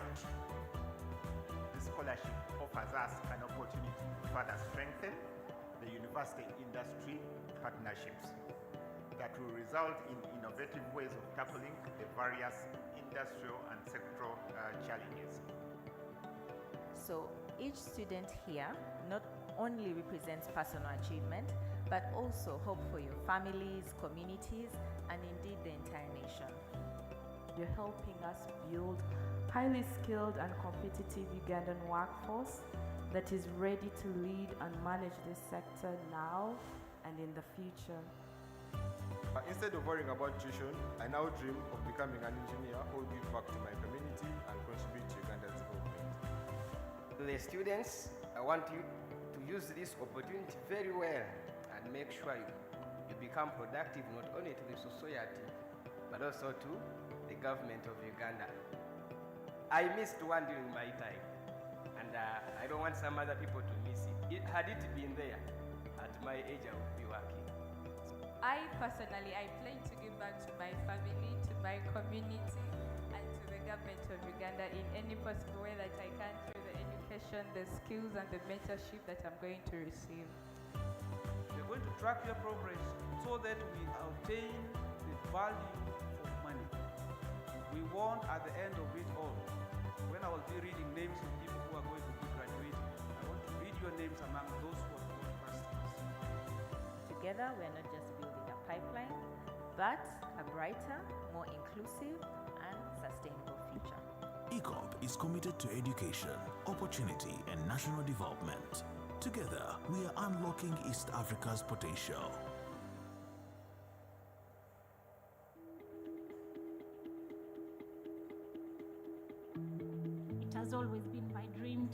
work in an energy industry. I learned about this Tilenga program from a friend because ever since my childhood, I'd had a dream to be able to serve my country.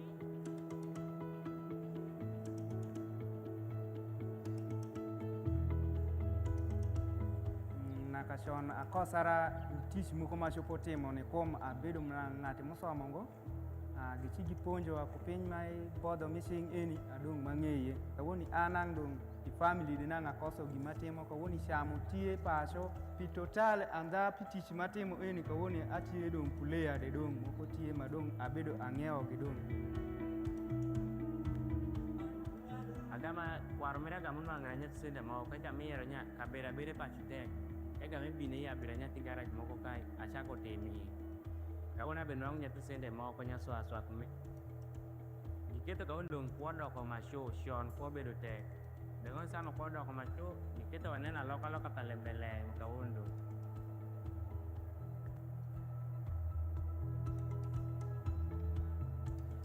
We know that regarding the theoretical aspect, they have a lot of professors, etc. But what in TPA we are sharing is mainly our experience in the oil and gas industry. The knowledge acquired will help me because it's connecting to the geophysics, the course I'm currently taking. I feel like this information is so essential for me because if I go into the field, I feel like I need to first know, go there, check some data here and there, then I come back for the processing.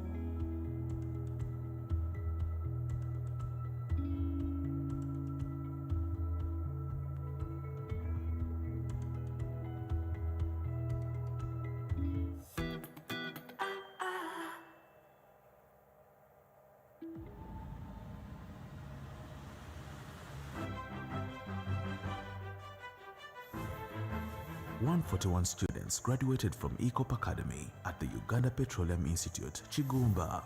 This achievement marks a significant step in building local capacity for Uganda and Tanzania's oil and gas sector. It's indeed a great honor and privilege to welcome you to your peak to celebrate this momentous event, the closing ceremony of the ECOP Academy in Uganda. Today marks a proud milestone.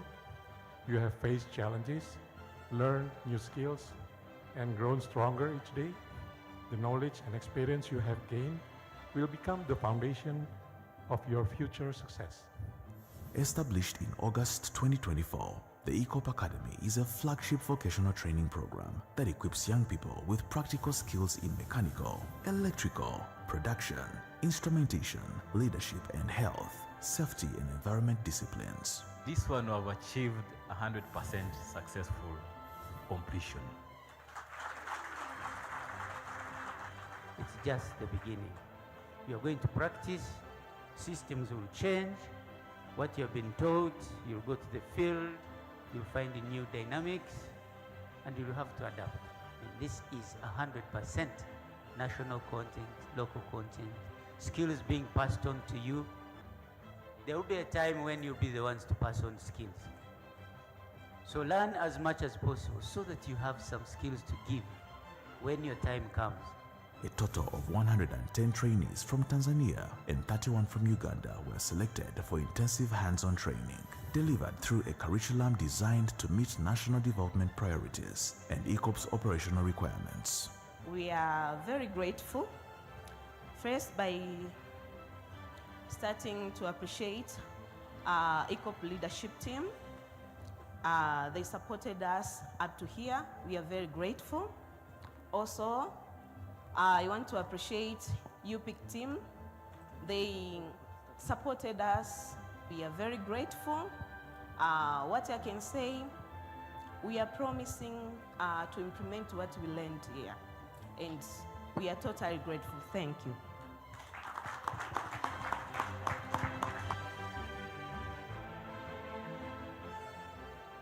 So lead by example is very important because, as I said, you are all ambassadors. When you wear this ECOP t-shirt. When you're there in the quality of ECOP as a trainee, you represent ECOP. Our work is to be focused, to work safely, efficiently, and all go home to our loved ones. Ladies and gentlemen, let me first take this opportunity to thank ECOP for this great work done.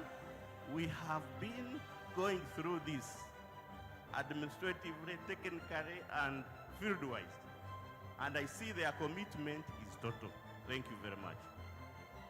I know you are excited of achieving this, but I can assure you it is possible to achieve more. When you are committed, when you follow the guidelines that has been given, you will achieve more. You're standing on shoulders of giants. Now, tomorrow, you will be the giants. If you are disciplined, if you have attitude to become a giant, you will become a giant. If you're a skilled giant, you are even twice as much. So the future has been put in your hands as long as you keep the discipline and the attitude. Through the ECOP Academy, the East African Crude Oil Pipeline is nurturing a skilled, empowered, and future-ready workforce for the region's energy sector. Together, we are investing in people, strengthening communities, and building local capacity for generations to come.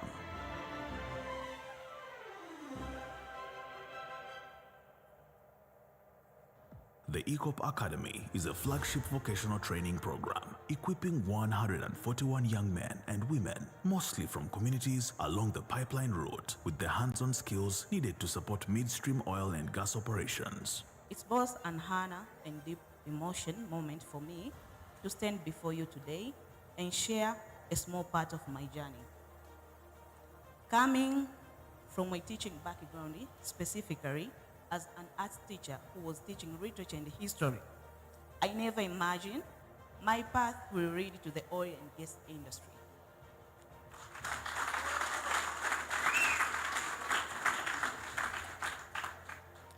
It felt almost impossible. All I had knew was old charts, dusters, and lesson plan. The world of pipeline instrumentation and control system seemed galaxies away from my reality. The oil and gas industry was something I only saw in documentaries or I read about it in newspaper or social medias. It felt far removed from anything I ever thought I could be part of. So when I was selected to be trained by ECOP to join the operation and maintenance team, I didn't believe it. At first, I questioned myself, why me? How does someone with no engineering or technical background selected for such prestigious opportunity? But looking back now, I understand. ECOP didn't just see my past, they saw my potential.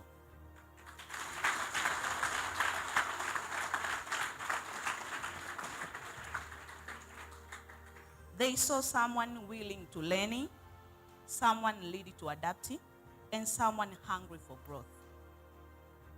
The training has been intense.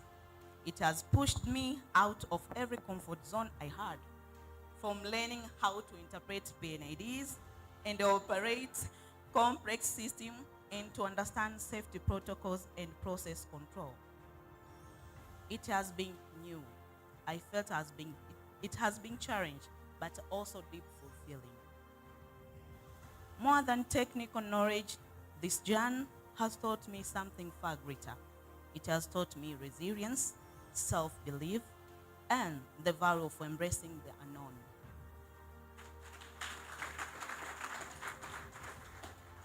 I have grown not just professionally, but personally. I have moved from the world of chalks to pipeline, and I say that with immense pride.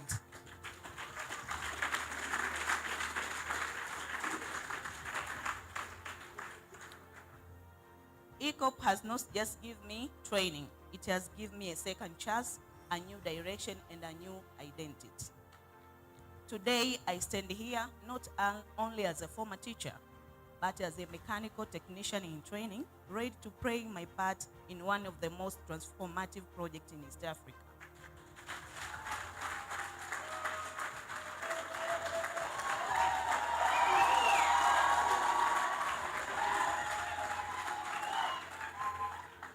To my fellow trainees, if I, an art teacher, could make this far, then you too could achieve even far greater. Let us carry this journey with humility, commitment, and excellence. To ECOP, thank you for believing in people like me. You have not just invested in skills, but you have invested in lives. Thank you all, and me all light together.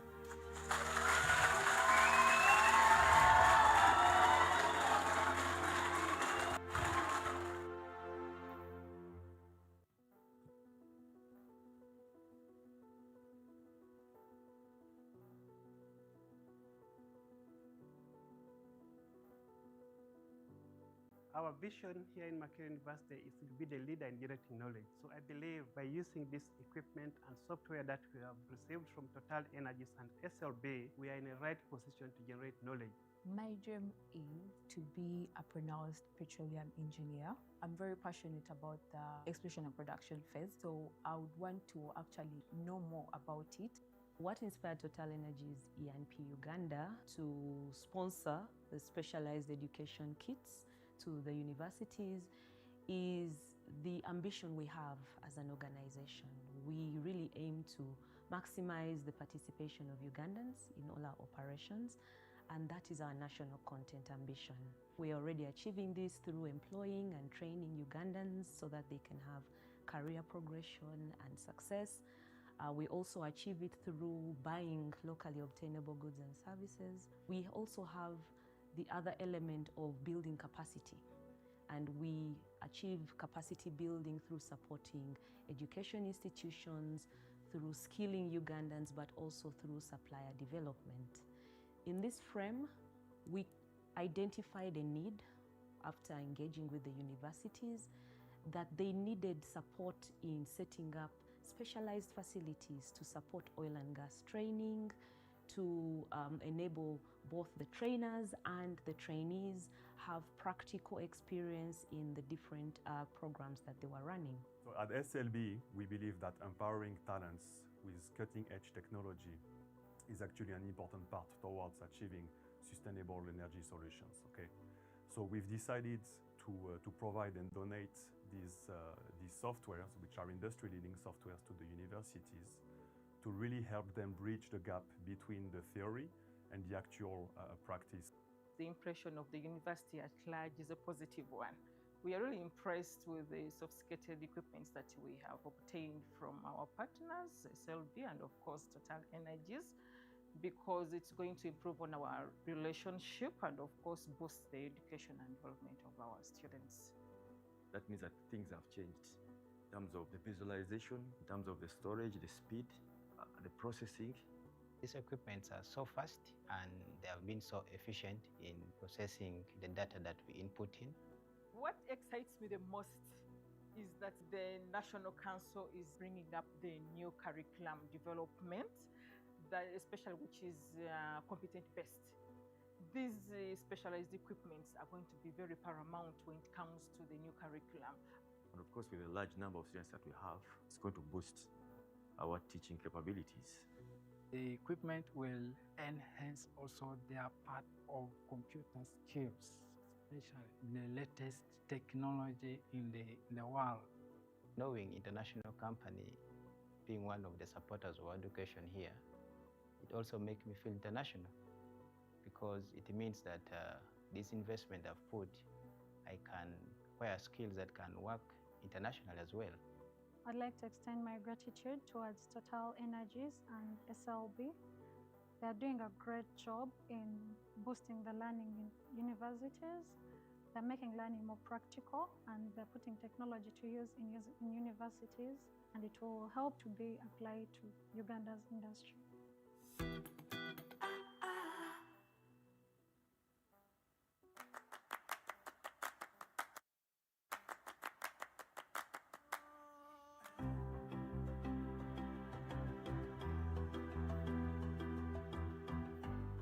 By name is Keyalisima Oliver. I've been studying at St. Simon Vocational Training Center, doing a course of welding and metal fabrication. Keyalisima Oliver is among the 168 beneficiaries from the households affected by the project. During our training, we did the exams, the assessment for Directorate Industrial Training. I passed very well. Here is my certificate.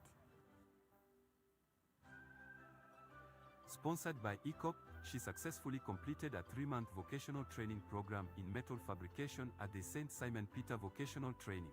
I'm very happy that I've graduated, and I thank God for having kept me alive. I want to look for a workshop. I be working from there. I look for money to buy other machines so that I can make my own workshop.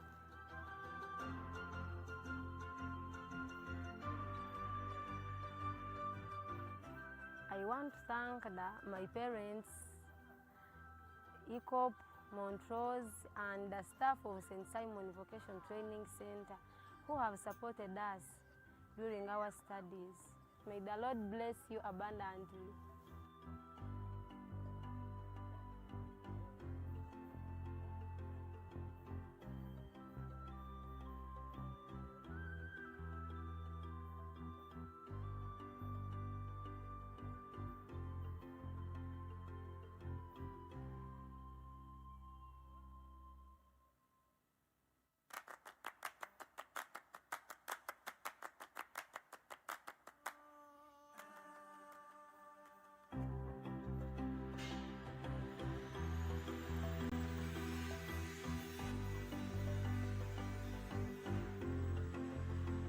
My name is Biamukama Vincent, the head of department welding and metal fabrication here at St. Simon Peters, and also an instructor here in this department of welding and metal fabrication.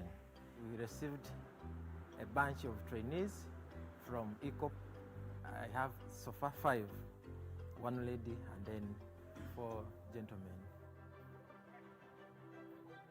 I'm here at St. Simon studying course of welding and metal fabrication. Our land was affected by pipeline. Then our parents were compensated. They selected two students in every family. Me and my sister, we also came here. My sister is also there studying tailoring. And me, I'm here studying welding and metal fabrication.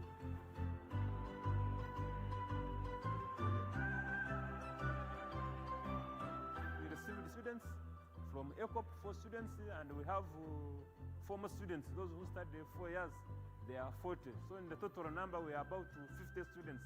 Our students here whom we have trained after here, they are supposed to go and work in the garages, go and look for jobs in the oil and gas company, and start their own garages so that they start earning money and how to make their families survive.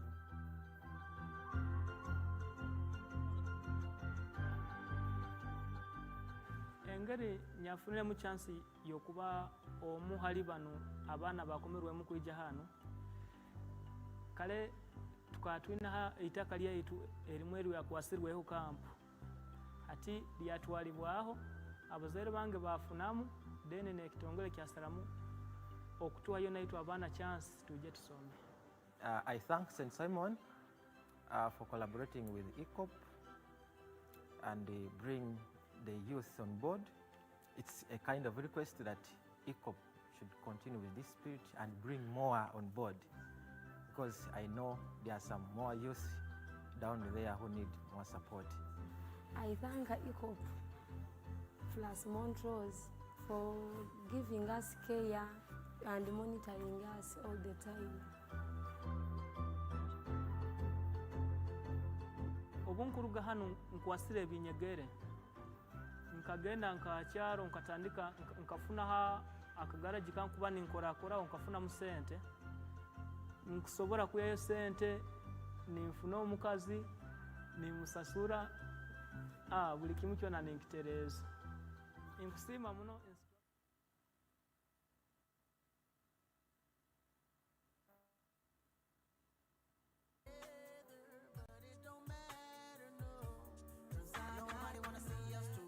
Nobody thought we'd last forever. I feel I'm hoping and praying things between us don't get better. Men steady coming after you, women steady coming after me. Seems like everybody wanna go for self and don't wanna respect boundaries. Telling you all go slide, just to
by my side, I feel like I can't eat or sleep. Gotta come down to earth, I don't wanna. Gotta let you go, but baby, I don't wanna. And I gotta see that you and me ain't meant to be. That's why I tell myself, if that boy don't love you by now, if that boy don't love you by now, he will never, never, never, never love you. He will never, never, never, never love you. Oh, if that boy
purpose. Why did it work? Hey, if we close our eyes, it could just be me and you. In this club, in this club, in this club, I wanna make love. In this club, in this club, in this club, in this club, in this club, hey yeah, in this club, hey yeah, in this club, hey, I wanna make love, make love. In this club, let's go, in this club, let's go.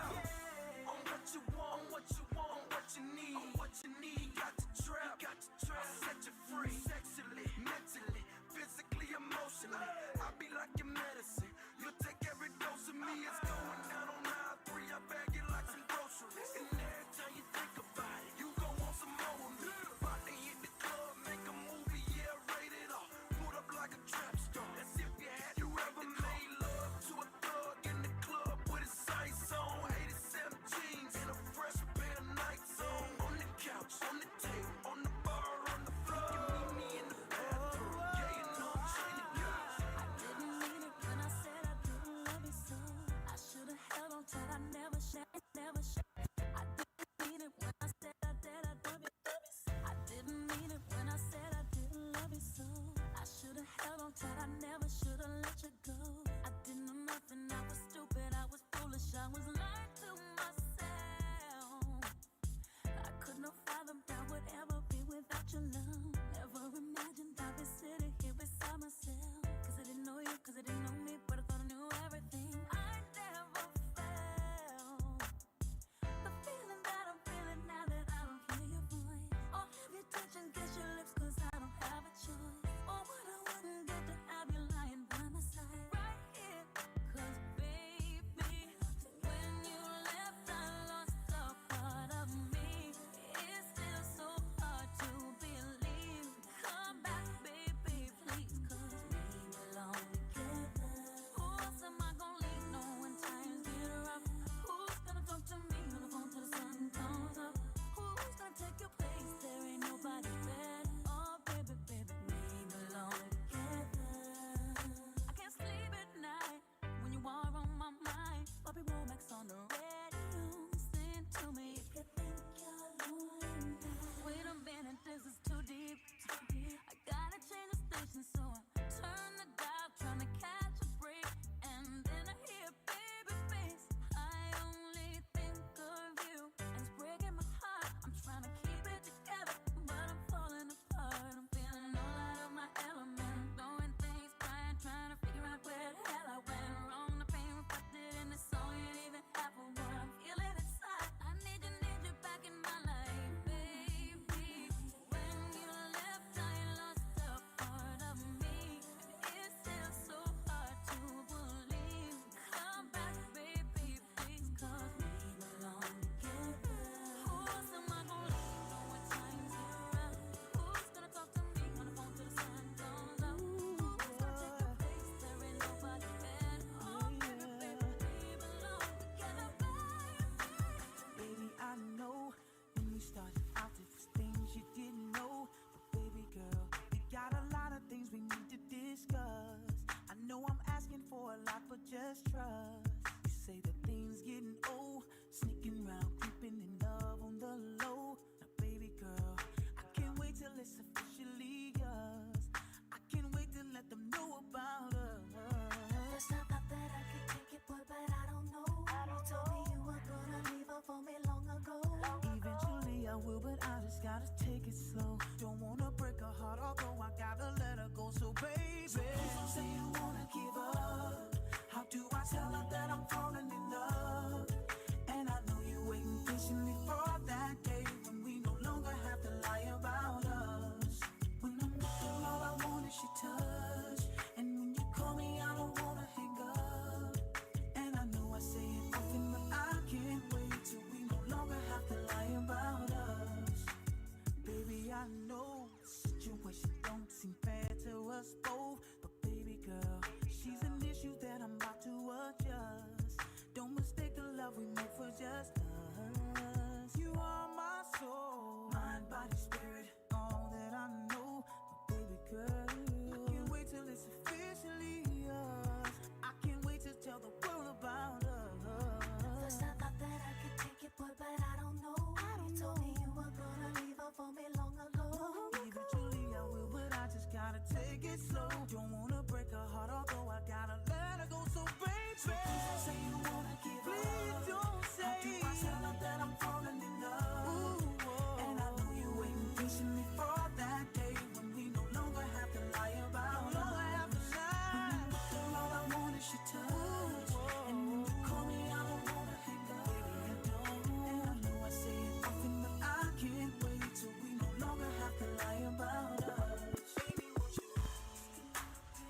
again. It's your boy DJ Zero Pro UG.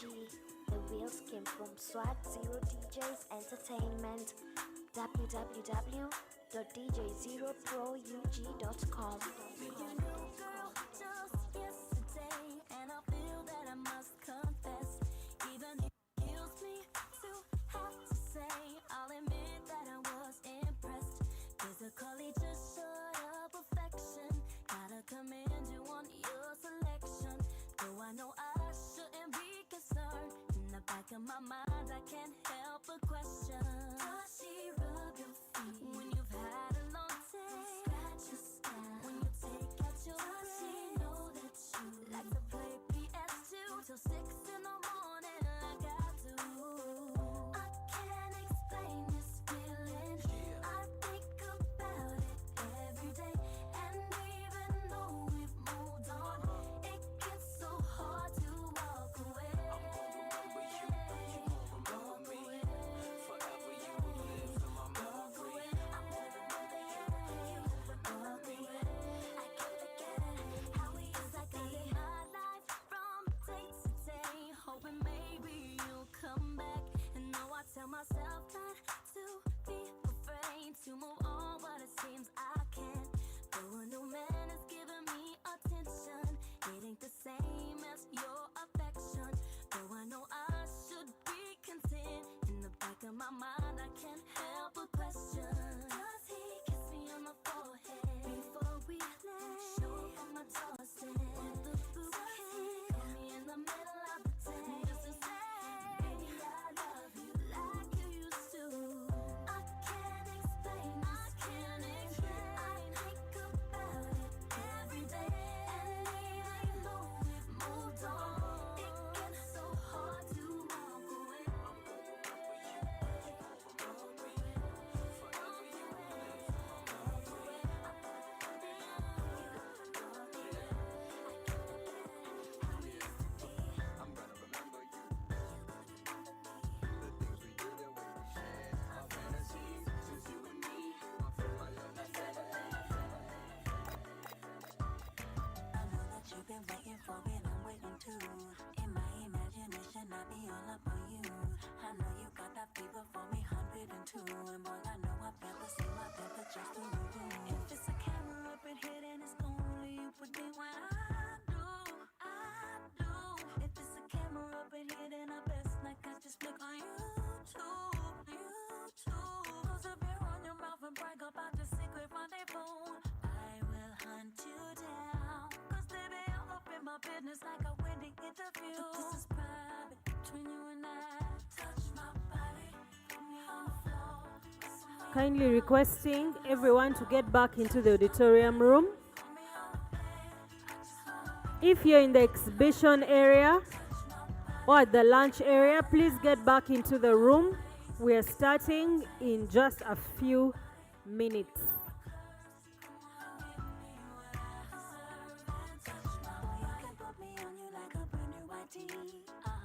Let's get back into the exhibition. Let's get back into the auditorium room.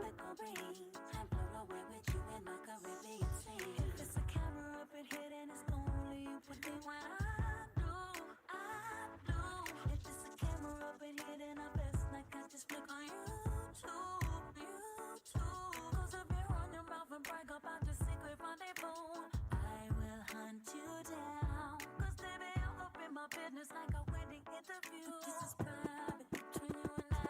Touch my body, put me on the floor. Kiss me around, give me some more. Touch my body, put me on the bed. Yo, cha-cha, hey yo, DJ Zero. You said the music, you're the music hero. You're a blessing on yourself, you're Semin and Zulanda. I'm representing with your main as DJ Zero. DJ Zero. Before I wake,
As always, please get closer. You know, earlier I was discussing with Michael MC how we're thinking that maybe you guys even think I'm the bad cop, because I'll keep coming and asking you to come in front. So please, whoever is at the back, come in front. I've seen you, there's someone who has just ducked. I'm going to come for you. So if you're at the back, please come to the front. And this afternoon session, they're going to really discuss opportunities within the sector. Like the actual people who do the recruitment are going to be talking to us. So you want to be at the front, be seen, hear the conversations. Yeah, the afternoon is a very interesting discussion. If you're on this side, please, I encourage you to come and let's first fill this side of the chairs. Please, I encourage you, please come and fill this side of the chairs.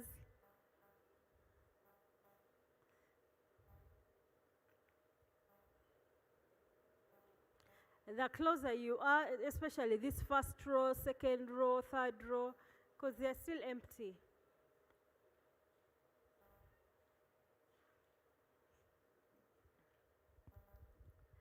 If you're in the exhibition area, please get into the auditorium room.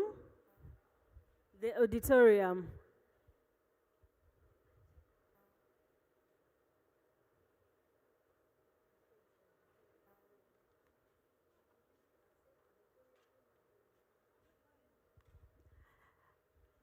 Please get back into the auditorium.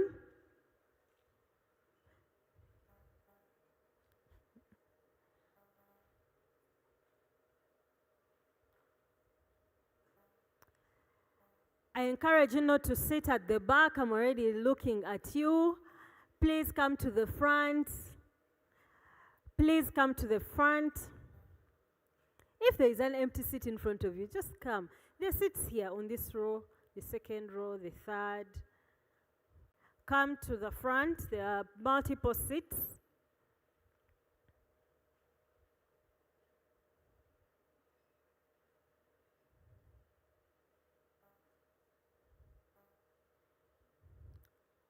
If you're at the lunch area, exhibition area, please move back into the auditorium.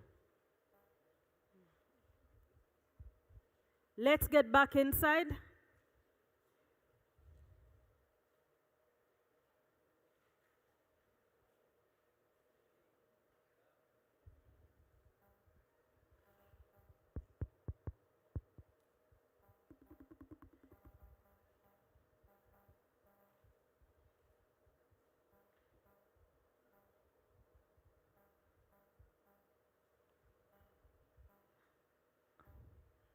You know, maybe as we're waiting for everybody else, if you're here and you have a question, I have manager cost monitoring here, there's a national content officer here, so we can have a discussion as we're waiting for people. Do you want to know about anything, any questions that were maybe you had that you'd want answered as we're waiting for people? No? Okay.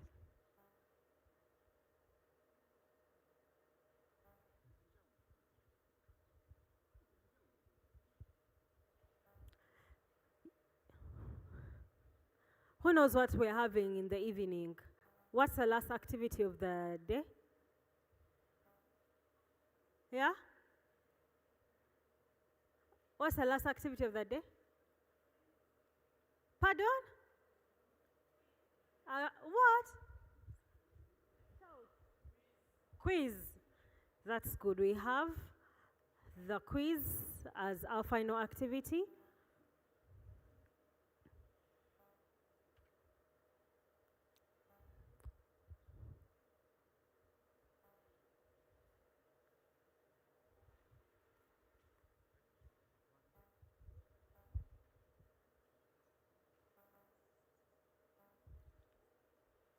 We'll be starting in a few minutes.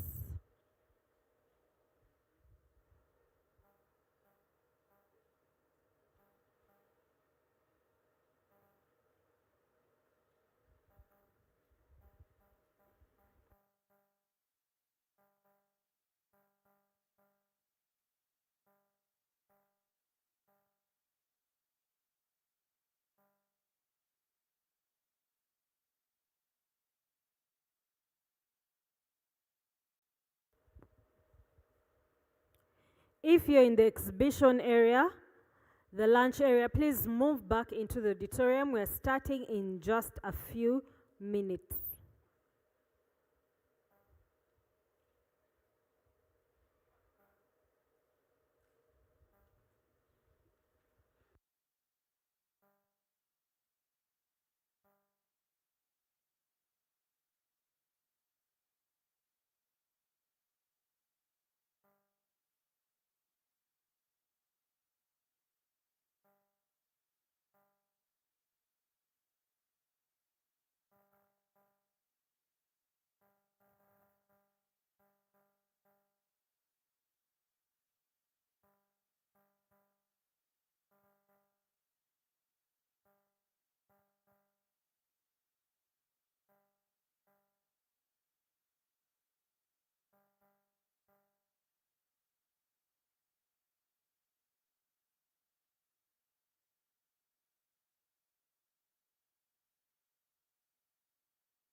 steps up, but the presence heavy.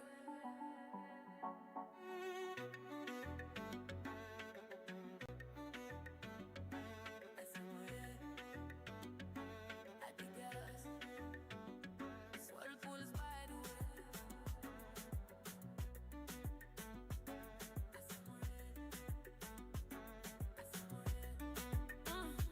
Late night supper, me deal with the kitchen fire.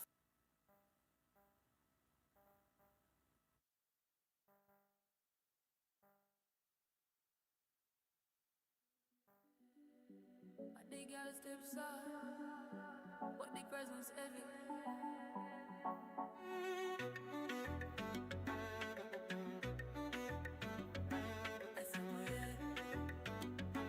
At the gas, swirl pulls by the way.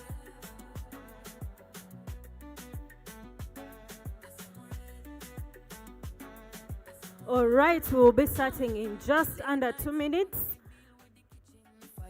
Come here fi full up till the waist get tight. A long spoon reach for her, tie the belt them proper.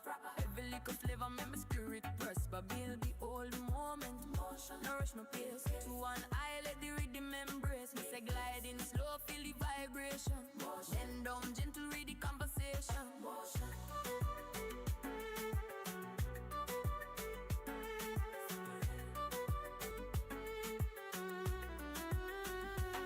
No reverse when me step in the scene. Always on time, me sharp, me clean. Every move clean, natural to my skin. Now me floating again, baby in the swing. Me feeling proper, watch how me zone set. Come on, blesses every damn can't clone that mind, elevate body in a alignment. Girl, they a walk with pure refinement. From a crown to me to the spot, them travel. No give the digits is the motive, shallow spiritual. Them can't pull me under. Pretty girl glide with control, thunder.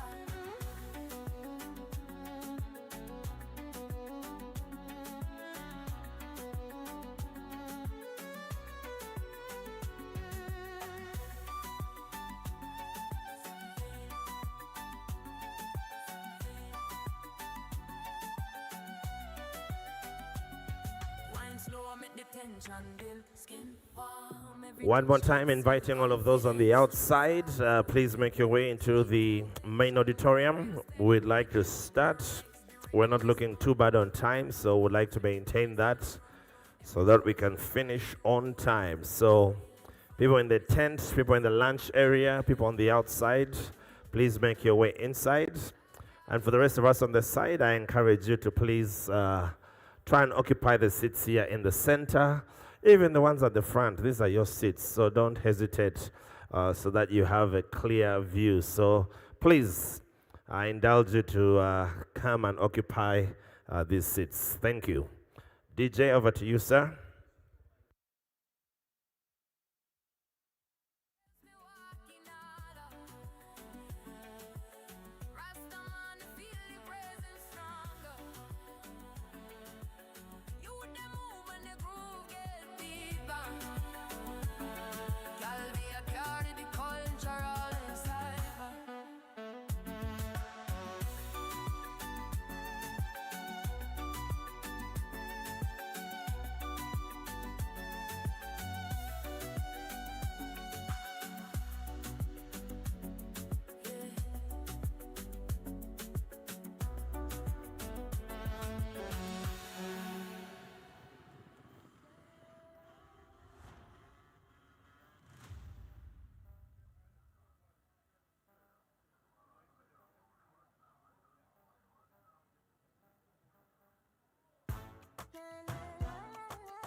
Should let you know I'm loving now. You did do me slow, baby, cause I don't need you already know.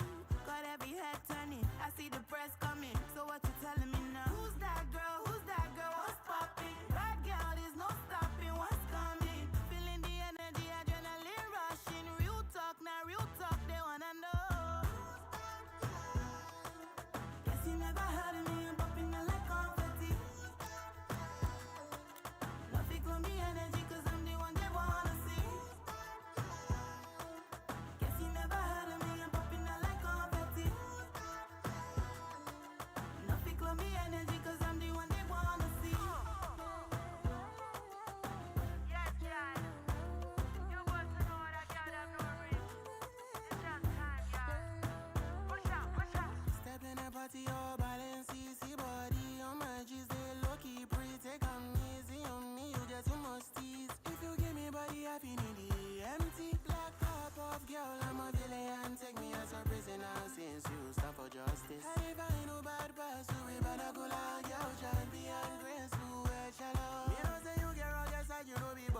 get plans to come and run away with you like my guess coffee. Normally no get in a competition, but to the trophy, not trying to gas you. Everybody know this to the body. I said you know it, you copy. Bag your shit alive at the party, get a one link, cause they need assist. Say many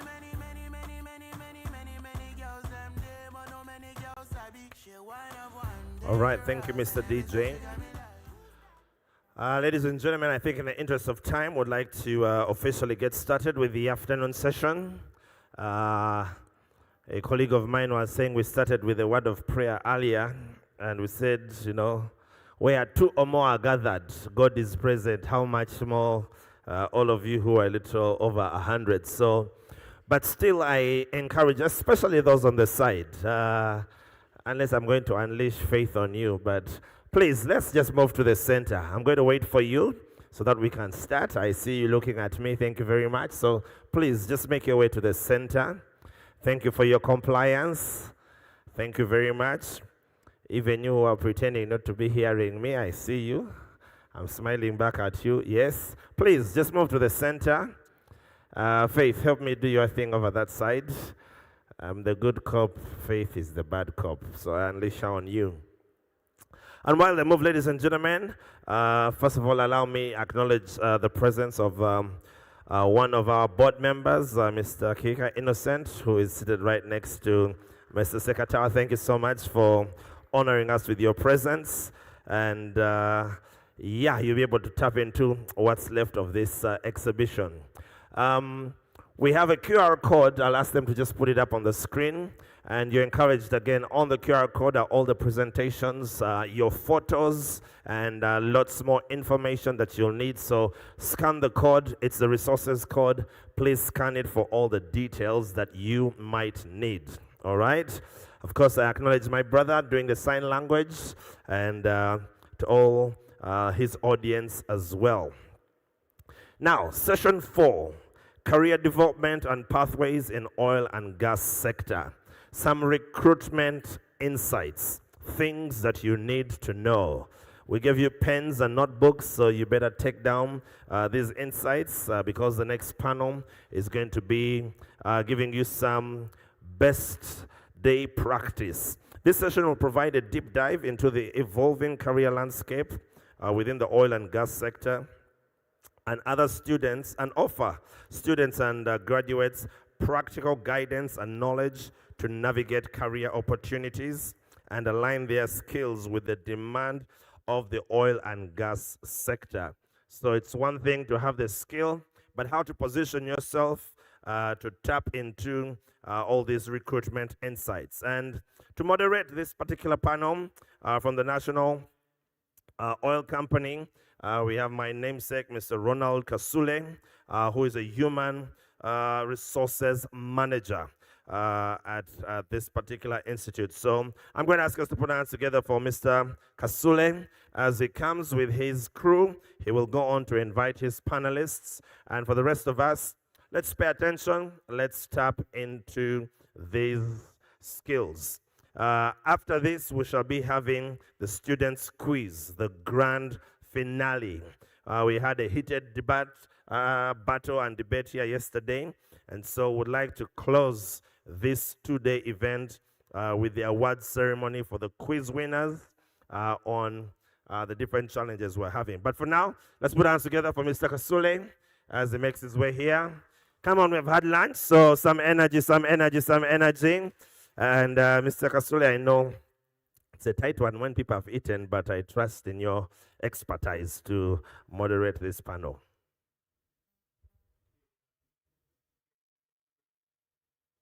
Check.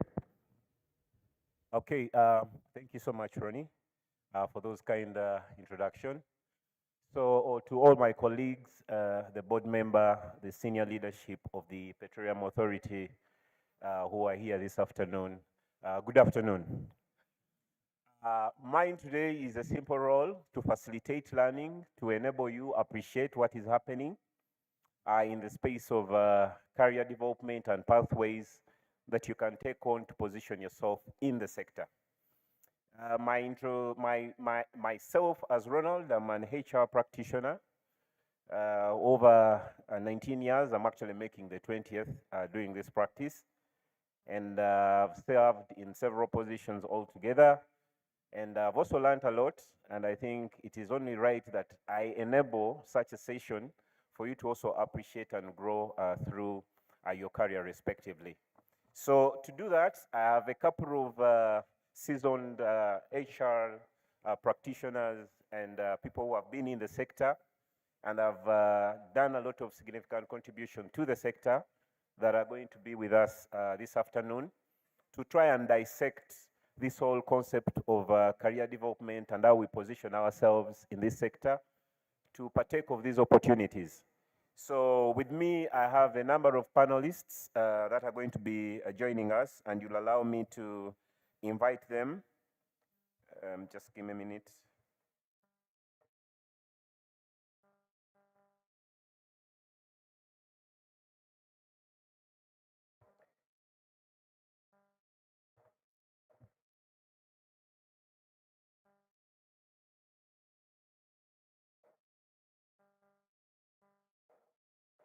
So with no particular order, allow me invite Mrs. Alinda Maureen Jennifer, Client Relations Manager, Q Sourcing.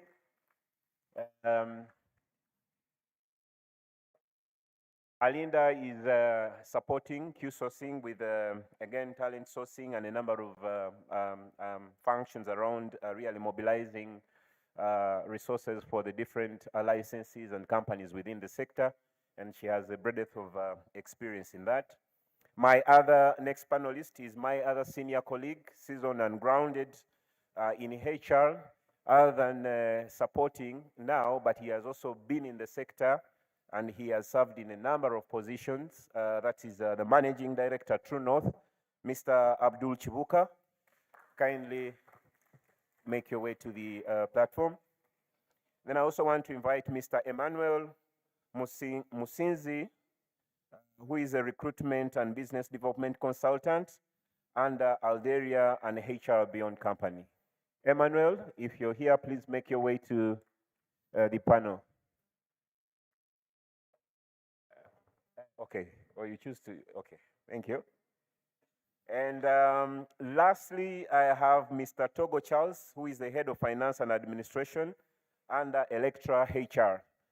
Charles, kindly make your way to the panel.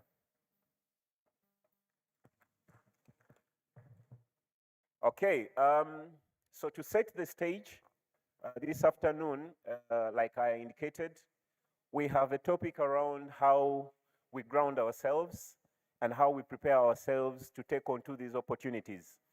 And I trust that all of us in our own different disciplines, the target is also to be somebody who is positioned right in this sector, be able to contribute and provide value within the sector, but also take an opportunity now that we have the resources in our country to be one of the beneficiaries within that.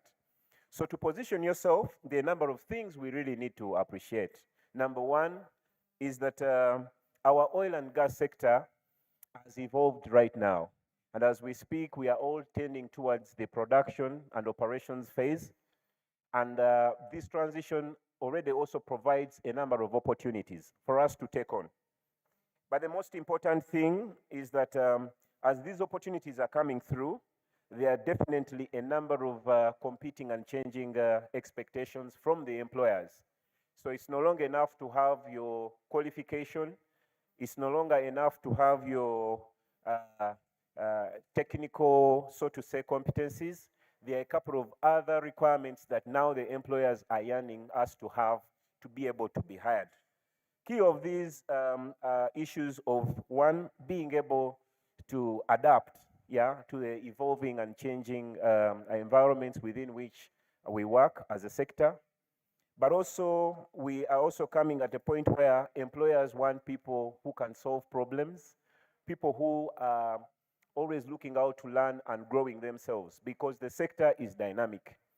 And this is also happening at a time when there is so much technological advancement, of which the sector definitely relies also onto it. So you also have to be at that level of playing the game.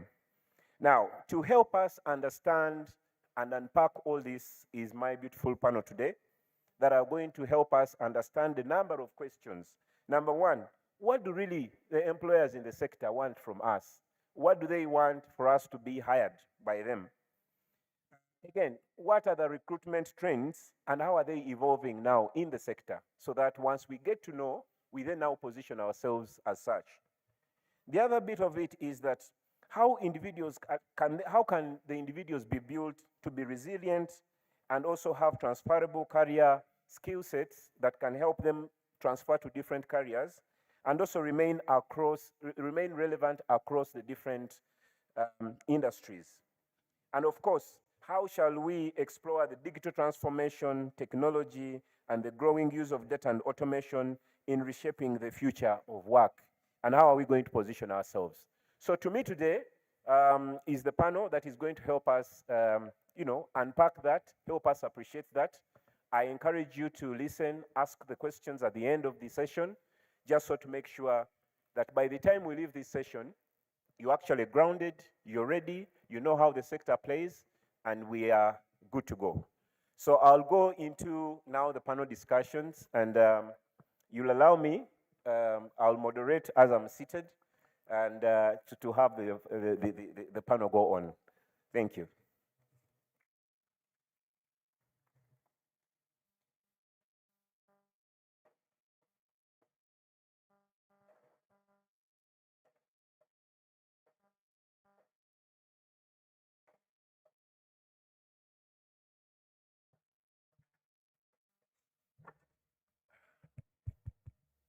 Okay, so the first question for this panel this afternoon goes to my senior colleague, Mr. Chibuka Abdul. We really want to know, what do employers look for in candidates, particularly within the oil and gas sector?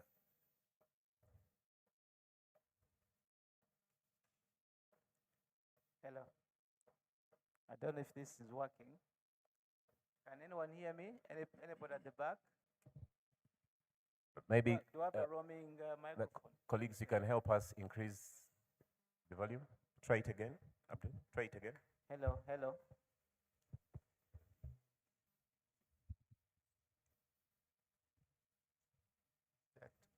Hello. I think this is better.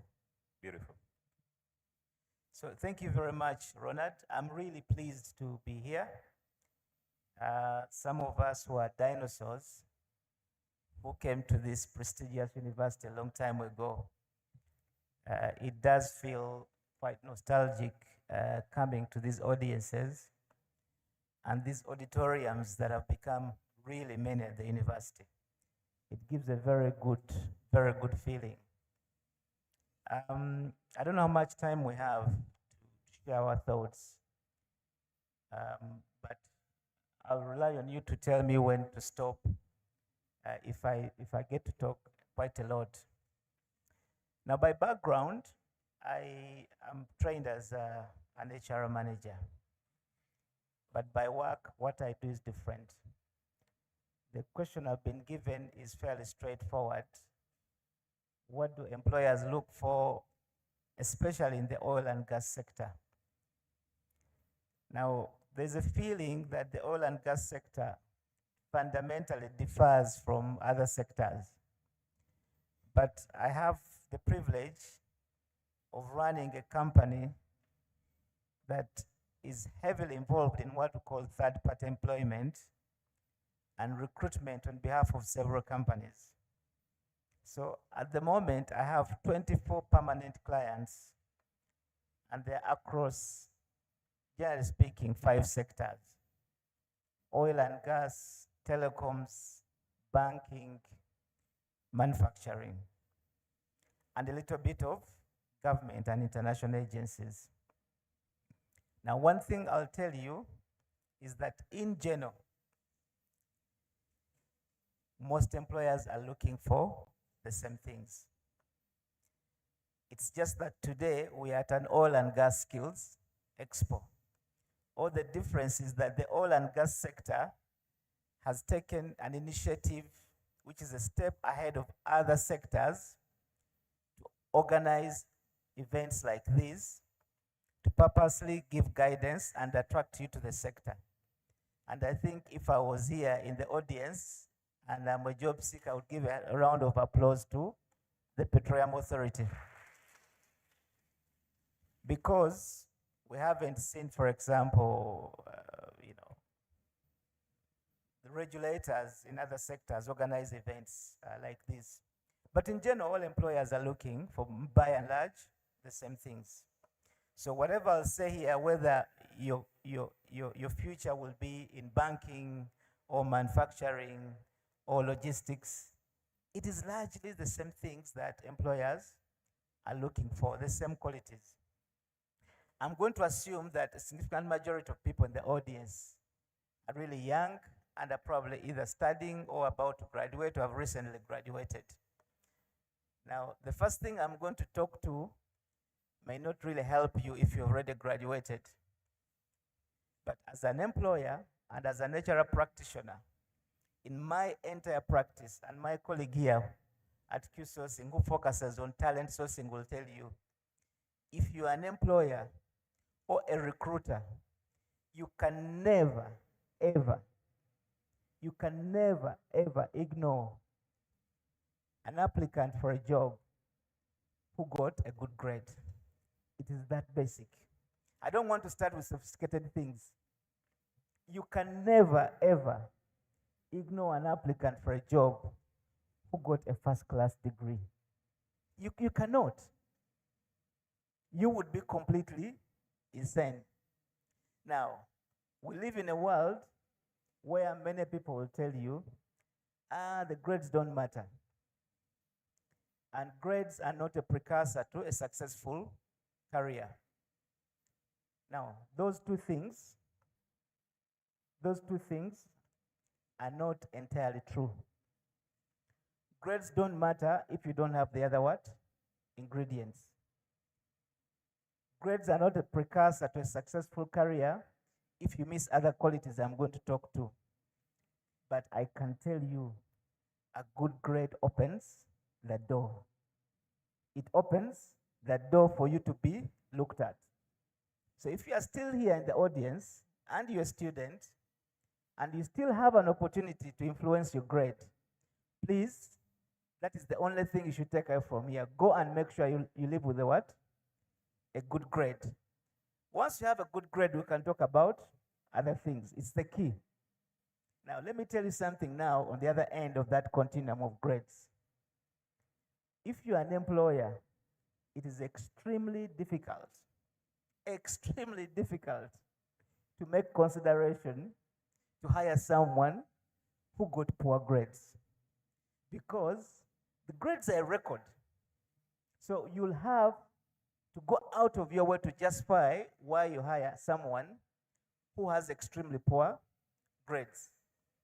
In other institutions, there are even auditors who will come and ask you to justify why. So make it easy for the recruiter.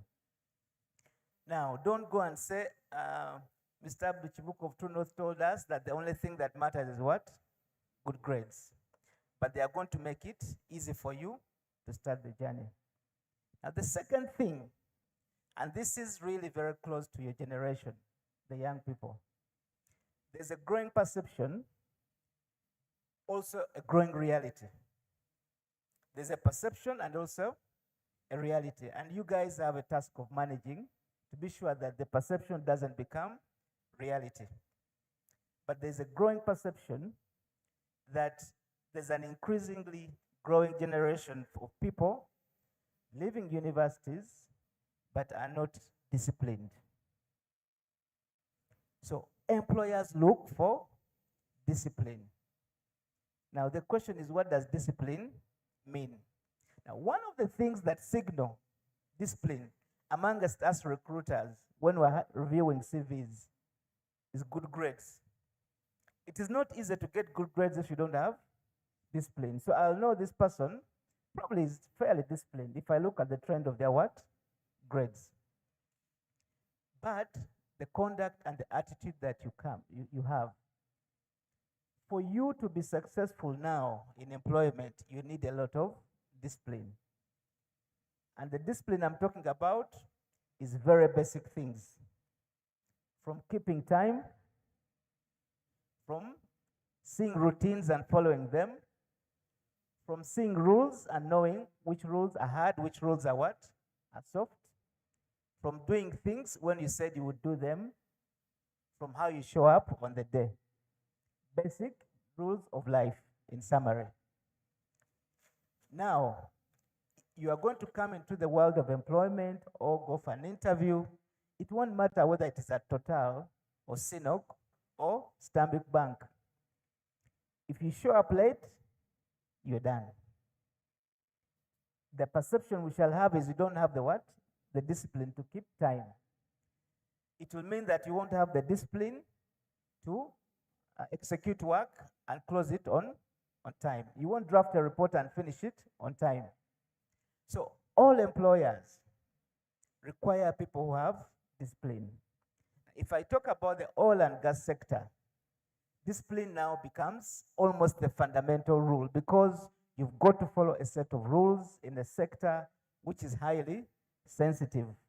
Sometimes your job might be in environments which are highly regimented. This Sunday, I went to the field, to the CPF. It took me 30 minutes to gain access to where I was going because of the health and safety requirements I needed to go through. Now, if I'd arrived right on time when I had been invited, it means I would have been late for the meeting. But I had arrived 1 hour before knowing that I might need to go through a challenge. So, point number 2, have the discipline to go through routines without distraction. Go through routines without distraction. If there are rules, to follow them. If you need to challenge them, again, find the way to challenge them in a disciplined way. Because there's a growing perception that many people who are being produced to work in industry don't have the discipline. Which takes me now to the third factor, which I think Ronald talked about, adaptability. Adaptability. Now, the reason employers are looking for people who are adaptable is because life is changing at a very fast pace because of 2 factors. Obviously, one factor which you're going to hear about everywhere will be technology. For other countries like in Africa and in Uganda, largely because of the demographics. Because we have so many people who are young, the competition is very, very stiff. That means everything has to keep changing at a very fast pace. Now, if you add on technology, it means that by and large, what you learned in school or graduated with is going to give you 30% of what you require to execute work in a very fast-changing world. Now, your ability to quickly adapt along the way and change is going to be key. Which means that when you come for interview and assessment, we are going to assess whether you are adaptable. We're going to assess whether you can do multiple tasks that are beyond your core. Now, other people are going to talk about career pathing. How do you follow a career in oil and gas? One of the things they will tell you is that the career will not be linear. From graduate engineer to mid-level engineer to technical specialist to technical manager to head of technical department. No. Careers are no longer linear. You are going to have to move into multiple paths and come back to what you wanted and pick up many skills along the way. That's why your ability to learn and adapt becomes key. Now, fundamentally, you see that many things I'm talking about go back to your ability to learn. And that is also reflected in the grades that you come with. So, if you don't demonstrate that, then you have a big challenge on the way. Finally, let me talk about technology and digital skills, which Ronald talked about. Now, the oil and gas sector is very, very highly technical. It is technical in 2 respects. It is technical at a personal level because many of the tools and equipment you use require you to have skills in technology. But it's also technical in the sense that a lot of the equipment used require a lot of long regimented training for you to be able to master the skills. But that is the case with many other sectors now. Everything in all places is being influenced by technology. The biggest challenge that we have is that most people who think that they know how to use the phone, the mobile phone, to ask for a delivery of KFC using Glovo, they think they are what? They're technology savvy. But everybody can do that. In fact, the younger you are, or the less skills even the what? The better. My 10-year-old daughter will order things online quick and better than me. Does that mean that she has more technology skills than I do have? We need, and you need to go and do homework around what technology skills are required in industry. There's what we call consumer technology skills. The skills you need as an individual to manipulate, to consume and purchase and interact with the world. They're also what we call functional technology skills. Now, functional technology skills will not come because you are just seated on a gadget all the time. You need to go and get training. Training in the functional technology skills. Many of them require certification. The problem that we're finding as employers is that the moment people get to learn basic consumer technology skills, they think they're tech savvy. So when they come to interview and ask them, do you know how to use a computer? Of course, the answer is yes. Everybody uses a computer at the moment. Because even the iPhone is a computer. Do you know how to use Excel? They say yes. Now, when you go to the next level, what is your level of proficiency? They say, I don't know. Because they have never formally what? Trained. So please go and do homework about what are the functional technology skills in my area of pursuit. Again, as I said, it won't matter whether you want to come to oil and gas or you want to go to banking or manufacturing. One final point is that for all disciplines now, almost for all disciplines, beyond what we study in university, there are technology skills that have been developed, which you need to go for. So if you don't have those functional technology skills, nobody will care whether you have the consumer technology skills. It won't matter. Because in the workplace, the real focus and what is required are the functional technology skills. If you're a data analyst, you must be able to use data software. If you did geography, but you cannot use GIS, it means you cannot work. You will not be employed. So everything is, so you need to do homework in your line of pursuit.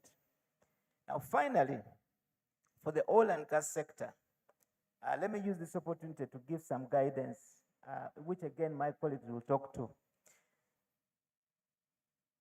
There's a difference between a sector and an industry.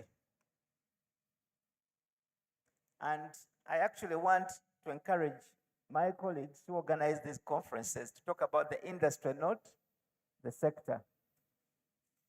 When you look at oil and gas as a sector, you are likely to have a mindset that singles out oil companies as the go-to potential employers. If you look at it as an industry, you then follow the value chain and say, what are all the activities that are involved in producing oil? From prospecting to digging roads, to constructing facilities, to processing crude oil in a what?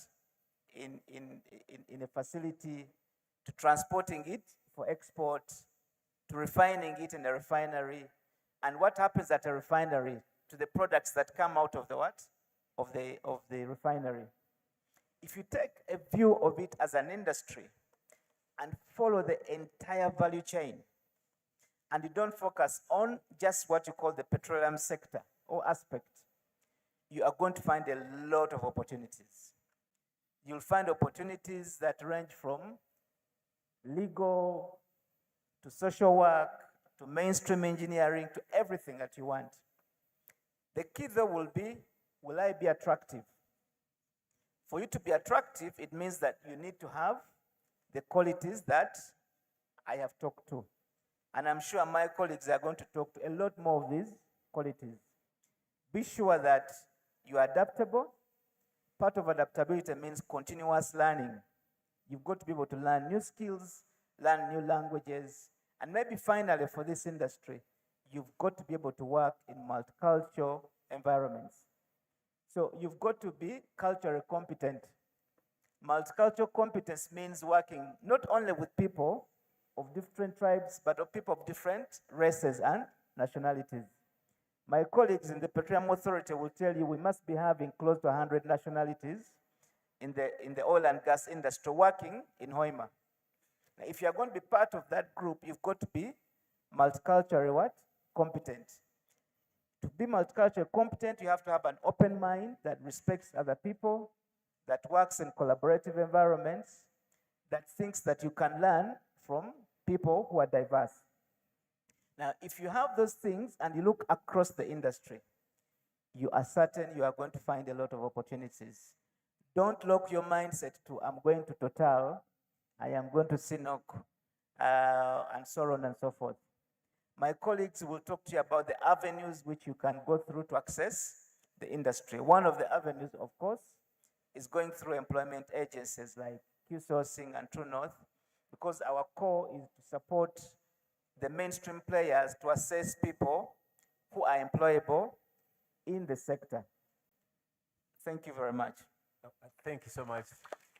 I must say, every time Senior Abdul is speaking, I don't want him to finish because there's a lot of knowledge and experience that we are tapping out. So thank you so much, Abdul. But the key thing here, guys, as we note out adaptability, the discipline, culture, competency, appreciating and mastering the tech area are key of the elements that we need to look out for. So, and I think at that point, Abdul raised the point and said, you also now have to appreciate ways on how you tap into the industry. And I think it brings me now to Emmanuel to tell us, how are the recruitment trends changing now? Yes. And what are we looking out for to make sure that we move with the trend and make sure that we seize the opportunities now that we've met and we understand what the employers want? Very true. How do we make sure that we tap into that? Speak to that. I appreciate. Good afternoon, ladies and gentlemen. Very, very privileged to be sitting up here and sharing with everyone, and also having gentlemen like Mr. Chibuka up here, people who we've been seeing and admiring in the industry for years. So once again, my name is Emmanuel Mutsinzi, super privileged. Being up here, there's a way your heart beats 15 times per second, but yeah, you pick up and I'm thankful for the experiences that we've been able to capture over the years that have given us a position to share a little bit of the information that we're sharing today, which has also been expansively shared by Mr. Abdul. Now, in my field, I do business development for Aldelia. Aldelia is a global recruitment firm in over 28 countries, but also we have a joint venture with a local HR firm that is HR Beyond Limits Limited, and together we've been able to understand a little bit of what it takes for a young person or an employee out there to manage getting an opportunity.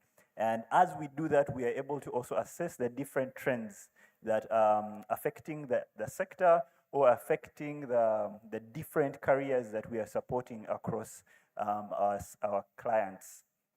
Now, I definitely agree a lot with Mr. Abdul, most especially in the area of qualifications. Qualifications are not going to go away anytime soon, so it's important and very, very essential for you to focus and get those good grades. Are we together? Now, I like to also use my personal stories to help also people who probably may be going through the similar things that I've gone through. I like to think that I am one of those people they call street smart, not book smart. And at some point, for me, I think I had the discipline to go to class, attend every class, and be there. Most especially, Mr. Maths didn't like me very much. And also, I think anti-chemistry didn't also like me very much as I tried to understand them very well. And so going through school, I really discovered that, okay, there are certain aspects that I'm very, very good at, and then there are certain aspects that I need extra support, right? So probably that affected me being an A student. But now bringing this to the HR trends, we once again are very, very demanding of good grades, but we also understand there are people who go through life, who go through school, and the knowledge capacity to soak up information is not at the same level. So we are seeing a trend where, yes, we value very much academic excellence, but we also acknowledge that there are people who have the capacity to get things done with or without the technical capacities.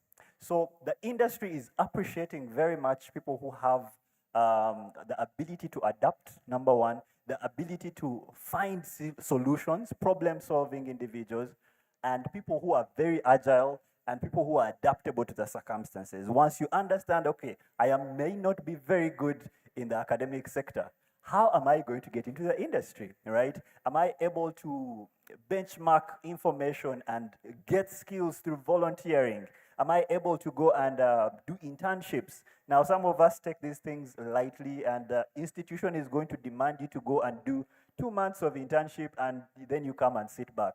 Personally, when I realized I was competing with first-class students, I gave the institution that I was doing internship 4 extra months on top of the 2 months that I was obliged to do. Why?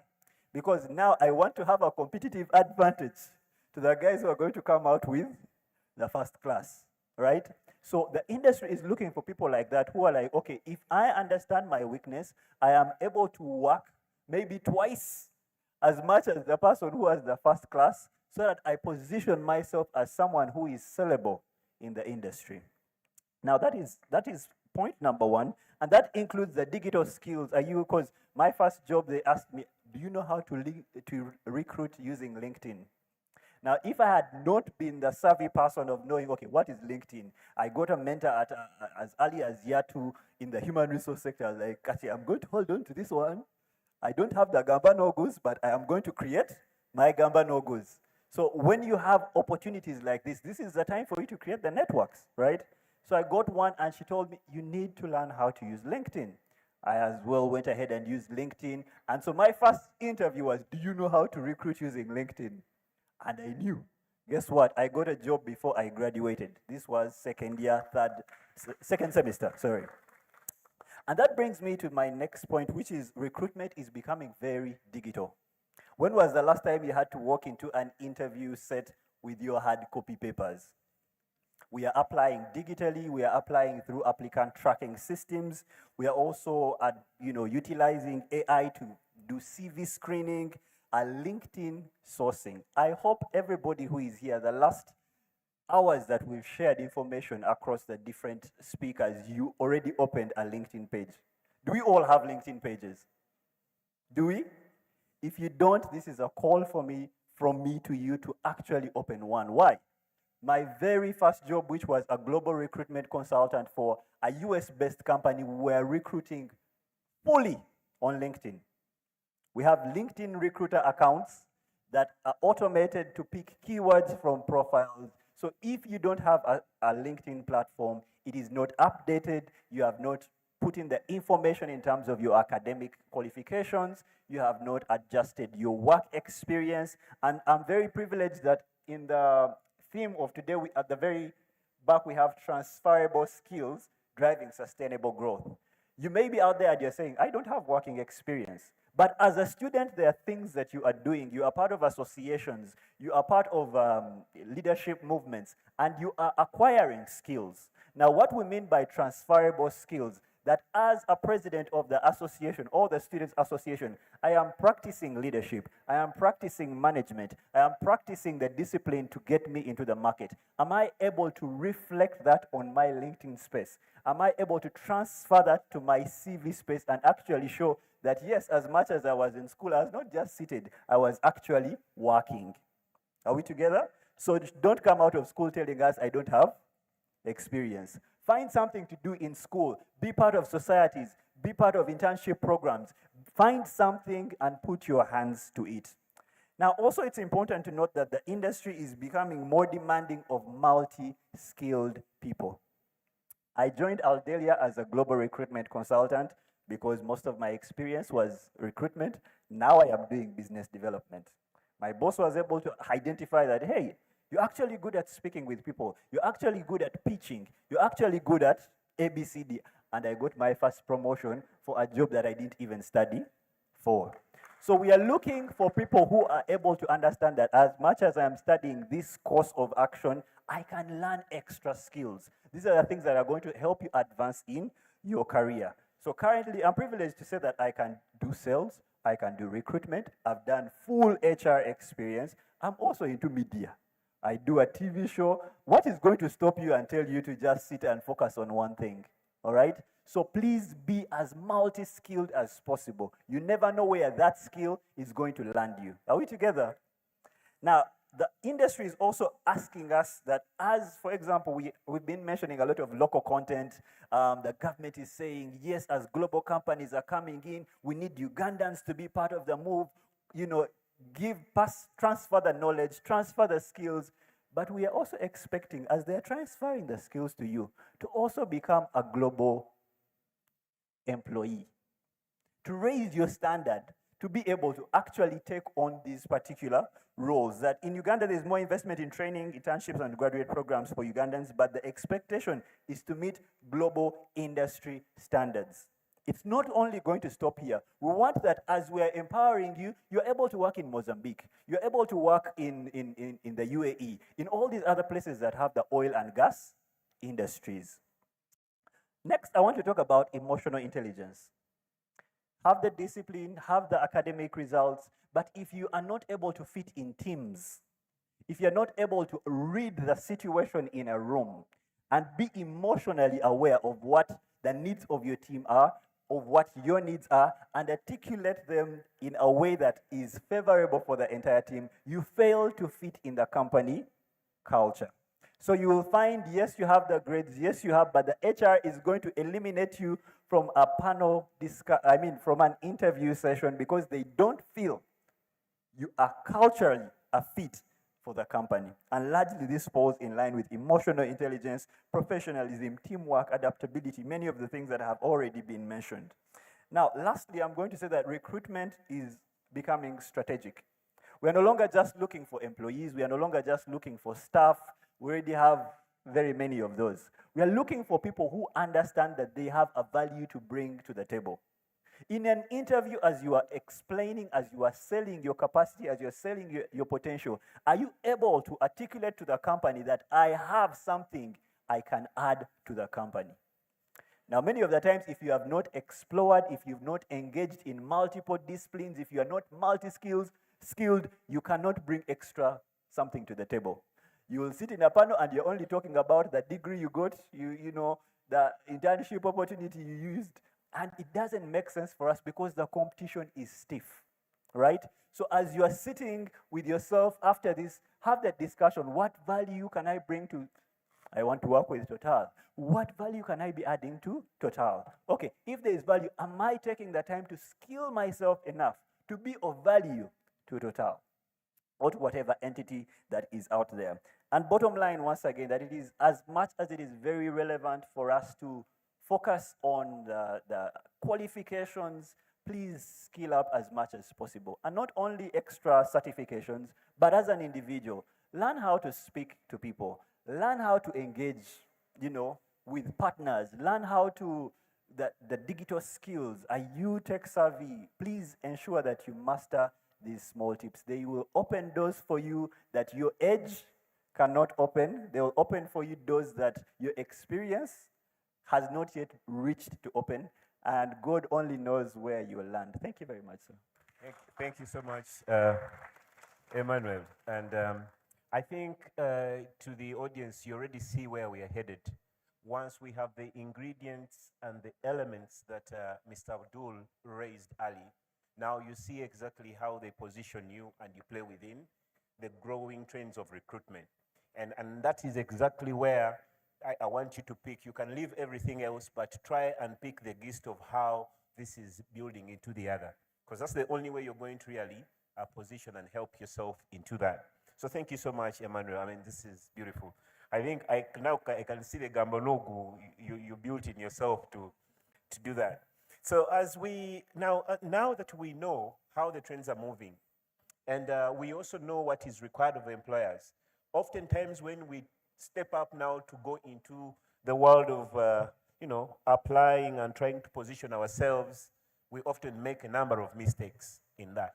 And at that point, I want Jennifer to help us appreciate what are these common mistakes usually we do as applicants or potential employees in trying to position ourselves. From your experience, what are these common mistakes that oftentimes you see us do, and how do we make sure we sort of avoid them or actually work towards positioning ourselves in a much better way?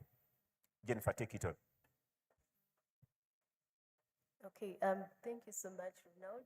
You forgive me, I have a little bit of a cough and cold. Yeah, to answer your question, from my experience and what I've seen, I'll start with the CV presentation. Most of us are presenting generic CVs. When you're shortlisting someone, you can literally see this is a ChatGPT CV. How do you know? They will not edit anything. They're not going to mention their achievements, no referees, no contact details, no nothing. And that's the first mistake.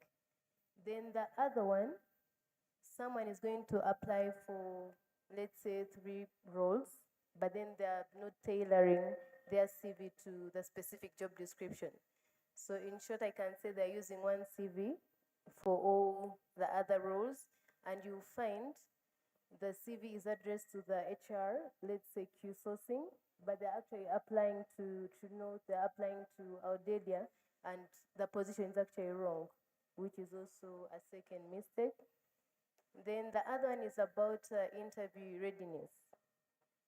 What I can say is that a good CV gets you an interview, but a CV cannot get you a job. It's about how you present yourself. So when the guys come to the interview, the first question never changes. Tell us about yourself and why you're interested in this opportunity. So someone's opening statement is like, yo, bro, like someone is not professional at all. Already that's a red flag, and it turns someone off. So we need to know how to present ourselves. I know there are very many YouTube videos. We now have a new best friend, ChatGPT. They can take us through how we can prepare for the interviews. Then the other one is about the communication. I know sometimes feedback doesn't come positively the way we expect it, but let's remain professional. Let's communicate well. Let's learn to take the bad feedback and improve. And also, it doesn't hurt to ask how you performed in the interview.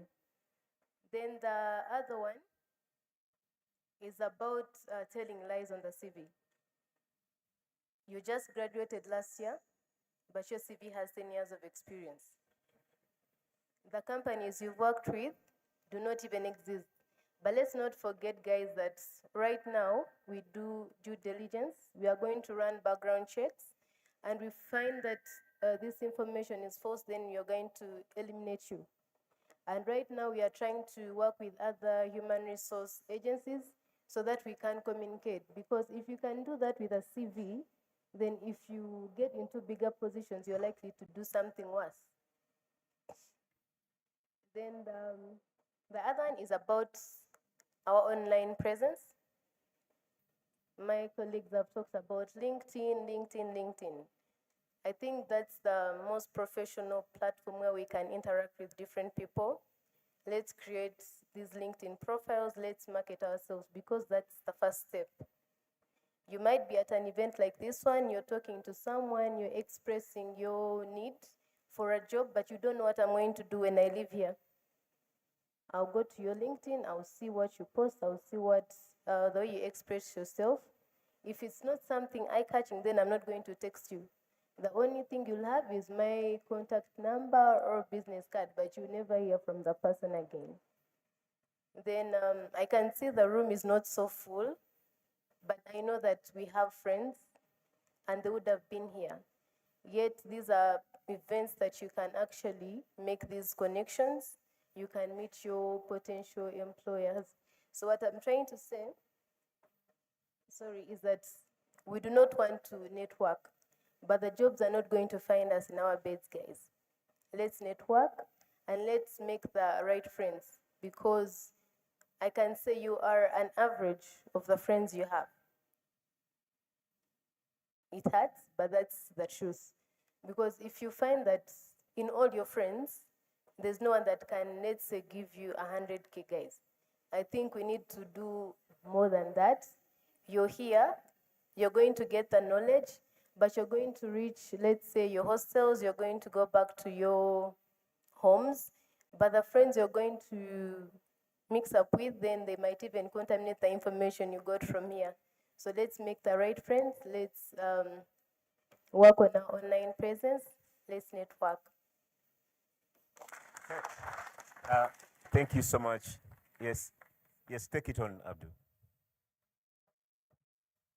Jennifer, I just wanted to add something which Jennifer touched on, and I think it's so important. I don't know whether Jennifer chose to be a bit subtle and nicer, but me, I'm a lot older, so I can be very direct on certain things. Jennifer talked about your online presence, and she's talking about mistakes that people make in early career or in applying for jobs.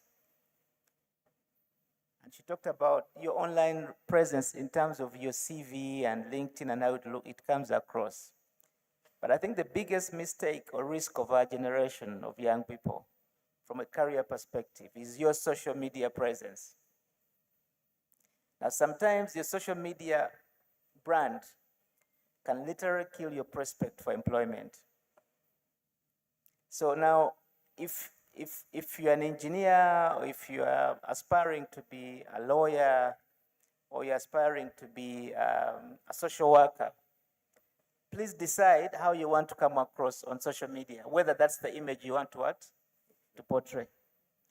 What Jennifer will do after meeting you here, apart from checking your LinkedIn, she's going to check all your socials. Now, if you come across as the best belly dancer on TikTok, she's going to wonder whether she can post you to Bulisa for work. It's the reality. So and some of these things, obviously, we do, innocently, in happy moments. But if a recruiter like Jennifer sees you with a social media presence that doesn't match the profile of the jobs that she has, which unfortunately 90% for now in the oil and gas sector are at frontline. Frontline, I mean, either you're in Hoima or Bulisa, either doing a technical job or non-technical job. There are not many that are in Kampala for the sector. She's going to wonder whether you're going to last out there for weeks. So please think about it. Secondly, the things you say and how you say them. Yeah. So if you're on social media and you're speaking in superlatives and swearing and so on, some institutions are going to profile you. And now the problem now with technology is that all these things have become so simple. So don't let recruiters profile you in a manner that you don't want. But you can also, on purpose, profile yourself and generate a social media brand that makes recruiters not ignore you. So you've got a choice. So think about it. One final point which I'll make, which is an intersection between what Jennifer talked about and Emmanuel. Emmanuel talked about trends in recruitment. And he said everything is getting online, which is true. The problem is that many of you, and this is a basic mistake, is you never train on how to work and interact online. Now, many times, interviews that we're running, Emmanuel will tell you, Jennifer will tell you, they're run online.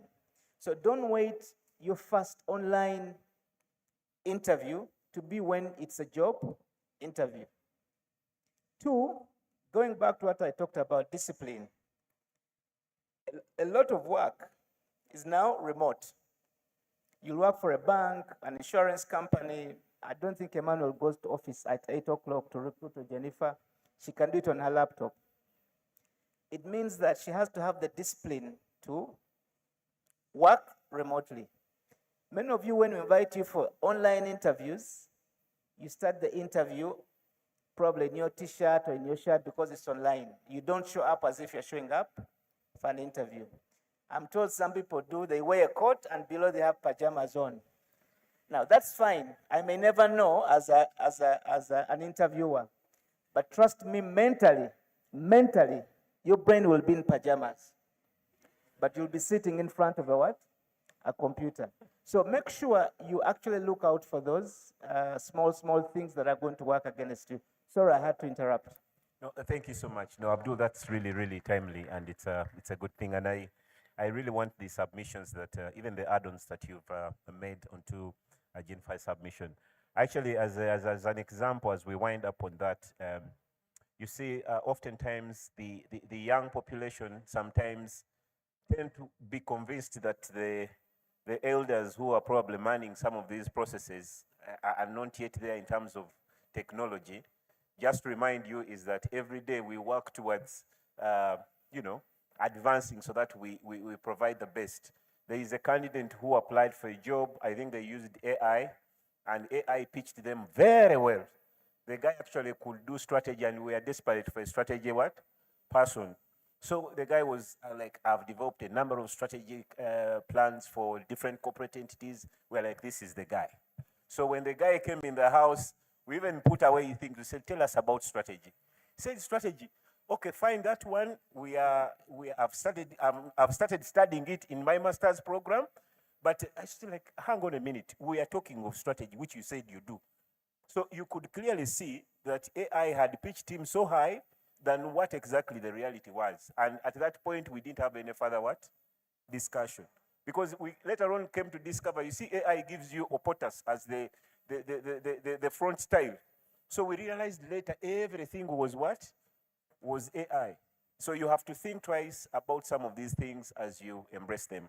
Okay, so as we wind up on our session, we are also keen to find out, as we are building our careers, how do we make sure that they are individuals, as we individuals, we build careers that make us flexible across different sectors or industries.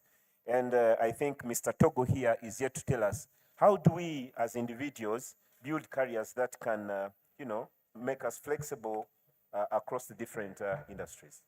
Thank you very much. A good evening to you all. I think it's evening already. Good evening to you, ladies and gentlemen. I want to agree and appreciate all my panelists because it looks like most of what they were sharing is my notes here. So I will almost reiterate whatever it is that they have shared with us because all of these are things that we need if we are going to work throughout and across industries, and we're not just fixated on just one particular sector. Mr. Abdul said that very eloquently. I don't want to say the same thing because it is very important for us to understand that whatever it is that we are doing is going to cut across, and we are positioning ourselves as people that can cut across the different facets of the industry. Togo Charles comes from Electra HR consultancy, and we do a lot of consultations, and not just consultations on HR management, but also we do a lot of recruitment. We are currently doing a project with CCJV. We source the manpower for them, and most of these things, of course, before it's been basically the work, technical work. But thank God the tides are changing now. We are enlarging the scope, all right? So it's very important for us to understand, how do I fit in? I might not have the technical ability to drill, like the welder that is needed right now at Kingfisher. But how else can I fit into this equation and fit into this conversation? Like I said, I'm going to go back to most of the conversations, the things that have been shared here, because all of those are skills that we need. And key among those skills, everybody has said it, I will not be different, adaptability. Our ability to adapt, our ability to learn a new skill, our ability, the time it takes you to run into, into a new facet. I'm fascinated with cars. And one of the things that a newer Mercedes will do that an old one doesn't do, or a Mercedes will do, forgive me if you're driving a Vitz, but a Mercedes will do that the Vitz won't do.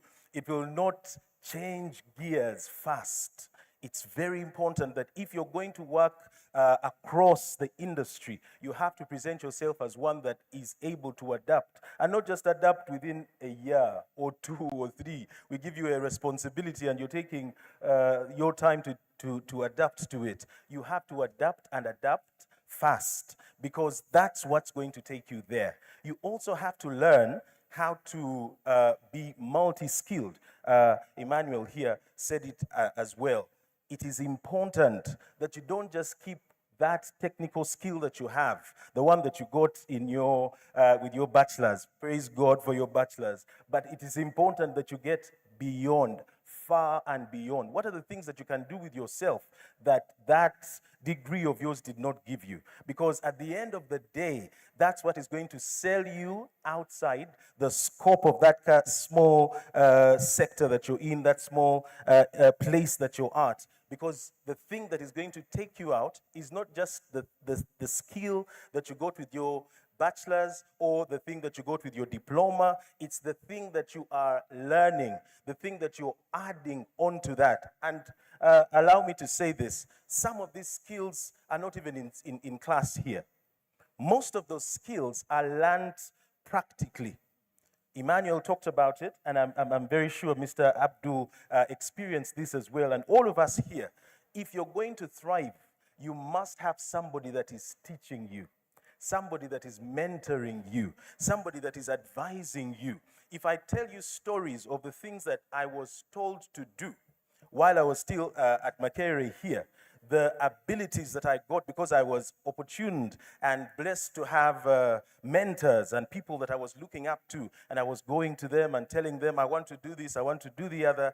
And the things that they taught me eventually sold me, when I got to work. Those skills that I got from the mentorship, the time that I invested in sitting down with these guys and telling me about the different trends, those are the things that right now I'm doing. I've never been trained to be a panelist on oil and gas, but these are things that I learned through the mentors, sitting down and telling you how to pitch ideas, how to articulate your thoughts, how to make better use. Okay. I almost thought that's the signal for me to, in a way. All right. It is important for us to understand that it's good for us to be multi-skilled, for us to be adaptable. I like the word versatility. Not just adaptability, but your ability to learn quick. Yeah? Some of us learn and we are very good, but we learn very slowly, and it's frustrating sometimes. So our ability, and it goes back, to how we consume knowledge, how we consume information. Some of us are on social media, we've been hearing, and the things that we are learning on social media is how to do a belly dance, and how to do those wonderful things that you guys learn. If you could train yourself on social media, there are videos on YouTube that can teach you how to train your mind, how to think right, how to have emotional intelligence, how to do all of these other things. And if you are not learning and giving yourself to learn, you will not achieve those skills, and you'll consequently be disqualified from the sector. Finally, one of the other things that is very critical for us, it was shared here earlier, and because the question is about how we can cut across different sectors.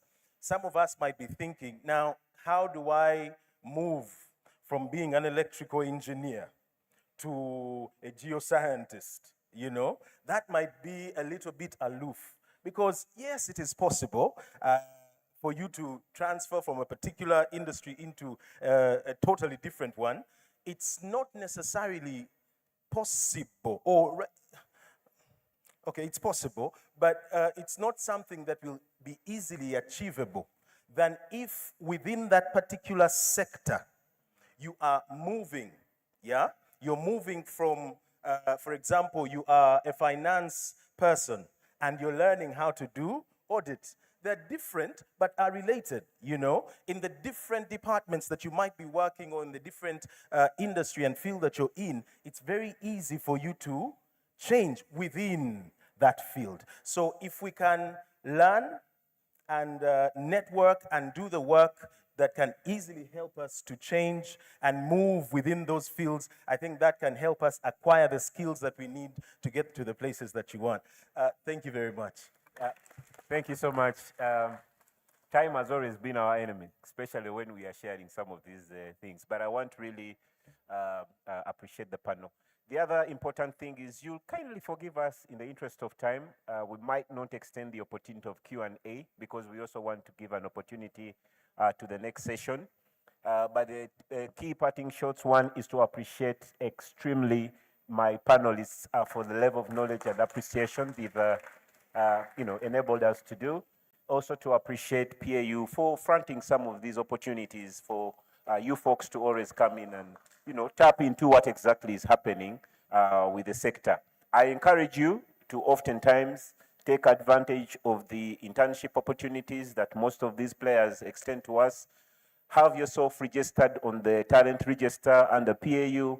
Always try to follow what is happening within this space, and the sky is the limit. So thank you so much, and I think we will now take it back to.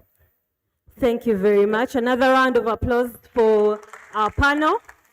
And indeed, the sky is the limit. So if you don't take opportunities, the opportunities I've been talking about, they've showed you how to present yourself.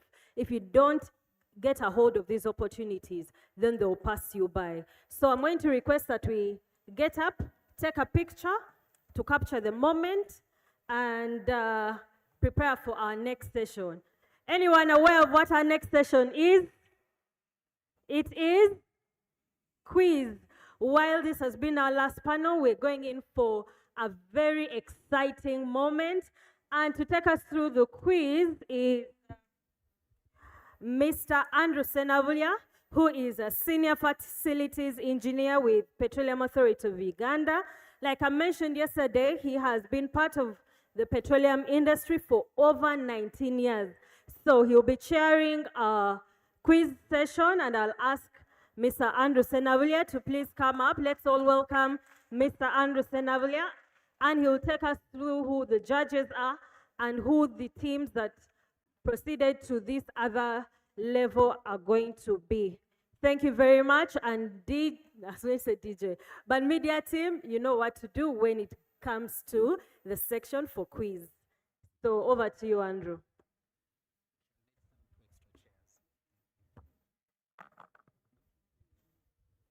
Thank you very much, Madam Moderator. A very good evening to you all. Very good evening to you all. Are you excited to be here for the quiz? All right. Yesterday we had a very interesting evening where we had 10 universities and tertiary institutions participating in a quiz and battling it out to reach the semi-finals. As of yesterday, we managed to get the 4 participants that will take us through the semi-finals, and from which, before the end of today, we shall know the winner of the quiz for this particular 3rd edition of the Oil and Gas Skills Expo. Ladies and gentlemen, our finalists for yesterday was, there were 4. That was Uganda Technical College, Kichwamba. I thought they would clap for themselves. We also had Nkumba University, Makerere University, and Victoria University. So as we prepare to have our participants on the stage, I would wish to remind us of that the same rules that we had yesterday will be the same rules that will apply today. We have a team of 3 judges, myself, Andrew Senabulia. We also have Peter Sempewa from Total E&P Uganda. We also have Ms. Proskovia Nakazinga from the Uganda National Oil Company. So to our participants, as you prepare to come to the stage, please be reminded that as per the rules that we had agreed on yesterday, you have an opportunity to make a change from the team that you had yesterday. If you feel that you have stronger participants, please feel free to front them as long as you're working within the 4 members that were approved yesterday. The rules will be the same. Each right question will attract 3 points, and each wrong question will be awarded 0 points. In this particular session, which is our semifinals, we shall not be passing any questions. In other words, if you fail to get an answer right, then we shall move to the next question. And at the end of the session, the cumulative points that will be announced by the judges will give us a determinant or the basis for the top 2 that will go to the finals. And should there be a tie, then we shall have additional questions that will enable us to get out of that tie. So at this moment, I would like to invite the 4 universities and tertiary institutions, that is UTC, Nkumba University, Makerere University, and Victoria University, up to the stage.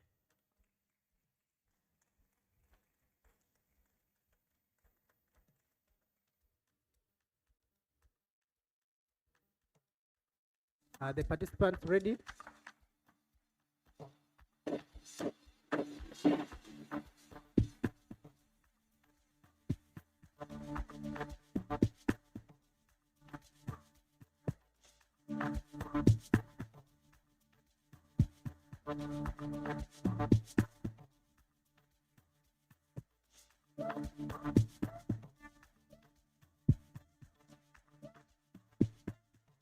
Please sit next to each other if you're the same team.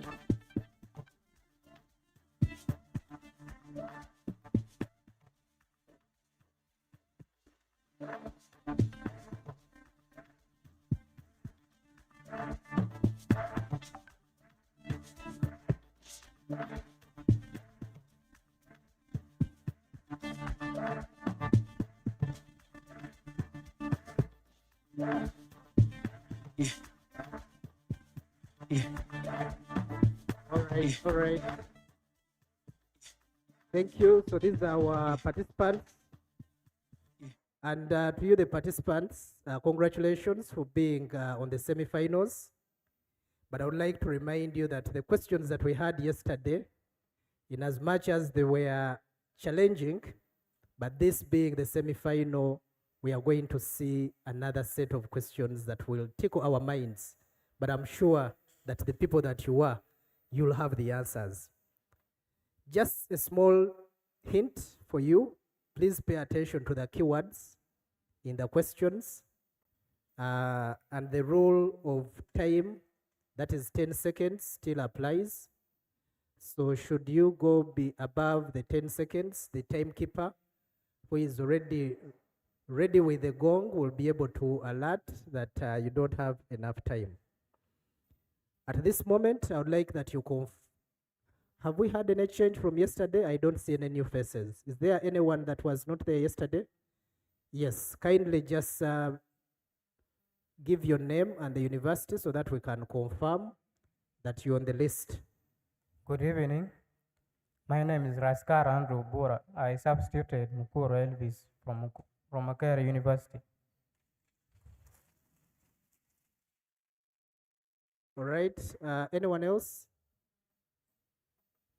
So you are the only new person, okay. So that is it, and I would like to wish you the best. We shall start with a raffle just to get to know who gets which cluster of questions. I wish you all the best.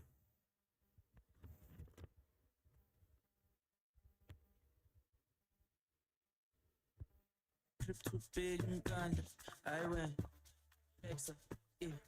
In a set gym, yeah.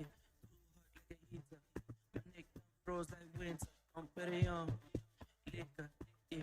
Shades on me, picture. MJ on the street, thriller. Funny vibes every night. Nankalagat, poster, yeah. A guitar like Fokker, huh. Pull up in a beam, too much to clean and talk. All right. So we need to confirm the cluster of questions. Production team, please. We need to confirm the cluster of questions that you'll be picking. If we could start with the extreme right from my side. It's cluster 2. For the university, and mention the university and the cluster. And please, let's be audible today. Uganda Technical College, Kichwamba, Cluster 2. Kichwamba, Cluster 2.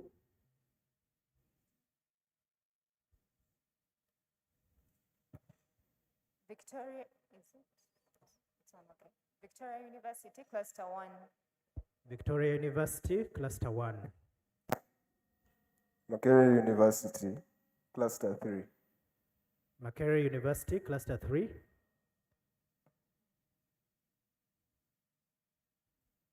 Kindly just switch on the microphone. Kumba University, Cluster 4. And lastly, Kumba University, Cluster 4. So, ladies and gentlemen, let's have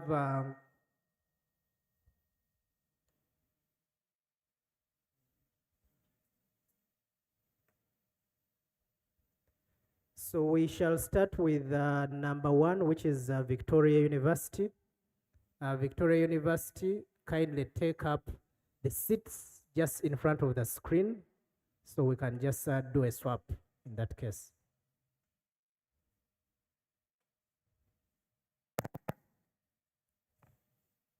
So production team, we are going to take it on. If you could get to your semifinals questions and pick out cluster 1 questions.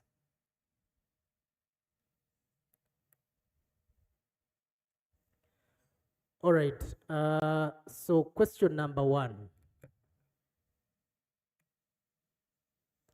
Formation factor depends primarily on porosity, A, pressure, that's B, C, saturation, D, permeability.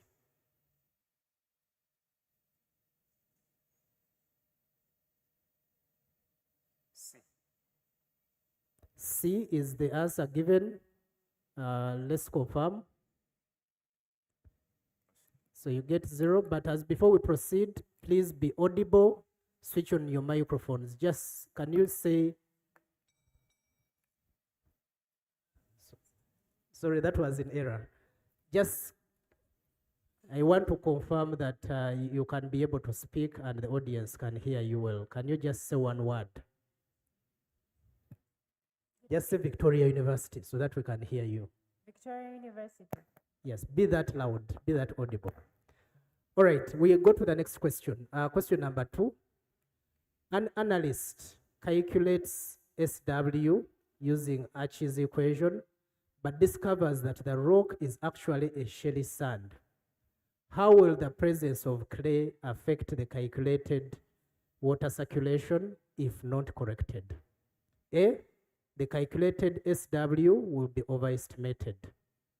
B, the calculated SW will be underestimated. C, the calculation will fail because log values will become infinite. And D, the calculated SW will remain accurate as clays have high resistivity. D. D. Yes, D, can we confirm? So it's A, so you get 0 marks for that. Question number 3. When using a push the bit rotary steerable system, what is the specific mechanical disadvantage encountered compared to a point the bit system? A, inability to maintain high rate of penetration during drilling. B, the requirement for a non-magnetic drill collar in the BHA, increasing costs. C, higher torque requirements at the surface. And then D, increased risk of borehole enlargement and spiraling due to external pads. A. A, can we confirm? The answer is D. Question number 4. What is the cloud point, in brackets, wax appearance temperature, often considered? Why is cloud point, I beg your pardon, often considered a more critical design limit for pipelines than the power point? A, wax appearance temperature is the temperature at which the entire fluid column turns into solid gel and stops flowing. B, wax appearance temperature refers to temperature at which gas bubbles begin to form in the oil. C, wax appearance temperature marks the onset of solid crystal precipitation. And lastly, D, wax appearance temperature identified the temperature where water and wax oil form a stable emulsion. D. D. Can we confirm? The answer is C. Question number 5. What is turn down ratio or rangeability in the context of meter selection for a fluctuating production well?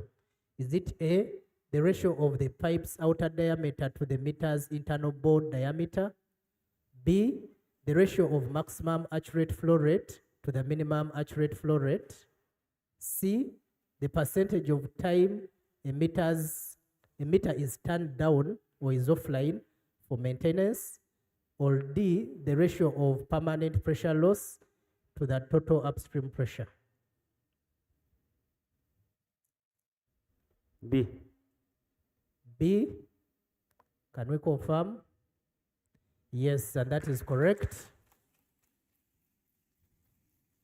Question number 6. In 1960, 5 major oil producing nations met in Baghdad to form OPEC. What was the primary immediate catalyst for this meeting? A, the unilateral reduction of posted prices for crude oil by the Seven Sisters, the invasion of Kuwait by regional powers seeking control over the Rumalia field. Was it C, the discovery of the Groningen gas field in the Netherlands, or D, the signing of the 50-50 profit sharing agreement in Saudi Arabia? A. A is the answer provided. Can we confirm that? Yes, and that is correct. Question number 7. A petroleum contractor reports high local procurement percentages, yet most contracts awarded to domestic firms are low-value logistical services. Which one of the concerns below is best described by the above statement? Is it A, domestic participation may remain concentrated in peripheral economic activities?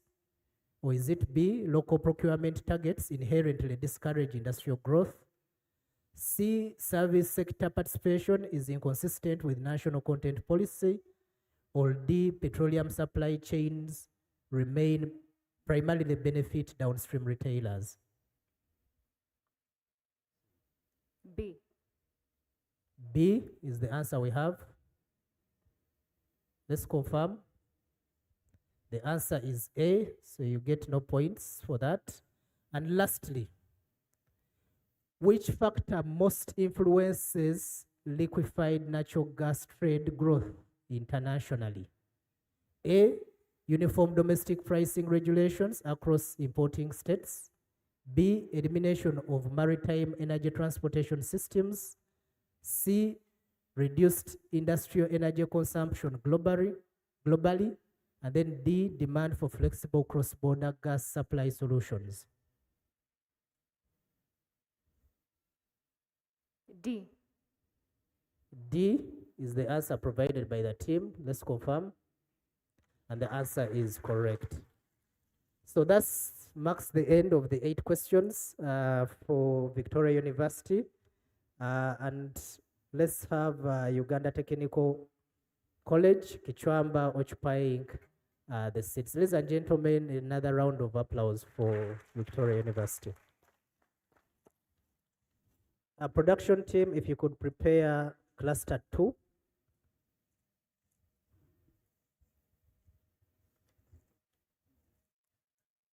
Okay, the rules still apply. You have 10 seconds within which to think of the correct answer and mention it. Shall we have question 1, please?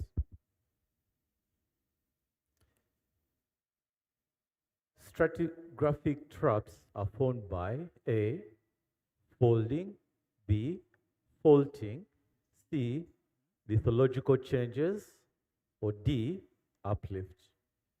C. Let's see the answer.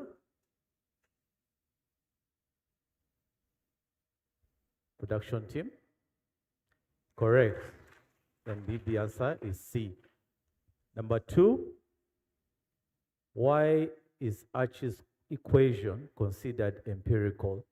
A, it only works for perfectly spherical grains. Or B, it cannot be used in computer simulations. Or C, it's only valid at standard temperatures and pressure. Or D, it was derived from experimental observations rather than first principle physics. D.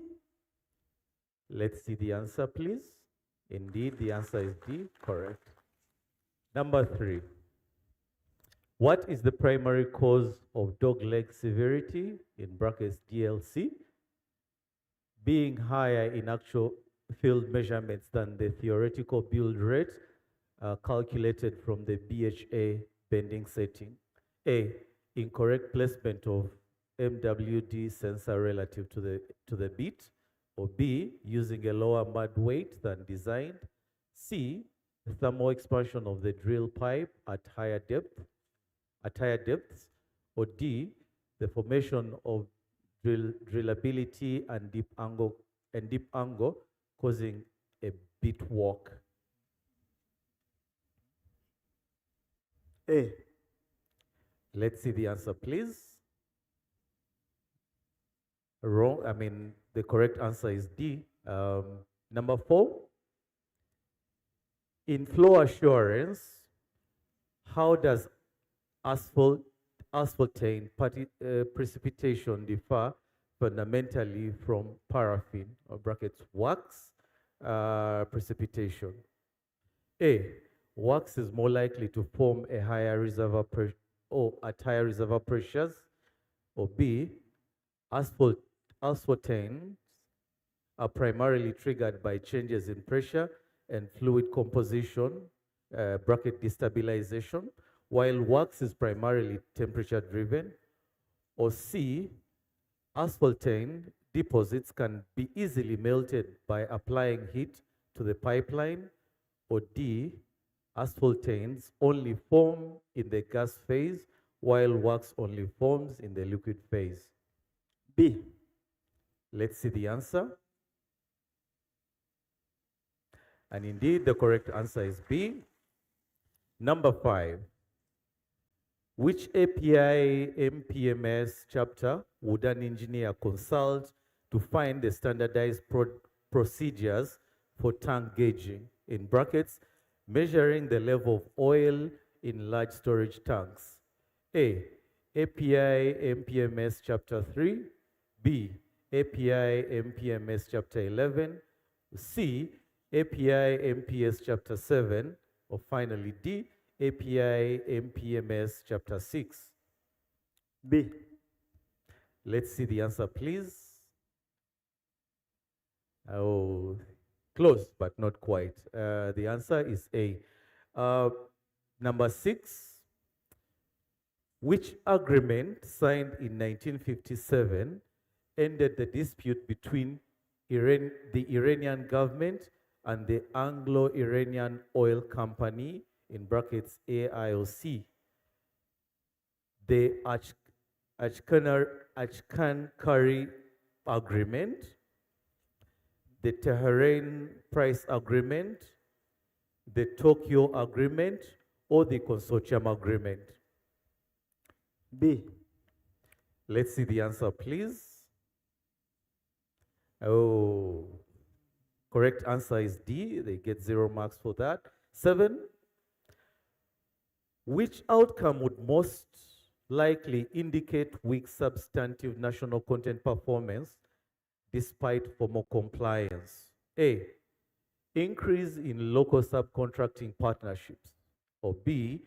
Continued dependence by local suppliers on expatriates in strategic technical functions over time. Or C. Expansion of vocational petroleum training initiatives. Or D. Slow growth in local manufacturing linkages. B. They say B. Let's see the answer, please. And indeed, the correct answer is B. Final question.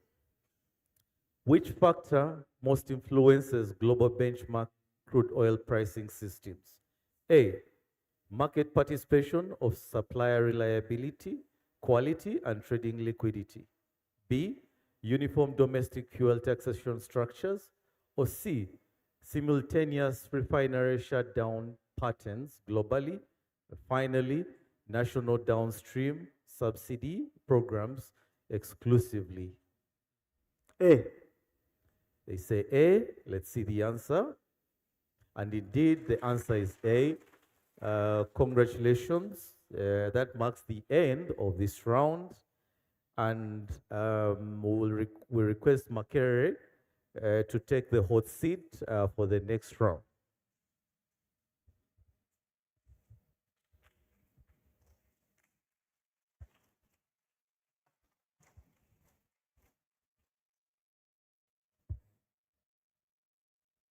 Makari, you're once again welcome to this round of the semifinals. We'll start with question 1 of cluster 3.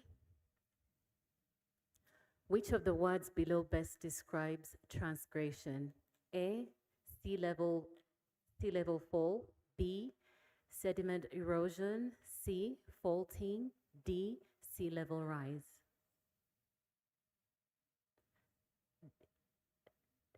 D. D is your answer? D is your answer? Can you confirm? Okay. Production team, let's confirm if it's D.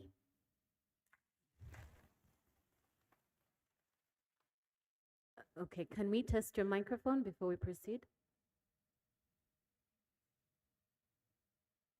Testing. Okay. It's okay now. So let's proceed to the next question. Question 2, please. On an honor plot used for build-up analysis for well testing, does a straight line plot with M allow the engineer to calculate directly A, the average water saturation in the reservoir, B, the distance to a constant pressure boundary, C, the average reservoir permeability, D, the average reservoir porosity? C. The answer he's given is C. May we confirm?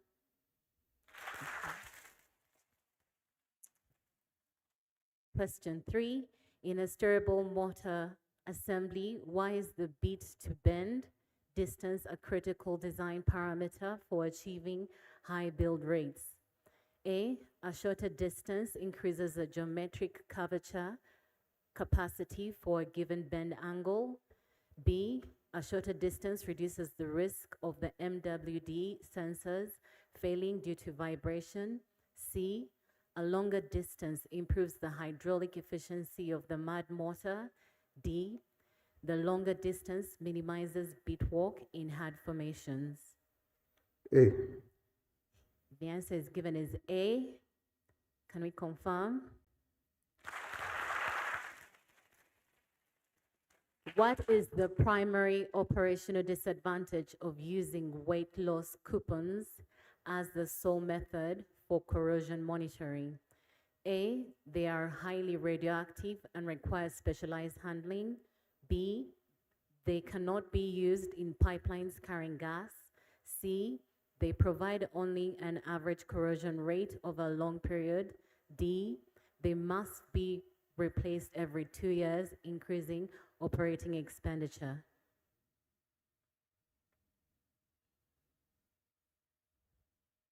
C. The answer is giving is C. Okay, let's confirm if it's C. Okay, I would like to remind the audience that if you whisper any answers, it will lead to automatic disqualification, okay? So let's please remember the rules of yesterday. Let's proceed to the next question. In a multi-phase flow meter, MPFM, how is the water-liquid ratio, WLR, typically determined using electrical impedance measurements? A, by measuring the magnetic permeability of the water molecules. B, by measuring the electrical direct current through each phase, water and oil. C, by calculating the acoustic impedance of the mixture at high pressures. D, by utilizing the vast distance in dielectric constants between oil and water. D. He gives D. D is the answer you give, correct?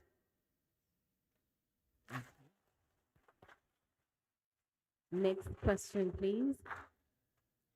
What is the primary physical mechanism of chemical dispersants during a marine oil spill?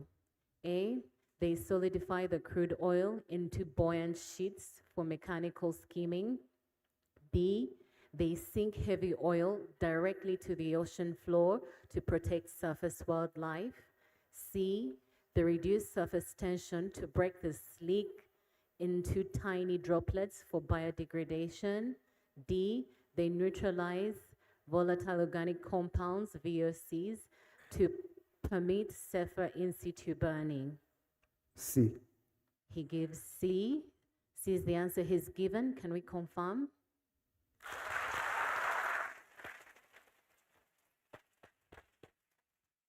Next question, please. Why might regulators prioritize supplier development programs over mandatory contract reservations alone? A, supplier development reduces continuous compliance monitoring requirements. B, mandatory reservations eliminate the need for quality standards. C, domestic suppliers generally outperform international contractors technically.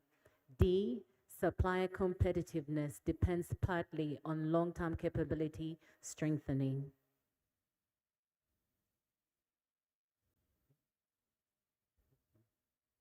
B. He gives B. He gives B as the answer. Can we confirm? Okay, we've missed that one.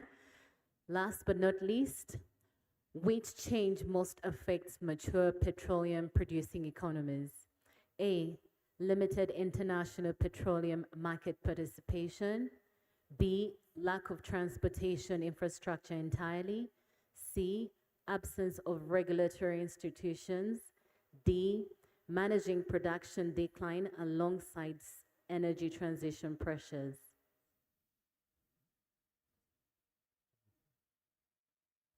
A. He gives A as his answer. Can we please confirm? Okay. That is. Thank you very much, Makerere University. We welcome Nkumba to that seat. Nkumba University.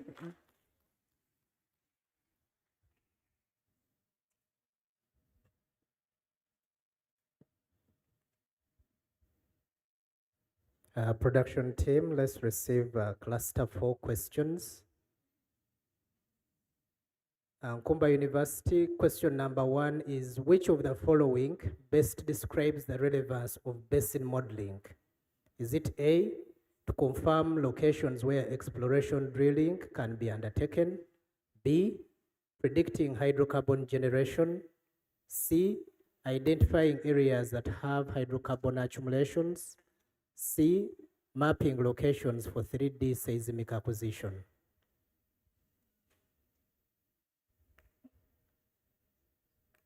D.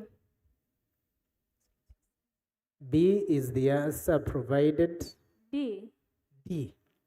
Okay, D is the answer provided. Let's check. The correct answer is B, so you don't get a mark from there. The cameraman, please just be away from the screen. Okay, question number 2. What does a negative skin factor typically indicate about a well's condition? Is it A, that the well bore has been stimulated? B, the reservoir is experiencing pressure depletion? C, the flow into the well bore is restricted due to partial penetration? Or D, the well bore is damaged by drilling mud filtrate? A. A, let's confirm the answer and try to be audible.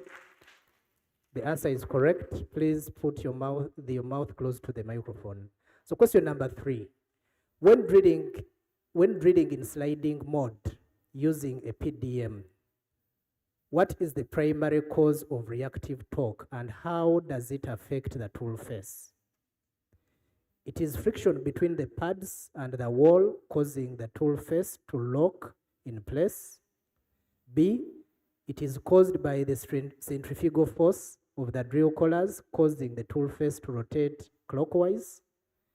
C, it is equal but opposite torque. It is the equal but opposite torque from the formation causing the tool face to rotate counterclockwise. Or D, it is caused by hydrostatic pressure causing the tool face to tilt downwards. D. D is the answer provided. Production, please confirm. The right answer is C, so you get no marks for that. Next question. In carbon dioxide corrosion, which is the same as sweet corrosion of carbon steel, why does the presence of acetic acid typically lead to higher corrosion rates than carbon dioxide alone at the same pH? Is it A, it raises the critical pitting temperature of the base metal? B, it acts as a primary surfactant that stabilizes the oil-water emulsion?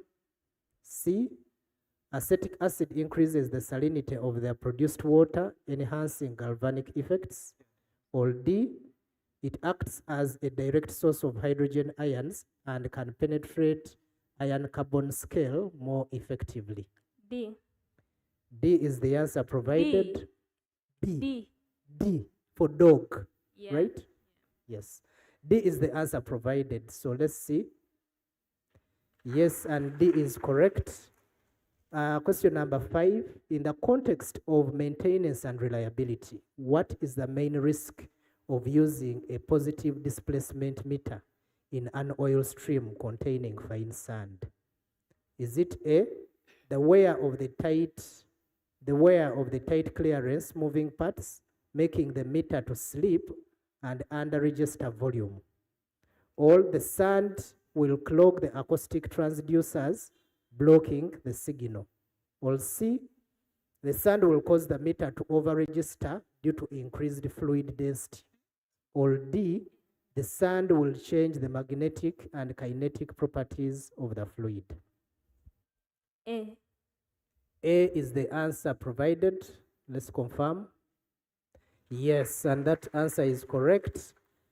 Question number 6. What significant shift occurred in the early 1980s that led to the oil glut and the subsequent price collapse in 1986? Is it A global ban of leaded gasoline, which reduced crude demand?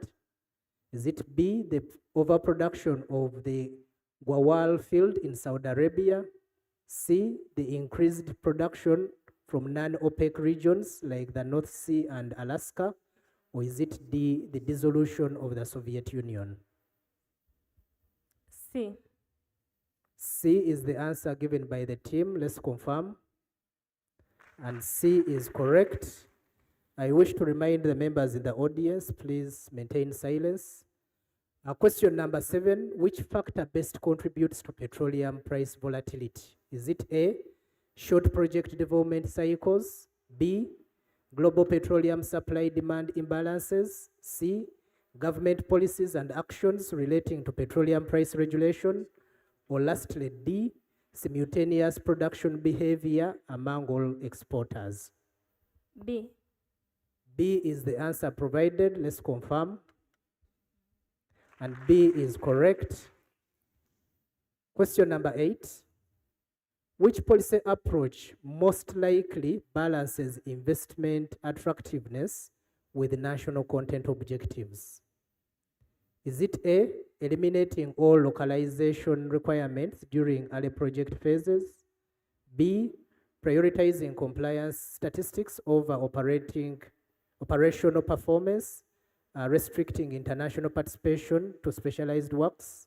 Sorry, that's C. C is restricting international participation to specialized works. And then D, combining enforceable local participation targets with realistic capacity building pathways. D. D is the answer provided by the team. Let's get confirmation. And the answer is correct. So thank you to the teams. The judges will now do the tallying and confirm the results from this session.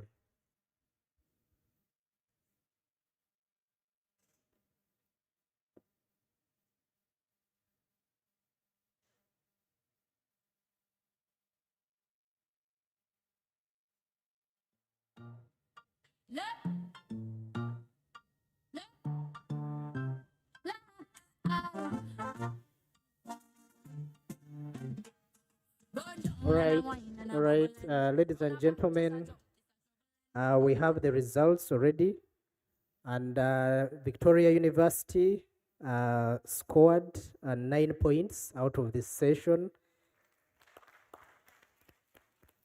Uganda Technical College Chichwamba scored 15 points out of this session. And lastly, both Makerere and Nkumba tied on 18 points in this session. So ladies and gentlemen, that gives us the 2 finalists. That is Nkumba University and Makerere University going to the next stage. Thank you so much. We can all, we can have a group photo at this point. And then as we prepare to have our final session.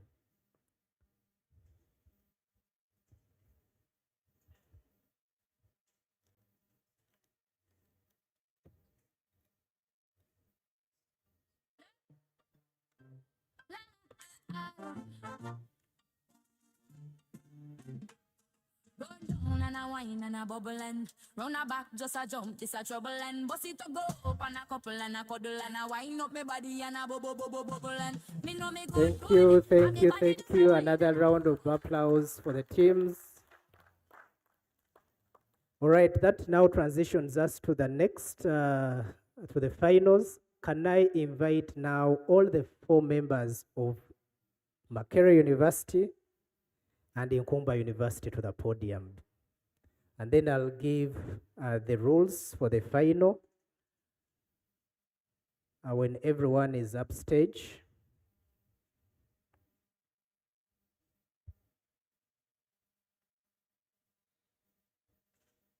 Can we have the other two participants that were registered for Makerere as well as Nkumba University?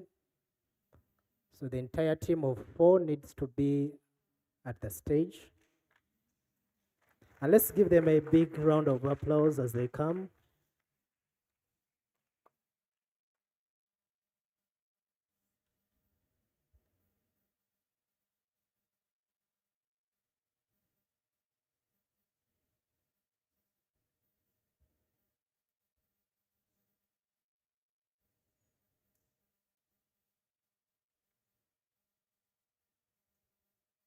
Can I confirm that on my left is Makerere University and on my right is the entire team from Nkumba University? All right, so now these are the rules that we are going to follow in these finals. And I want to first of all congratulate you for reaching the finals.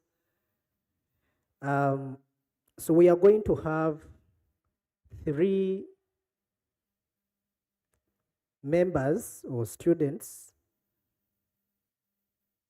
in this session. So the 3 are the ones that can discuss to give the first answer, right? Now, should you fail or should you not be sure? Actually, should you not be sure because you don't have to give the answer if you're not sure? Just say pass. And then we shall ask the other remaining colleague to give you an answer if they have it. If they don't have the answer, then you get 0 marks. But if you've passed the question to that individual and they give the right answer, then you get 1 point. Is it clear or do I need to repeat? Please confirm because I want us to move smoothly. We have 3 participants who can discuss and we are going to shift 1 chair a little bit. So if the 3 can discuss and give a right answer, you get 3 points. If you're not sure, you can pass. And then if the person you've passed the question to gets it right, then you get 1 point. So that is the rule.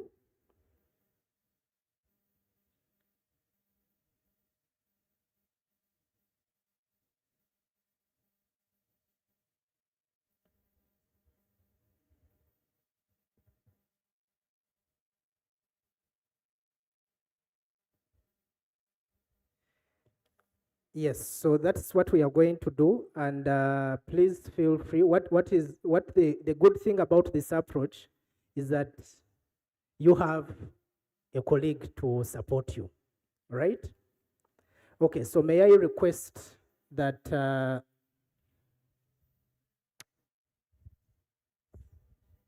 mic. Can you speak through the microphone? Okay, good afternoon. You have said that if my colleague answers the point, answers the 4th person, if the 4th person answers, you get 1 point. So if any 3 of us answer, how many points do we get? Is it still the same? You get 3 points. All right. How much time is it still the same time? And the time remains the same. You'll be given 10 seconds. If you fail, then the other person will equally be given 10 seconds. Okay. Is there taking questions from the opponent? No. Okay.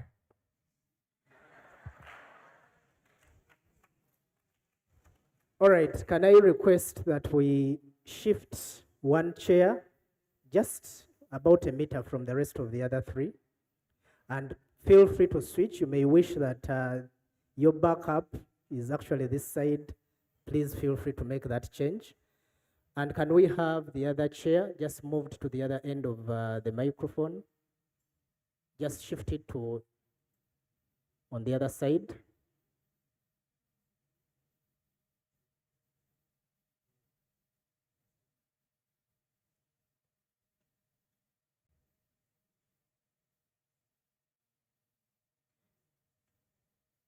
Okay, I want to request that maybe we make some extra changes to allow for one of these units to be pushed to the back so that this team can get a bit closer to each other.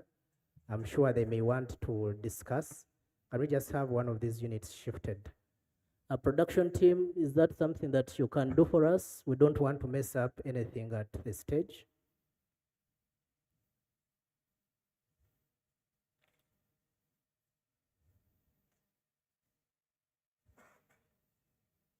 Can we do it a little bit faster? We don't have so much time.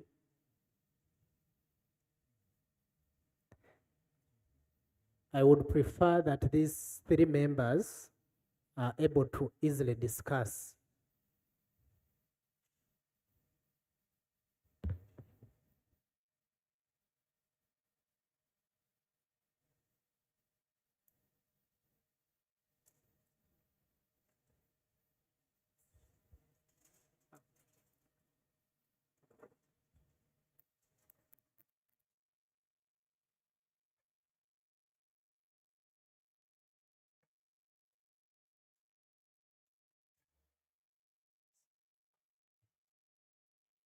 All right, I think that's fine if the team is comfortable. Can we now, do you,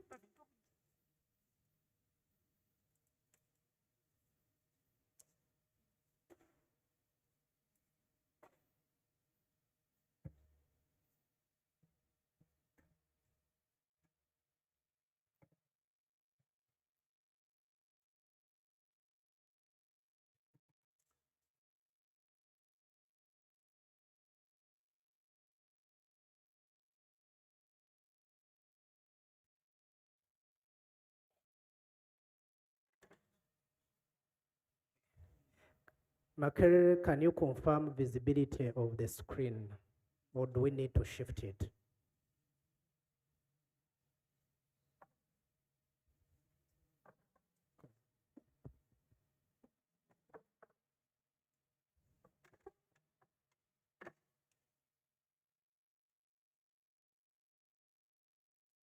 Can the teams confirm that they are able to see the screen?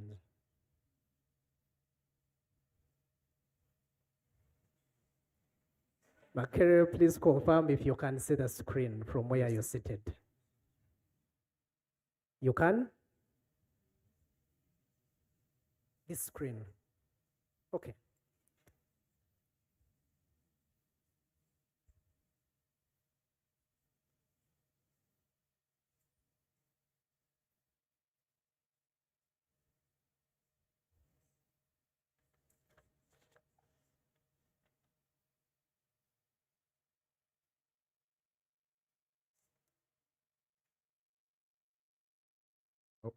How many questions? No, we shall give you, we shall tell you that we have stopped. So don't worry about that. Just everyone will receive the same number of questions. Yeah.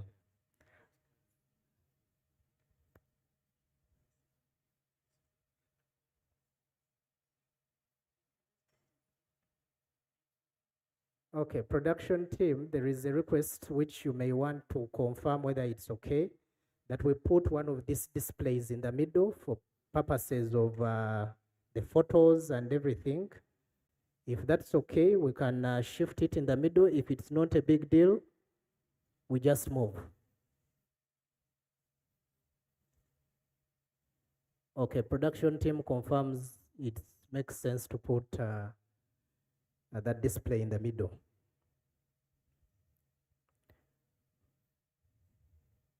All right, as that is done, I just want to re-emphasize to the audience that please maintain silence in this session.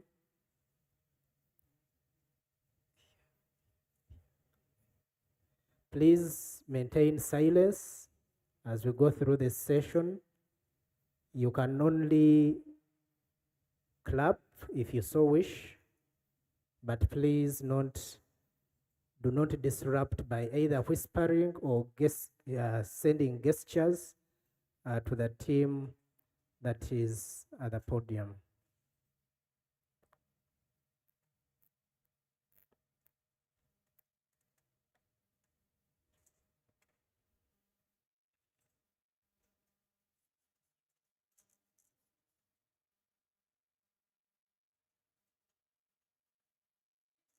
No.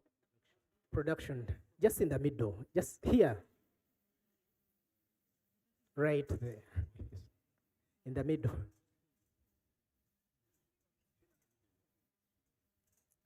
I think we shall prepare some questions for the production team as well.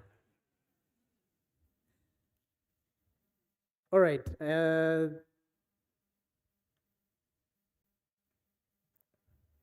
So production team, you're the one standing between our start.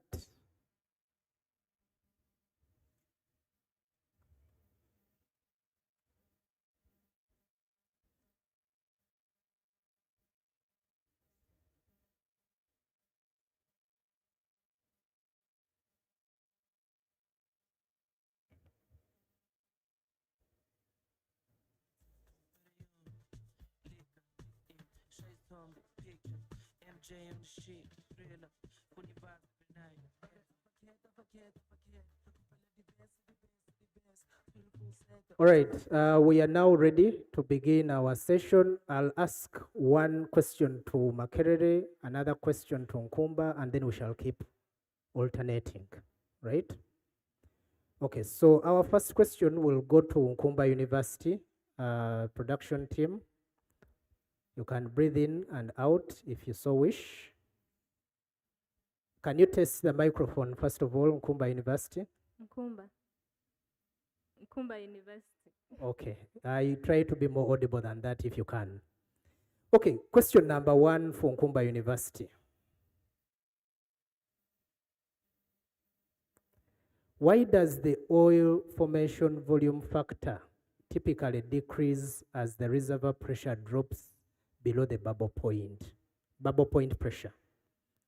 Is it A, the evolution of solution gas from the liquid phase causes a significant reduction in the volume of the remaining oil? B, the density of the oil increases due to the addition of heavier hydrocarbons from the gas phase?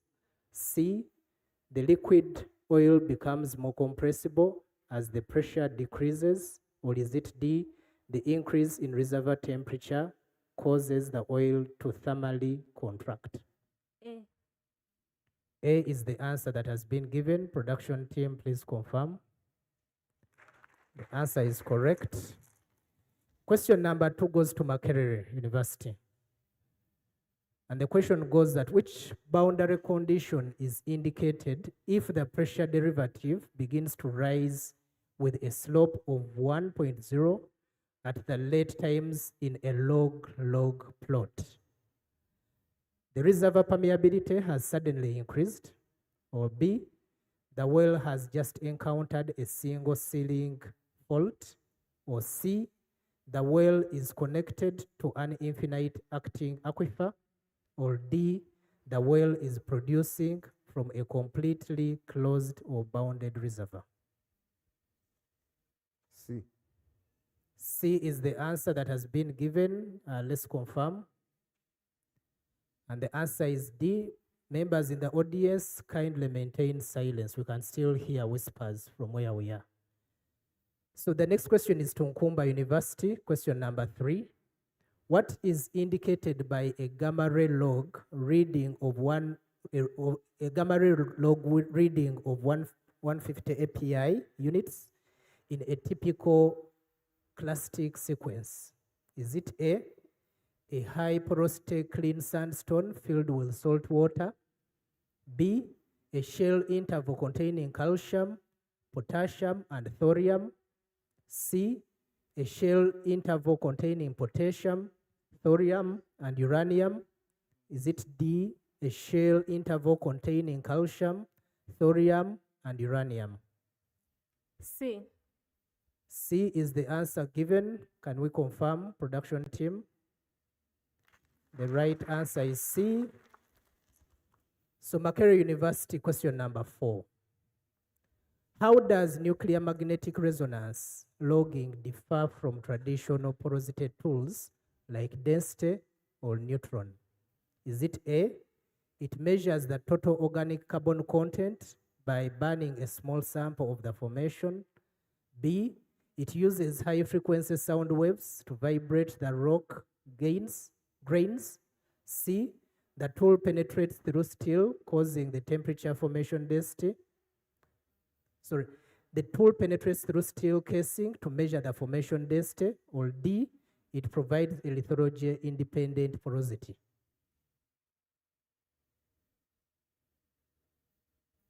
C. C, let's confirm. The right answer is D. So back to Nkumba University, question number 5. What is the primary mechanism for aeolian sand deposition that results in a high angle crossbedding, often seen in desert reservoir rocks? Is it A, the cementation of sand grains by evaporated groundwater in the interdune areas? Is it B, the saltation and subsequent of avalanching of sand grains in the slip face of a dune? C, the suspension of fine dust particles during high intensity thermal updrafts?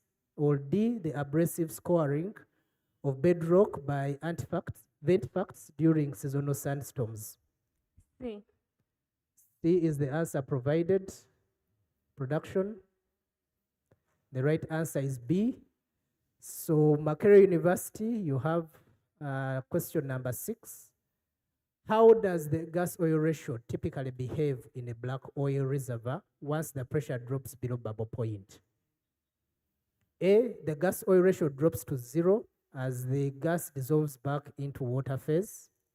B, the GOR decreases because the gas is trapped in the pore throats by capillary pressure. C, the produced in bracket surface gas oil ratio initially increases as the highly mobile evolved gas reaches the wellbore faster than the liquid oil? Or is it D, the GOR remains constant because the gas and oil are in a state of perfect equilibrium?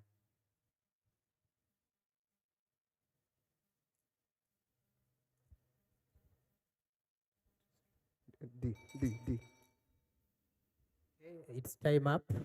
We want time. We didn't hear what you said actually.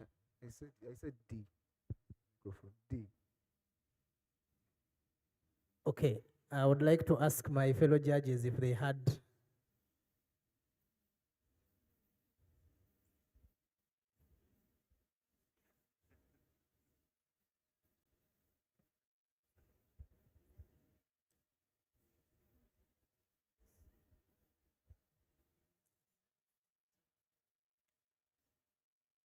So I think next time you need to do it better. This time the answer was, you gave D as the answer. Was it D? D. Okay. So let's confirm, production team. Next time, please do it faster. And the answer is C. All right, so I'll hand over the next set of questions to my colleague, Proskovia, to lead us through.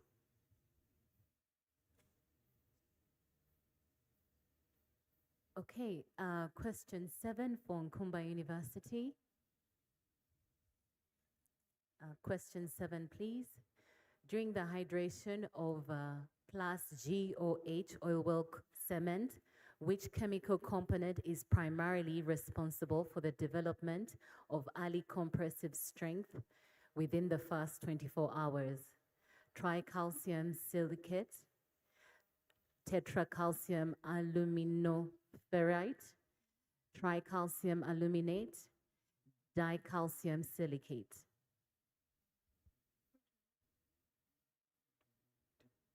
D. D is the answer given. Can we confirm? Okay, that's the answer is A, and lots of silicates there. Let's move to the next question for Makerere University. Question 8, what is the primary objective of maintaining a hierarchy of densities during a primary cementing job? A, to reduce the surface pump pressure required to land the top plug. B, to prevent the flash set of the lead slurry when it contacts the formation. C, to ensure the cement can withstand higher tectonic stresses in the formation. D, to leverage buoyancy and displacement efficiency to remove drilling mud from the annulus.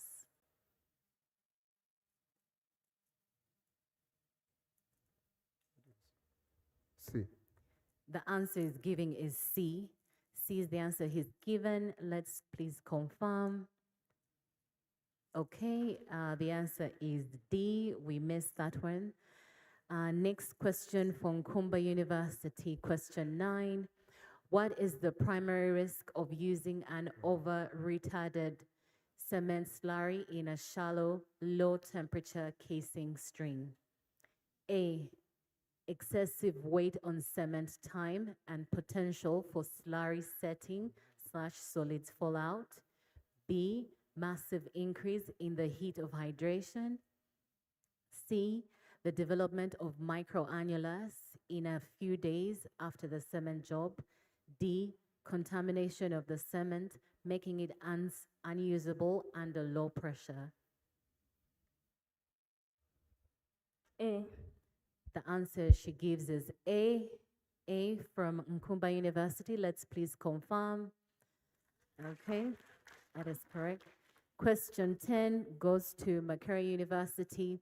Why is minimum curvature preferred over the average angle method for calculating wellbore trajectories?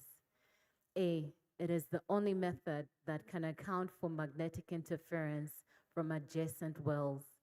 B, it assumes the wellbore is composed of straight tangential segments. C, it utilizes a circular arc to smooth the transition between survey points, better reflecting drill string elasticity.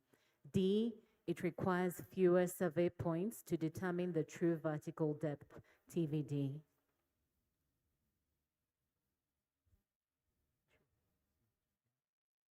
C. The answer he gives is C. The answer he's given is C. Let us please confirm. Okay. The next question, question 11 from Nkumba University. In microbially induced corrosion, MIC, why is the formation of a biofilm considered the most dangerous stage for facility integrity? A, it acts as an electrical insulator that causes the cathodic protection system to malfunction. B, it increases the fluid viscosity as much that it causes pipeline rupture. C, the biofilm consumes the carbon content of the steel, turning it into iron oxide. D, it creates a localized anaerobic environment that facilitates the concentration of corrosive metabolites and prevents inhibitors from reaching the metal. C. The answer she's giving is C. The answer we're getting from Kumba is C. Can we please confirm? Okay, we missed that one. The answer is D. Question 12 for Makerere University. Question 12, what is the fundamental difference between corrosion inhibitors and biocides in a production chemical program? A, biocides are only used for external pipe coatings. B, inhibitors are solid pellets, while biocides are always injected in vapor form. C, inhibitors increase the pH, while biocides lower the pH. D, inhibitors protect the metal surface through film formation, while biocides directly kill microorganisms. D. D. The answer he gives is D. Can we please confirm? Okay, D, that is correct.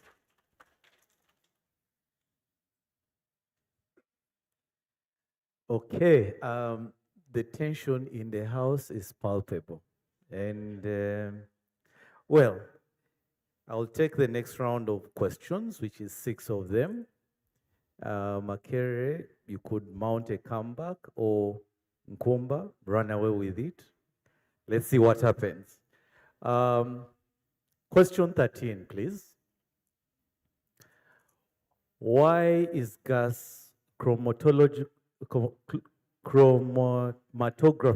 or CG, or GC rather, considered an essential component of a physical gas metering station? A, it provides a compositional analysis required to calculate the heating value and the Z factor, or rather Z factor. B, it measures the methane gas content to prevent hydrate formation in the meter. It acts as a tertiary flow meter to verify the primary and secondary meters readings, which is C. Or D, it measures the amount of gas in the fluid so as to maintain a constant Reynolds number.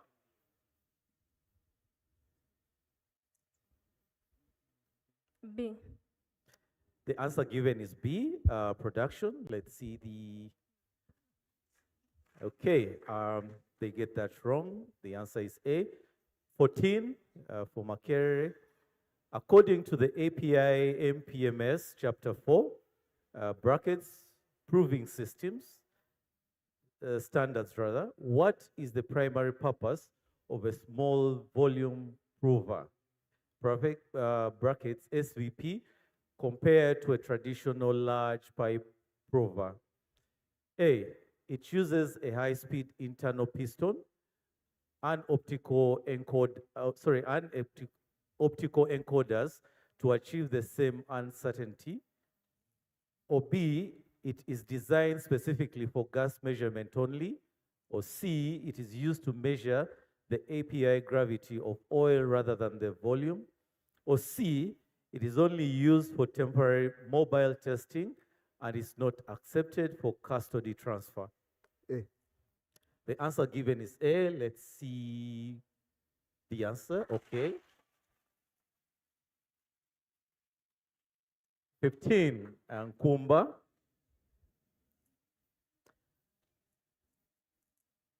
Audience, silence, please. Thank you. What is the primary physical phenomenon utilized by a Coriolis flow meter to determine the mass flow rate? A, the frequency of von Karman vortex, I hope I said that right, shared behind a bluff body. Or B, the phase shift, in brackets time delay, caused by inertial effects within the oscillating tube. Or C, the pressure differential created by the conversion of potential energy to kinetic energy. Or D, the Doppler shift in reflected ultrasonic waves. C. Answer given is C. Let us check. Unfortunately, the answer is B. They get that wrong. Let's continue. Number 16. When comparing an ultrasonic flow meter, in brackets, USM, to a turbine meter for high pressure gas measurement, which factor represents a significant operational advantage of the USM? A, the ability to measure gas flow. Or B, lower capital cost for larger pipe diameters. Or C, superior accuracy, especially when measuring stabilized crude. Or D, the absence of moving parts and negligible pressure drop across the meter. D. Answer given is D. Let us check. And indeed, D is the correct answer. Next, number 17. Which technology is most likely to be selected for a custody transfer application where the fluid viscosity varies significantly over time? A, vortex meters. Or B, turbine meters. Or C, orifice plate meters. Or D, Coriolis meters.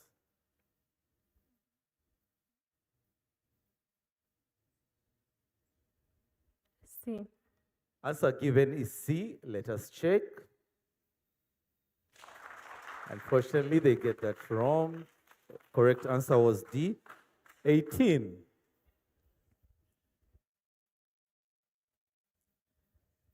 Number 18, please. Okay. What is the thermodynamic principle behind the use of impressed current cathodic protection in bracket ICCP for subsea structures? A, it increases the temperatures of the structure to evaporate electrolytes.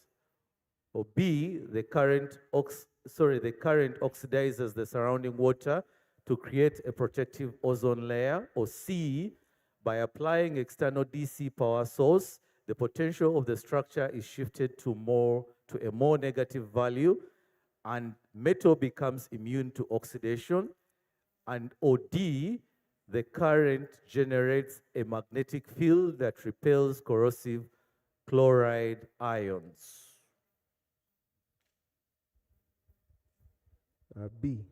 The answer given is B, correct? Let us check. Unfortunately, the correct answer is C. Okay.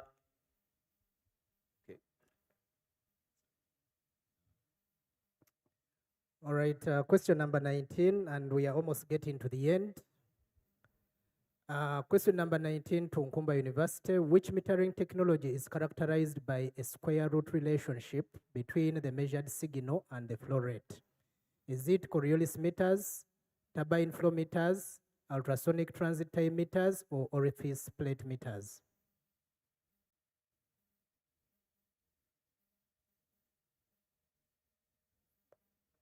C is the answer given. Let's check. The answer is D. So Makerere University, question number 20. When converting gross observed volume, GOV, to net standard volume, NSV, what does the correction factor of CPL account for? Is it thermal expansion of the steel meter housing, the density change of the oil due to temperature fluctuations, the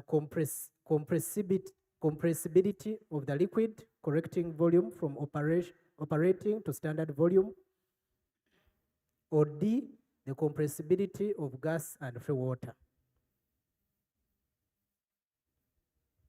C. C is the answer given. Let's confirm. C is correct. Nkumba University, next question. According to SPE PRMS standard, what distinguishes proved reserves from contingent resources? A, proved reserves are verified by core samples. Contingent resources use seismic data alone. B, proved reserves apply strictly to sweet crude. Contingent resources apply to heavy bitumen. C, proved reserves have a clear path to commerciality. Contingent reserves lack a development plan. And then D, proved reserves are stored in surface tanks. Contingent resources remain in the reservoir. C. C is the answer provided. Let's confirm. And the answer is correct. Makerere University, question number 22.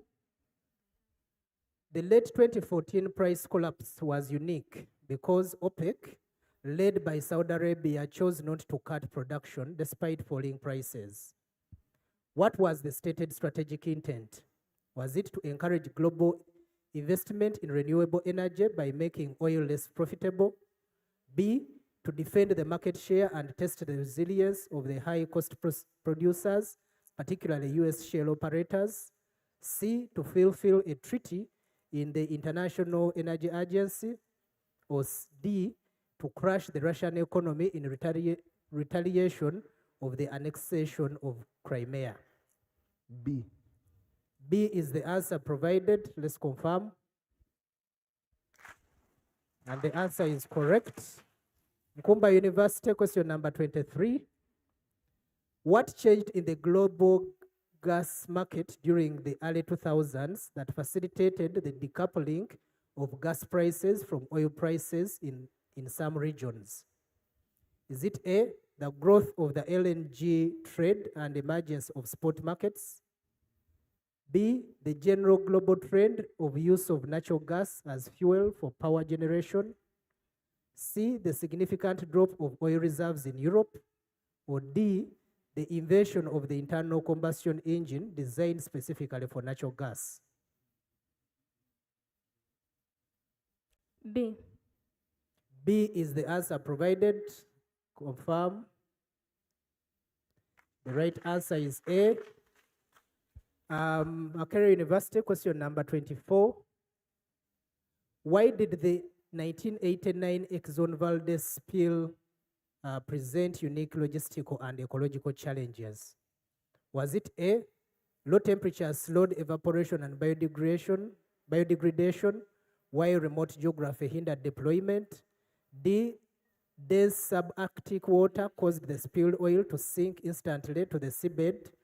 C, shoreline volcanic activity caused spontaneous ignition of the surface leaks? Or D, remote subarctic environments lacked the natural bacteria needed to digest crude? A. A is the answer provided. Let's confirm. And that answer is correct. So question number 25 for Nkumba University. The 1973 oil crisis was triggered by an OAPEC embargo. Which geopolitical event served as the direct justification for this embargo? Was it the signing of the Camp David Accords, the nationalization of the Suez Canal, the Yom Kippur War, or the Iranian Revolution? D. D is the answer provided. Let's get confirmation. The right answer is C. Back to you, Makerere University. Question number 26. In the context of the late 1990s, what was the primary driver behind the mega mergers? That's Iggy, Exxon, and Mobil, BP, and Amoco. I think that's Saudi Arabia. Okay, Amoco. A, the discovery that global peak oil will be reached in the 2000s. B, a mandate from the United Nations to consolidate carbon footprints. C, the sudden privatization of all Middle Eastern national oil companies. Or D, low oil prices and the need for massive cost synergies. C. C is the answer provided. Let's confirm. The right answer is D. Question number 27 to Nkumba University, and we are getting close to the very end. What strategic issue most shapes long-term global petroleum demand projections? Is it A, elimination of international transportation systems? B, interactions among industrial growth, energy transition policy, technology, and consumption patterns? C, immediate replacement of hydrocarbons in all sectors? D, uniform economic growth across all importing regions? B. B is the answer provided. Let's confirm. Yes, and B is correct. Question number 28 to Makerere University. Which trend currently challenges long-term petroleum investment planning globally? Is it pressure from energy transition policies and market uncertainty? B, universal expansion of refining margins? D, C, declining geopolitical relevance of energy trade? And lastly, D, slowdown of technological innovation within petroleum operations? A. A is the answer provided. Let's confirm. And A is the right answer. Question number 29 to Nkumba University. Which of the following correctly distinguishes Uganda's petroleum and midstream project capacities? Is it A, Kingfisher 190,000 BOPD, barrels of oil per day, refinery 246,000, ECOP 60,000, or B, Tilenga 246,000, ECOP 190,000, refinery 40,000? Or is it C, Tilenga 190,000, Kingfisher 40,000, ECOP 246,000? Or D, Tilenga 60,000, refinery 190,000, and ECOP 40,000? Okay, C is the answer that has been given by Nkumba. Let's confirm. And C is the right answer. And then lastly, question number 30 to Makerere University. A participant states that ECOP Limited is jointly owned by Total Energies, UNOC, TPDC, and SINOC, with Total Energies holding majority stake of 62%. Which statement is most accurate? The statement is fully accurate. That's A. B, the statement is incorrect because SINOC holds 15%. C, the statement is incorrect because UNOC is not a shareholder. Or D, the statement is inaccurate because no shareholder holds above 50%. A. A is the answer provided. Let's confirm. And A is the right answer. So, ladies and gentlemen, in a few minutes, we shall reconcile and make the tallies, and then we'll be announcing our final winner.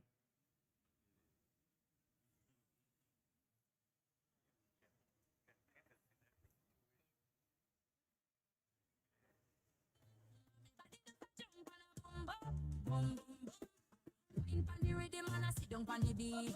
Me body right, so me man no have to cheat. Won't take a picture, yeah, that you fit tweet. Tell them girl them wine, yeah, them can't even compete. Me a vomit and I catch it on the beat. Me just a drop it, oh me twerk it and I slap it on the ground like me a mop it. Oh me stop it and I pop it and I wine it and I love it. Take a picture, yeah, me snap it. Facebook it up, wrap it up. Yes, that's how me like it. Look at me body, oh me wine it. Oh me catch it and I wine it. Bubble and I sit down and I wine it. Yes, that's how me like it. Look at me body, oh me wine it. Oh me catch it and I wine it. Bubble and I sit down and I wine it.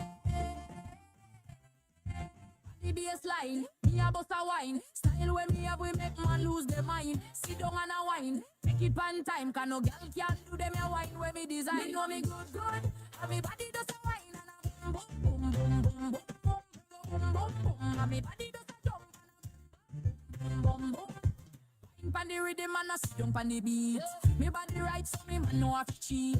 Won't take a picture, yeah, that you fit tweet. Tell them wine, yeah, them can't even compete. Me a boom it and a catch it and the beat. Me just a drop it, oh me twerk it and a slap it on the ground like me a mop it. Oh me stop it and a pop it and a wine it and a lap it. Take a picture, you fit snap it. Facebook it up, pop it out. Yes, that's how me like it. Look at me body, oh me wine it. Oh me catch it and a wine it. Bubble and a sit down and a wine it. Look at me body, oh me wine it. Oh me catch it and a wine it. Bubble and a sit down and a wine it. Yes, line, line. Yes, line, line. Yes, line, line, line, line, line, line. Yes, line, line, line, line, line. I still kiss, babe. Jason Rulo. Hasimbadama. Maskosho ingenkinga. Sekubalisela. Awuju. Maskupulimiswa. Wezombi. Siyubumisa umzimba. Maskosho ingenkinga. Sekubalisela. Maskupulimiswa. Siyubumisa umzimba. Comment ça va? Comment ça va, nana? Aïe, ça va. Aïe, ça va, nana. Comment ça va? Comment ça va? Comment ça va? Comment ça va? Comment ça va? Aïe, ça va. Aïe, ça va. Aïe, ça va. Comment ça va?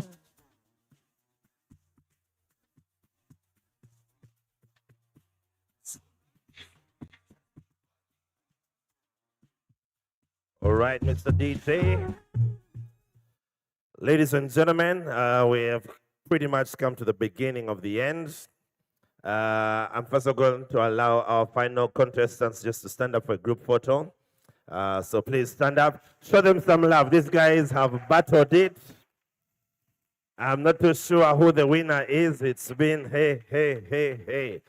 But smile like champions, like the champions that you are. Show them some more love, please. Hey. Those questions were not easy. I could see some, even regulators were saying, is it A or B? But here we are. And I'm going to allow them for now, after the group photo, to briefly take their seats. And just to guide you in what we're going to do as results are properly compiled, don't worry, there is no foul play or anything like that. We'd like to have our closing remarks, and at the end of which we shall have our chief guest get ready to announce the official results. Some of you are receiving people like they are the winners. Are you sure? Have you been counting? Eh? I hope your math is right. Don't be disappointed. But the Court of Appeal is anyway. Moving on swiftly. In giving us our closing remarks, ladies and gentlemen, allow me first of all invite one of our hosts from the mighty Makerere University. Let's put our hands together for Dr. Bate Arthur, who's the head of Department, Geology and Petroleum Studies. And Dr. Bate will then do us the honors of inviting one of our board members who's present with us to give the closing remarks. And then the results shall be announced. May the true winner win.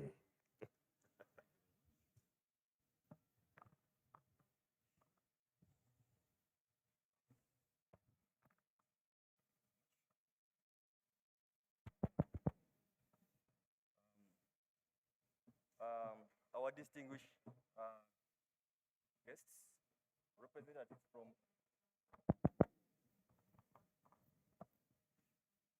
distinguished guests, representatives from companies, our dear students from the different institutions, colleagues, good evening. My name's Arthur Godfrey Bate, and I'm the head of the Department of Geology and Petroleum Studies here in Makerere University.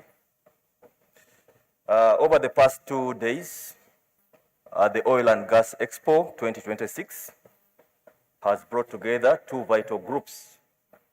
The first one are leaders who power our present, and the second group are the young minds who will power our future. Through meaningful conversations and shared insights, we have bridged the gap between the industry practice and the learning academia. We thank the companies who have managed to be present here today and yesterday. We thank you for your expertise and your candid engagements. And we thank you, the students who have managed to show up today, for the questions that you have brought forward. You have demonstrated that the energy sector is not merely a resource, but it's about responsible stewardship and human ingenuity. As this expo, the Oil and Gas Expo 2026 concludes, let us remind ourselves that partnerships do not end here. Let this event mark the beginning of lasting dialogue, fresh ideas, and new opportunities. We remain committed to building such platforms.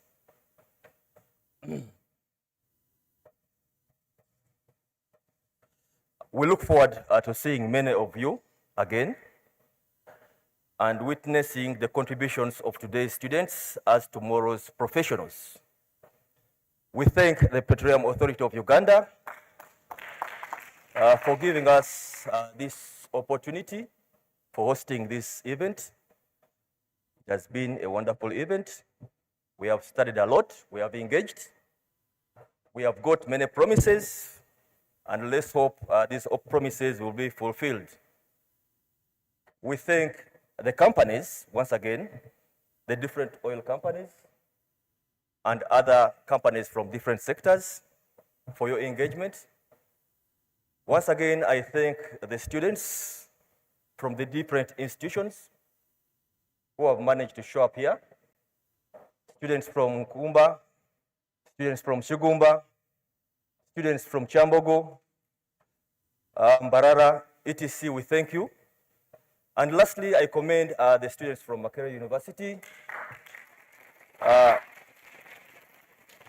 for being engaged in the organization of this event. I also thank my colleagues who have managed to make this event a success. Thank you very much once again. And at this juncture, I would like to invite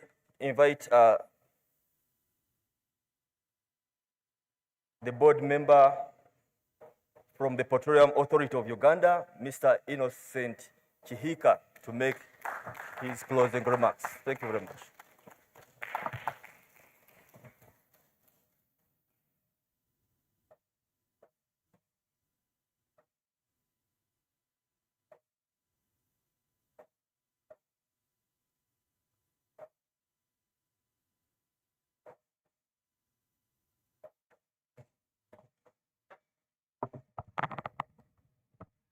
Good evening, everybody. Good evening. I hope you can hear me quite well. First of all, I'm honored to be here on this stage. I haven't been here for the last 4 years at this university. I think I was on this stage about 4 years ago. And it's nice to be back over here. It's actually nice to be back where we had our humble beginnings. I was in a hall formerly known as North Court, and I think it's now known as in Sivirwa. So I remember what the panel was saying about here, about the way you treat yourself on social media, what you put on social media and all that stuff. Fortunately, during our times, there was no social media. There were even no mobile phones. Maybe that's why I'm standing here. So once again, I'm humble and proud to be here back at Makerere University. Ladies and gentlemen, and all the students from all the tertiary institutions that have come over here for the last 2 days, you're most welcome, and I'm happy to be here. I was given a speech to read to you this evening as we close the expo, but I'm not going to rip it apart. I'm just going to kind of paraphrase what they have said, and much of what I'm going to say this evening are from my heart and from what I've seen this afternoon, and from what I've been following on social media with regards to this expo. First of all, I must say that you are very lucky to have such an expo. During our times, no one pampered us. No one prepared us for the field. We just came here, made noise, rioted all over the place, and before you knew it, the next day you're graduating and you didn't know where to go, and then you hit the streets. So please thank the organizers. I thank Makerere University, all the tertiary institutions that have been involved in this for a job well done. I was very impressed from what I saw on the stage here. All the students, you did well. You're all winners, by the way. You're all winners. Particularly, I was very impressed with the guys from Kichwamba. Where are you? Yes. You were very smart.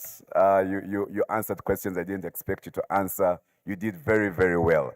There are 2 students in particular I saw from Nkumba University and Makerere University. In Nkumba University, there's a guy in a white flowery shirt. Where is he? Could you stand up? There's the engine, yes, behind there. And the one from Makerere University in the black checkered shirt. Not the one, yes, there's a guy who was giving, I know what you call it these days. Where is he? Is he in the controls? Yes, it was you, then your colleague. There's your other colleague. Yeah. Well, he's behind there. But you can take your seats. You can take your seats. My request to to all the organizers of this event, all the students who participated in the quiz should be given a first-hand opportunity for internship during this holiday. That is my humble request. It's my request. And we have the HR people here. We had all the people from True North, from Q-Sourcing, from Aldea, from Electra, Total, ECOP. You guys, I have seen you putting out adverts online for internship. Please, and I'm going to follow up. And Mr. Sekatawa knows me very well when it comes to some of these things. When it comes to skilling, I shall follow up with you. Peter, I shall follow up with you. Please, let's have these young gentlemen and ladies be given the first priority. They did very well. They did very well. I see the future of our country is in good hands. It's in very, very good hands. So, on behalf of PAU, I'd like to recognize and commend all the partners who have been involved in organizing this event for the last 2 days. And this is the 3rd edition, and I hope you can have 15 more editions and more of this kind of activity. The quiz was fantastic, it was interesting. We were nervous here in the front. I was teasing this professor of mine over here, said, but I do not know, whoever is the final winner is just the best amongst the best. And I think they've all done well. So with this, let me take this opportunity once again to thank you. It's a job well done. I see at one point the auditorium was very full. You all did well. And just a message to the students. During the last panel that was here that was talking about how to posture yourselves, how to prepare yourselves for the field, all they were saying was the truth. In some of the examples they were saying over there, I could see myself. At one point in time when I joined the university, I was just thinking about education. I was thinking about the party. I think about the fun. It was towards the end that I caught up. And these days when we're out there and we're doing recruitment, whether it's for internship, I'm a lawyer by profession, so we get students for internship, we get students for clerkship. We look at the transcript and we're able to tell. And every time I'm doing interviews, I ask the guys, hey, I think in your second year you were playing. And when they smile, you know that. But then you kind of catch up. But you see, work without play makes Johnny a very dull what?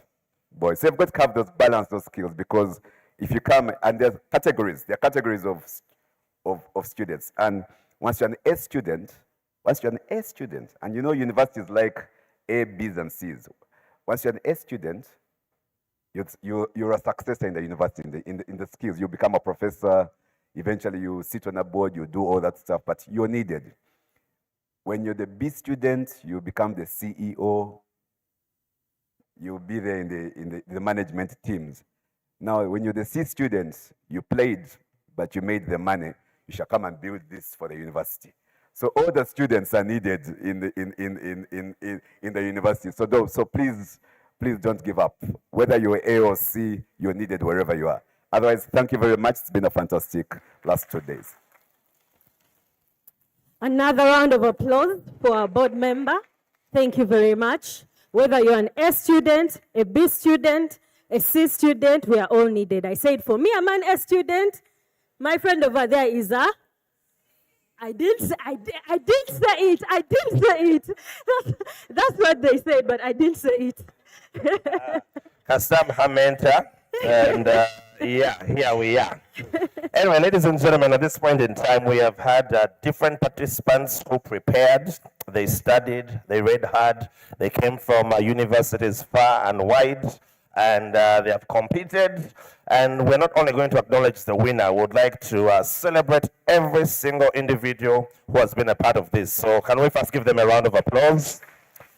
And in the interest of time, because we have about 40 participants from how many different universities? 10 universities. 10 different universities. We'd like to ask the representatives, actually all participants who are there, to please come down. We have a certificate for you.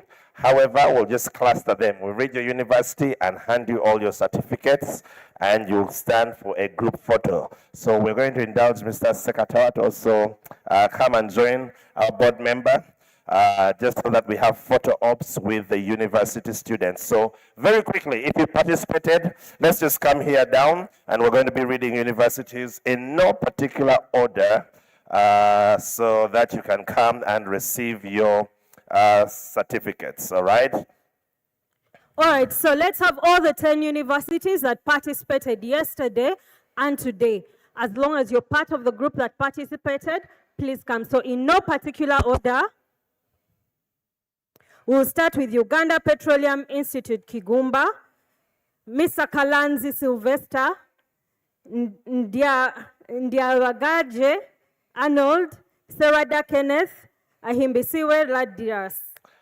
If we can move quickly, if we can just move quickly, DJ, give us some music even as they come. Is that university here?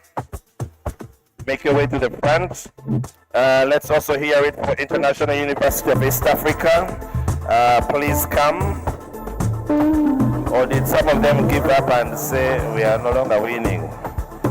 We have King Caesar University. King Caesar, I'm sure the kings are around. Please make your way to the stage. Please make your way to the stage. All the 4 participants, please come. King Caesar. Chambogo University, please come. Uganda Technology and Management University. King Caesar, I only see 1 participant. Can all 4 please come? Okay, let's start with King Caesar, since King Caesar is here. I can see them just looking. So for King Caesar, let's have Mugume Marvin, Gambe Andrew, Musinguzi Derek, and Muvaha McLean. If you're here, please make your way. I'll give them their certificates. Congratulations and thank you very much.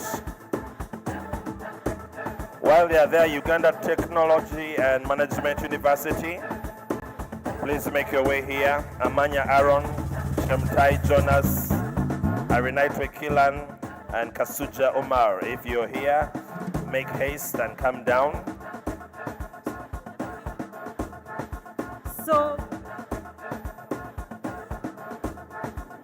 So next, let's have Uganda Technology and Management University. If they are here. Yes, they are. As they come down, Chambogo University. Chambogo University, please make your way here. Thank you very much. Nasanga Sumaya, Nyombi Timothy, Musinje Joshua, Jingo, Ashraf, if you're here. Amanya Aaron, Jonas, Kilian, and Umar.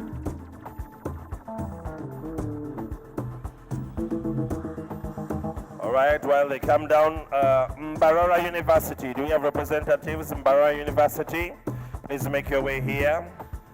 Akwel Kenneth, Cherop Kenneth, Nkanji Gladys, and Ahumuza Davis. Mbarara University. Next, let's have you pick.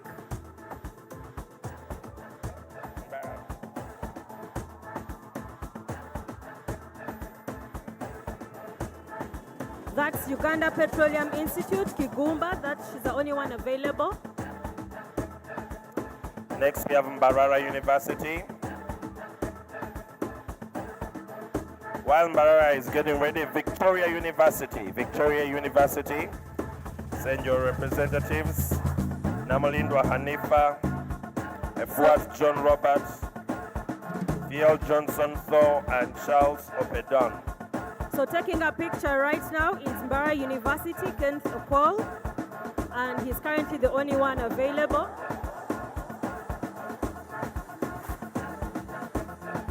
Next, we have Chambogo University. So Chambogo University is now taking a picture. Victoria University will be going next. And Hanifa came with funds at a grassroots level. We can see.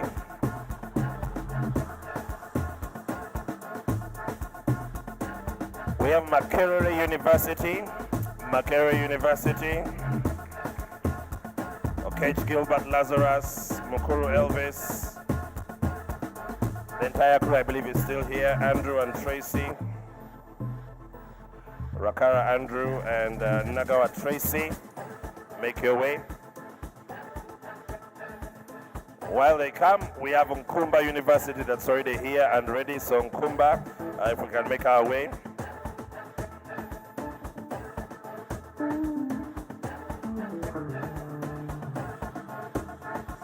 And after this, we're going to be inviting the presiding officer to bring the final results. Hopefully they are sealed and untampered with.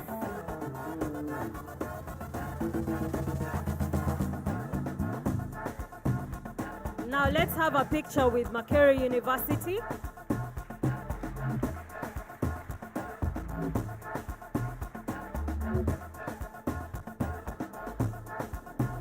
All right, as Makerere University takes a picture, we'll have our chief judge come, Mr. Andrew Senabulia, with the results.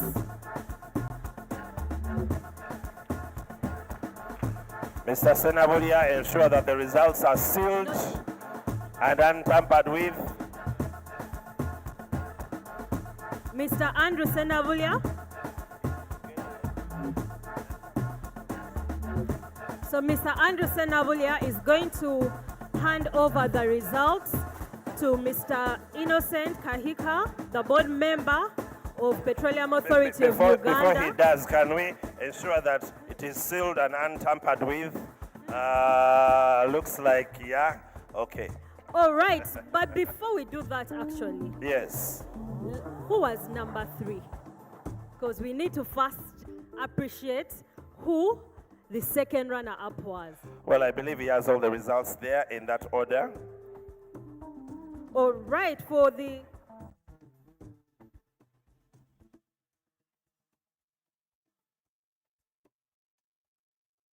All right, so ladies and gentlemen, the details reaching us here at the final desk.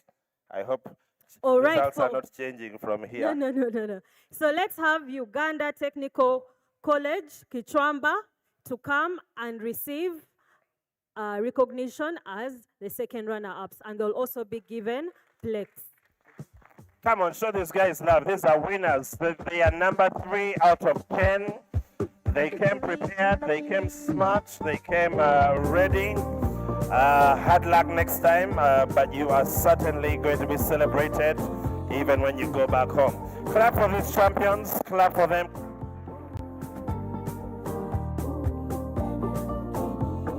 These are our second runner-up, aka number 3 in this race. 3 out of 10. Well done, well done, well done. Thank you for holding your university flag high.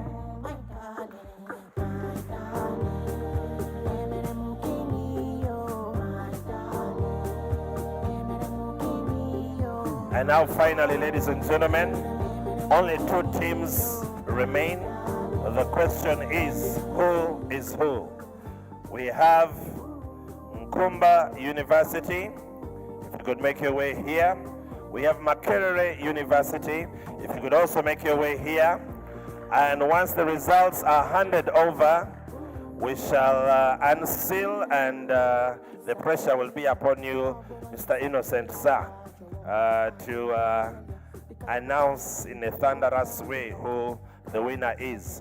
Be advised that once they announce the first runner-up, it will be an automatic announcement of the winner. I will ask the winners to hold their horses and allow us to celebrate number 2 until your time has finally come. All right, so Nkumba, make your way here. And Makerere, are they both here? Where is Team Makerere? This is Makerere. And Team Nkumba, if you could also make your way here. What is it that they told you? Telling me how they be fooling you like on the Kumba has decided to come from the other side. Not that they are arch rivals, it's just that they want to share the stage properly. So Kumba is that side, this is Makerere. And you will now pass on the mic to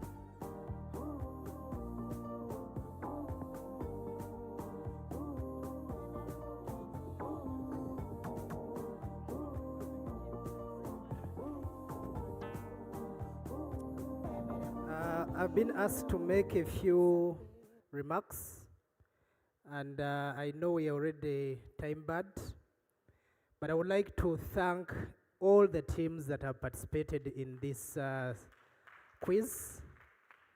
When we had the first round yesterday, as an organizing team, we had to go back and rethink the questions that would be preparing for semifinals and finals. And the reason was, you challenged even the judges. So well done, every team. You did well, and I think for me, the sky won't be the limit for all the participants that have been here. We thank you, and we wish you all the best. So as our chief judge hands over the results, media team.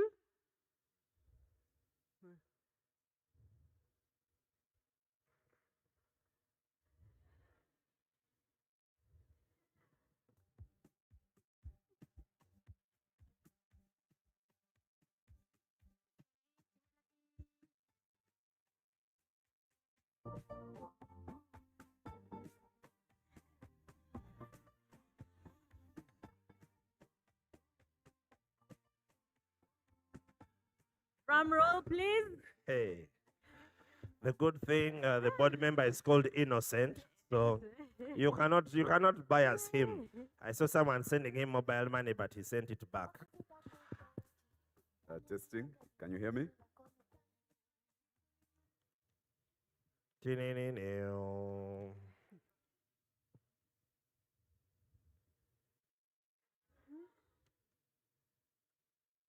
With a whole 27 points, that's what the winner scored.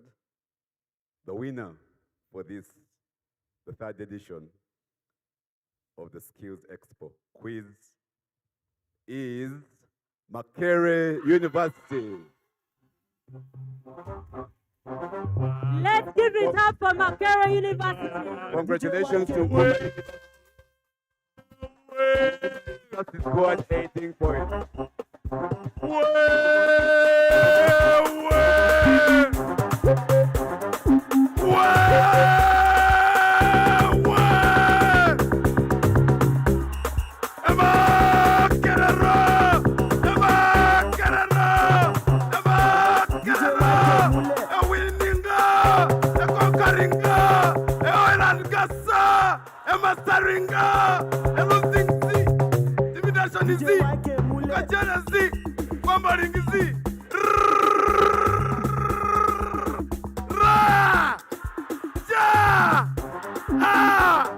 Hello! Gallant Makererians, gallant combatants, gallant engineers, allow me to allow you to confirm that we are the winners.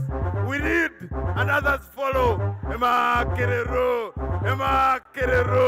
a winning go, a losing C. Intimidation is C. Bukachere C.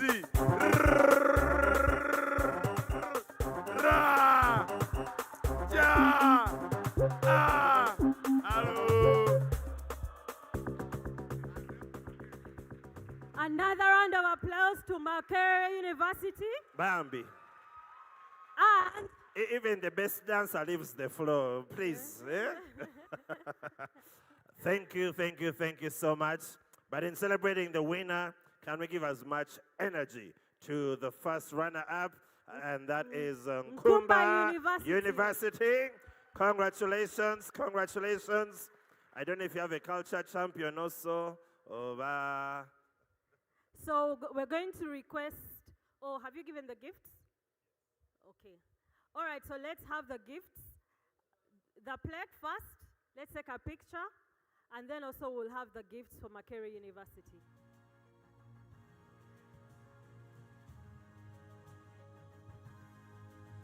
In those boxes are car keys to Rolls Royce in different colors.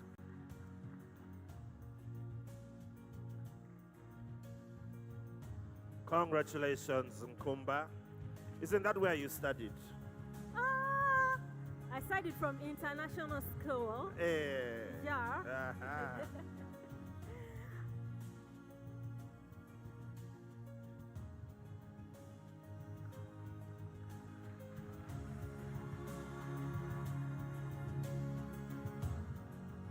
Well done, well done, well done. Your hard work has definitely paid off, so well done, well done, well done. Nkumba. Thank you very much. And now, ladies and gentlemen, I'm going to request us all to be upstanding. It's been a wonderful 2 days. We started yesterday. I'd like to thank my co-MC, Faith. It was her birthday yesterday. We didn't cut cake, but... Thank you as well, Ronnie, for the song and for just making sure that the crowd is vibrant and leading us quite well through the program.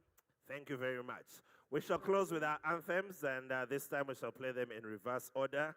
And not only are they our hosts, but they're also the winning team. So we'll have the Makerere anthem, East African, the Ugandan anthem. We'll just do one stanza each.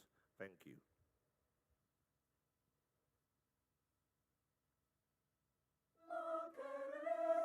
Makerere, we build for the future, the great Makerere. Great, great and mighty, the walls around thee. Great, great and mighty, the gates beside thee. Great, great and mighty, the walls around thee. Great, great and mighty, the gates beside thee. From east and west, from north and south, all voices singing, arise, Makerere. Rise up and rise, high up and high. All voices singing, arise, Makerere. Makerere, Makerere, we build for the future, the great Makerere. Great, great and mighty, the walls around thee. Great, great and mighty, the gates beside thee.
Thank you, thank you, thank you very much. God bless you.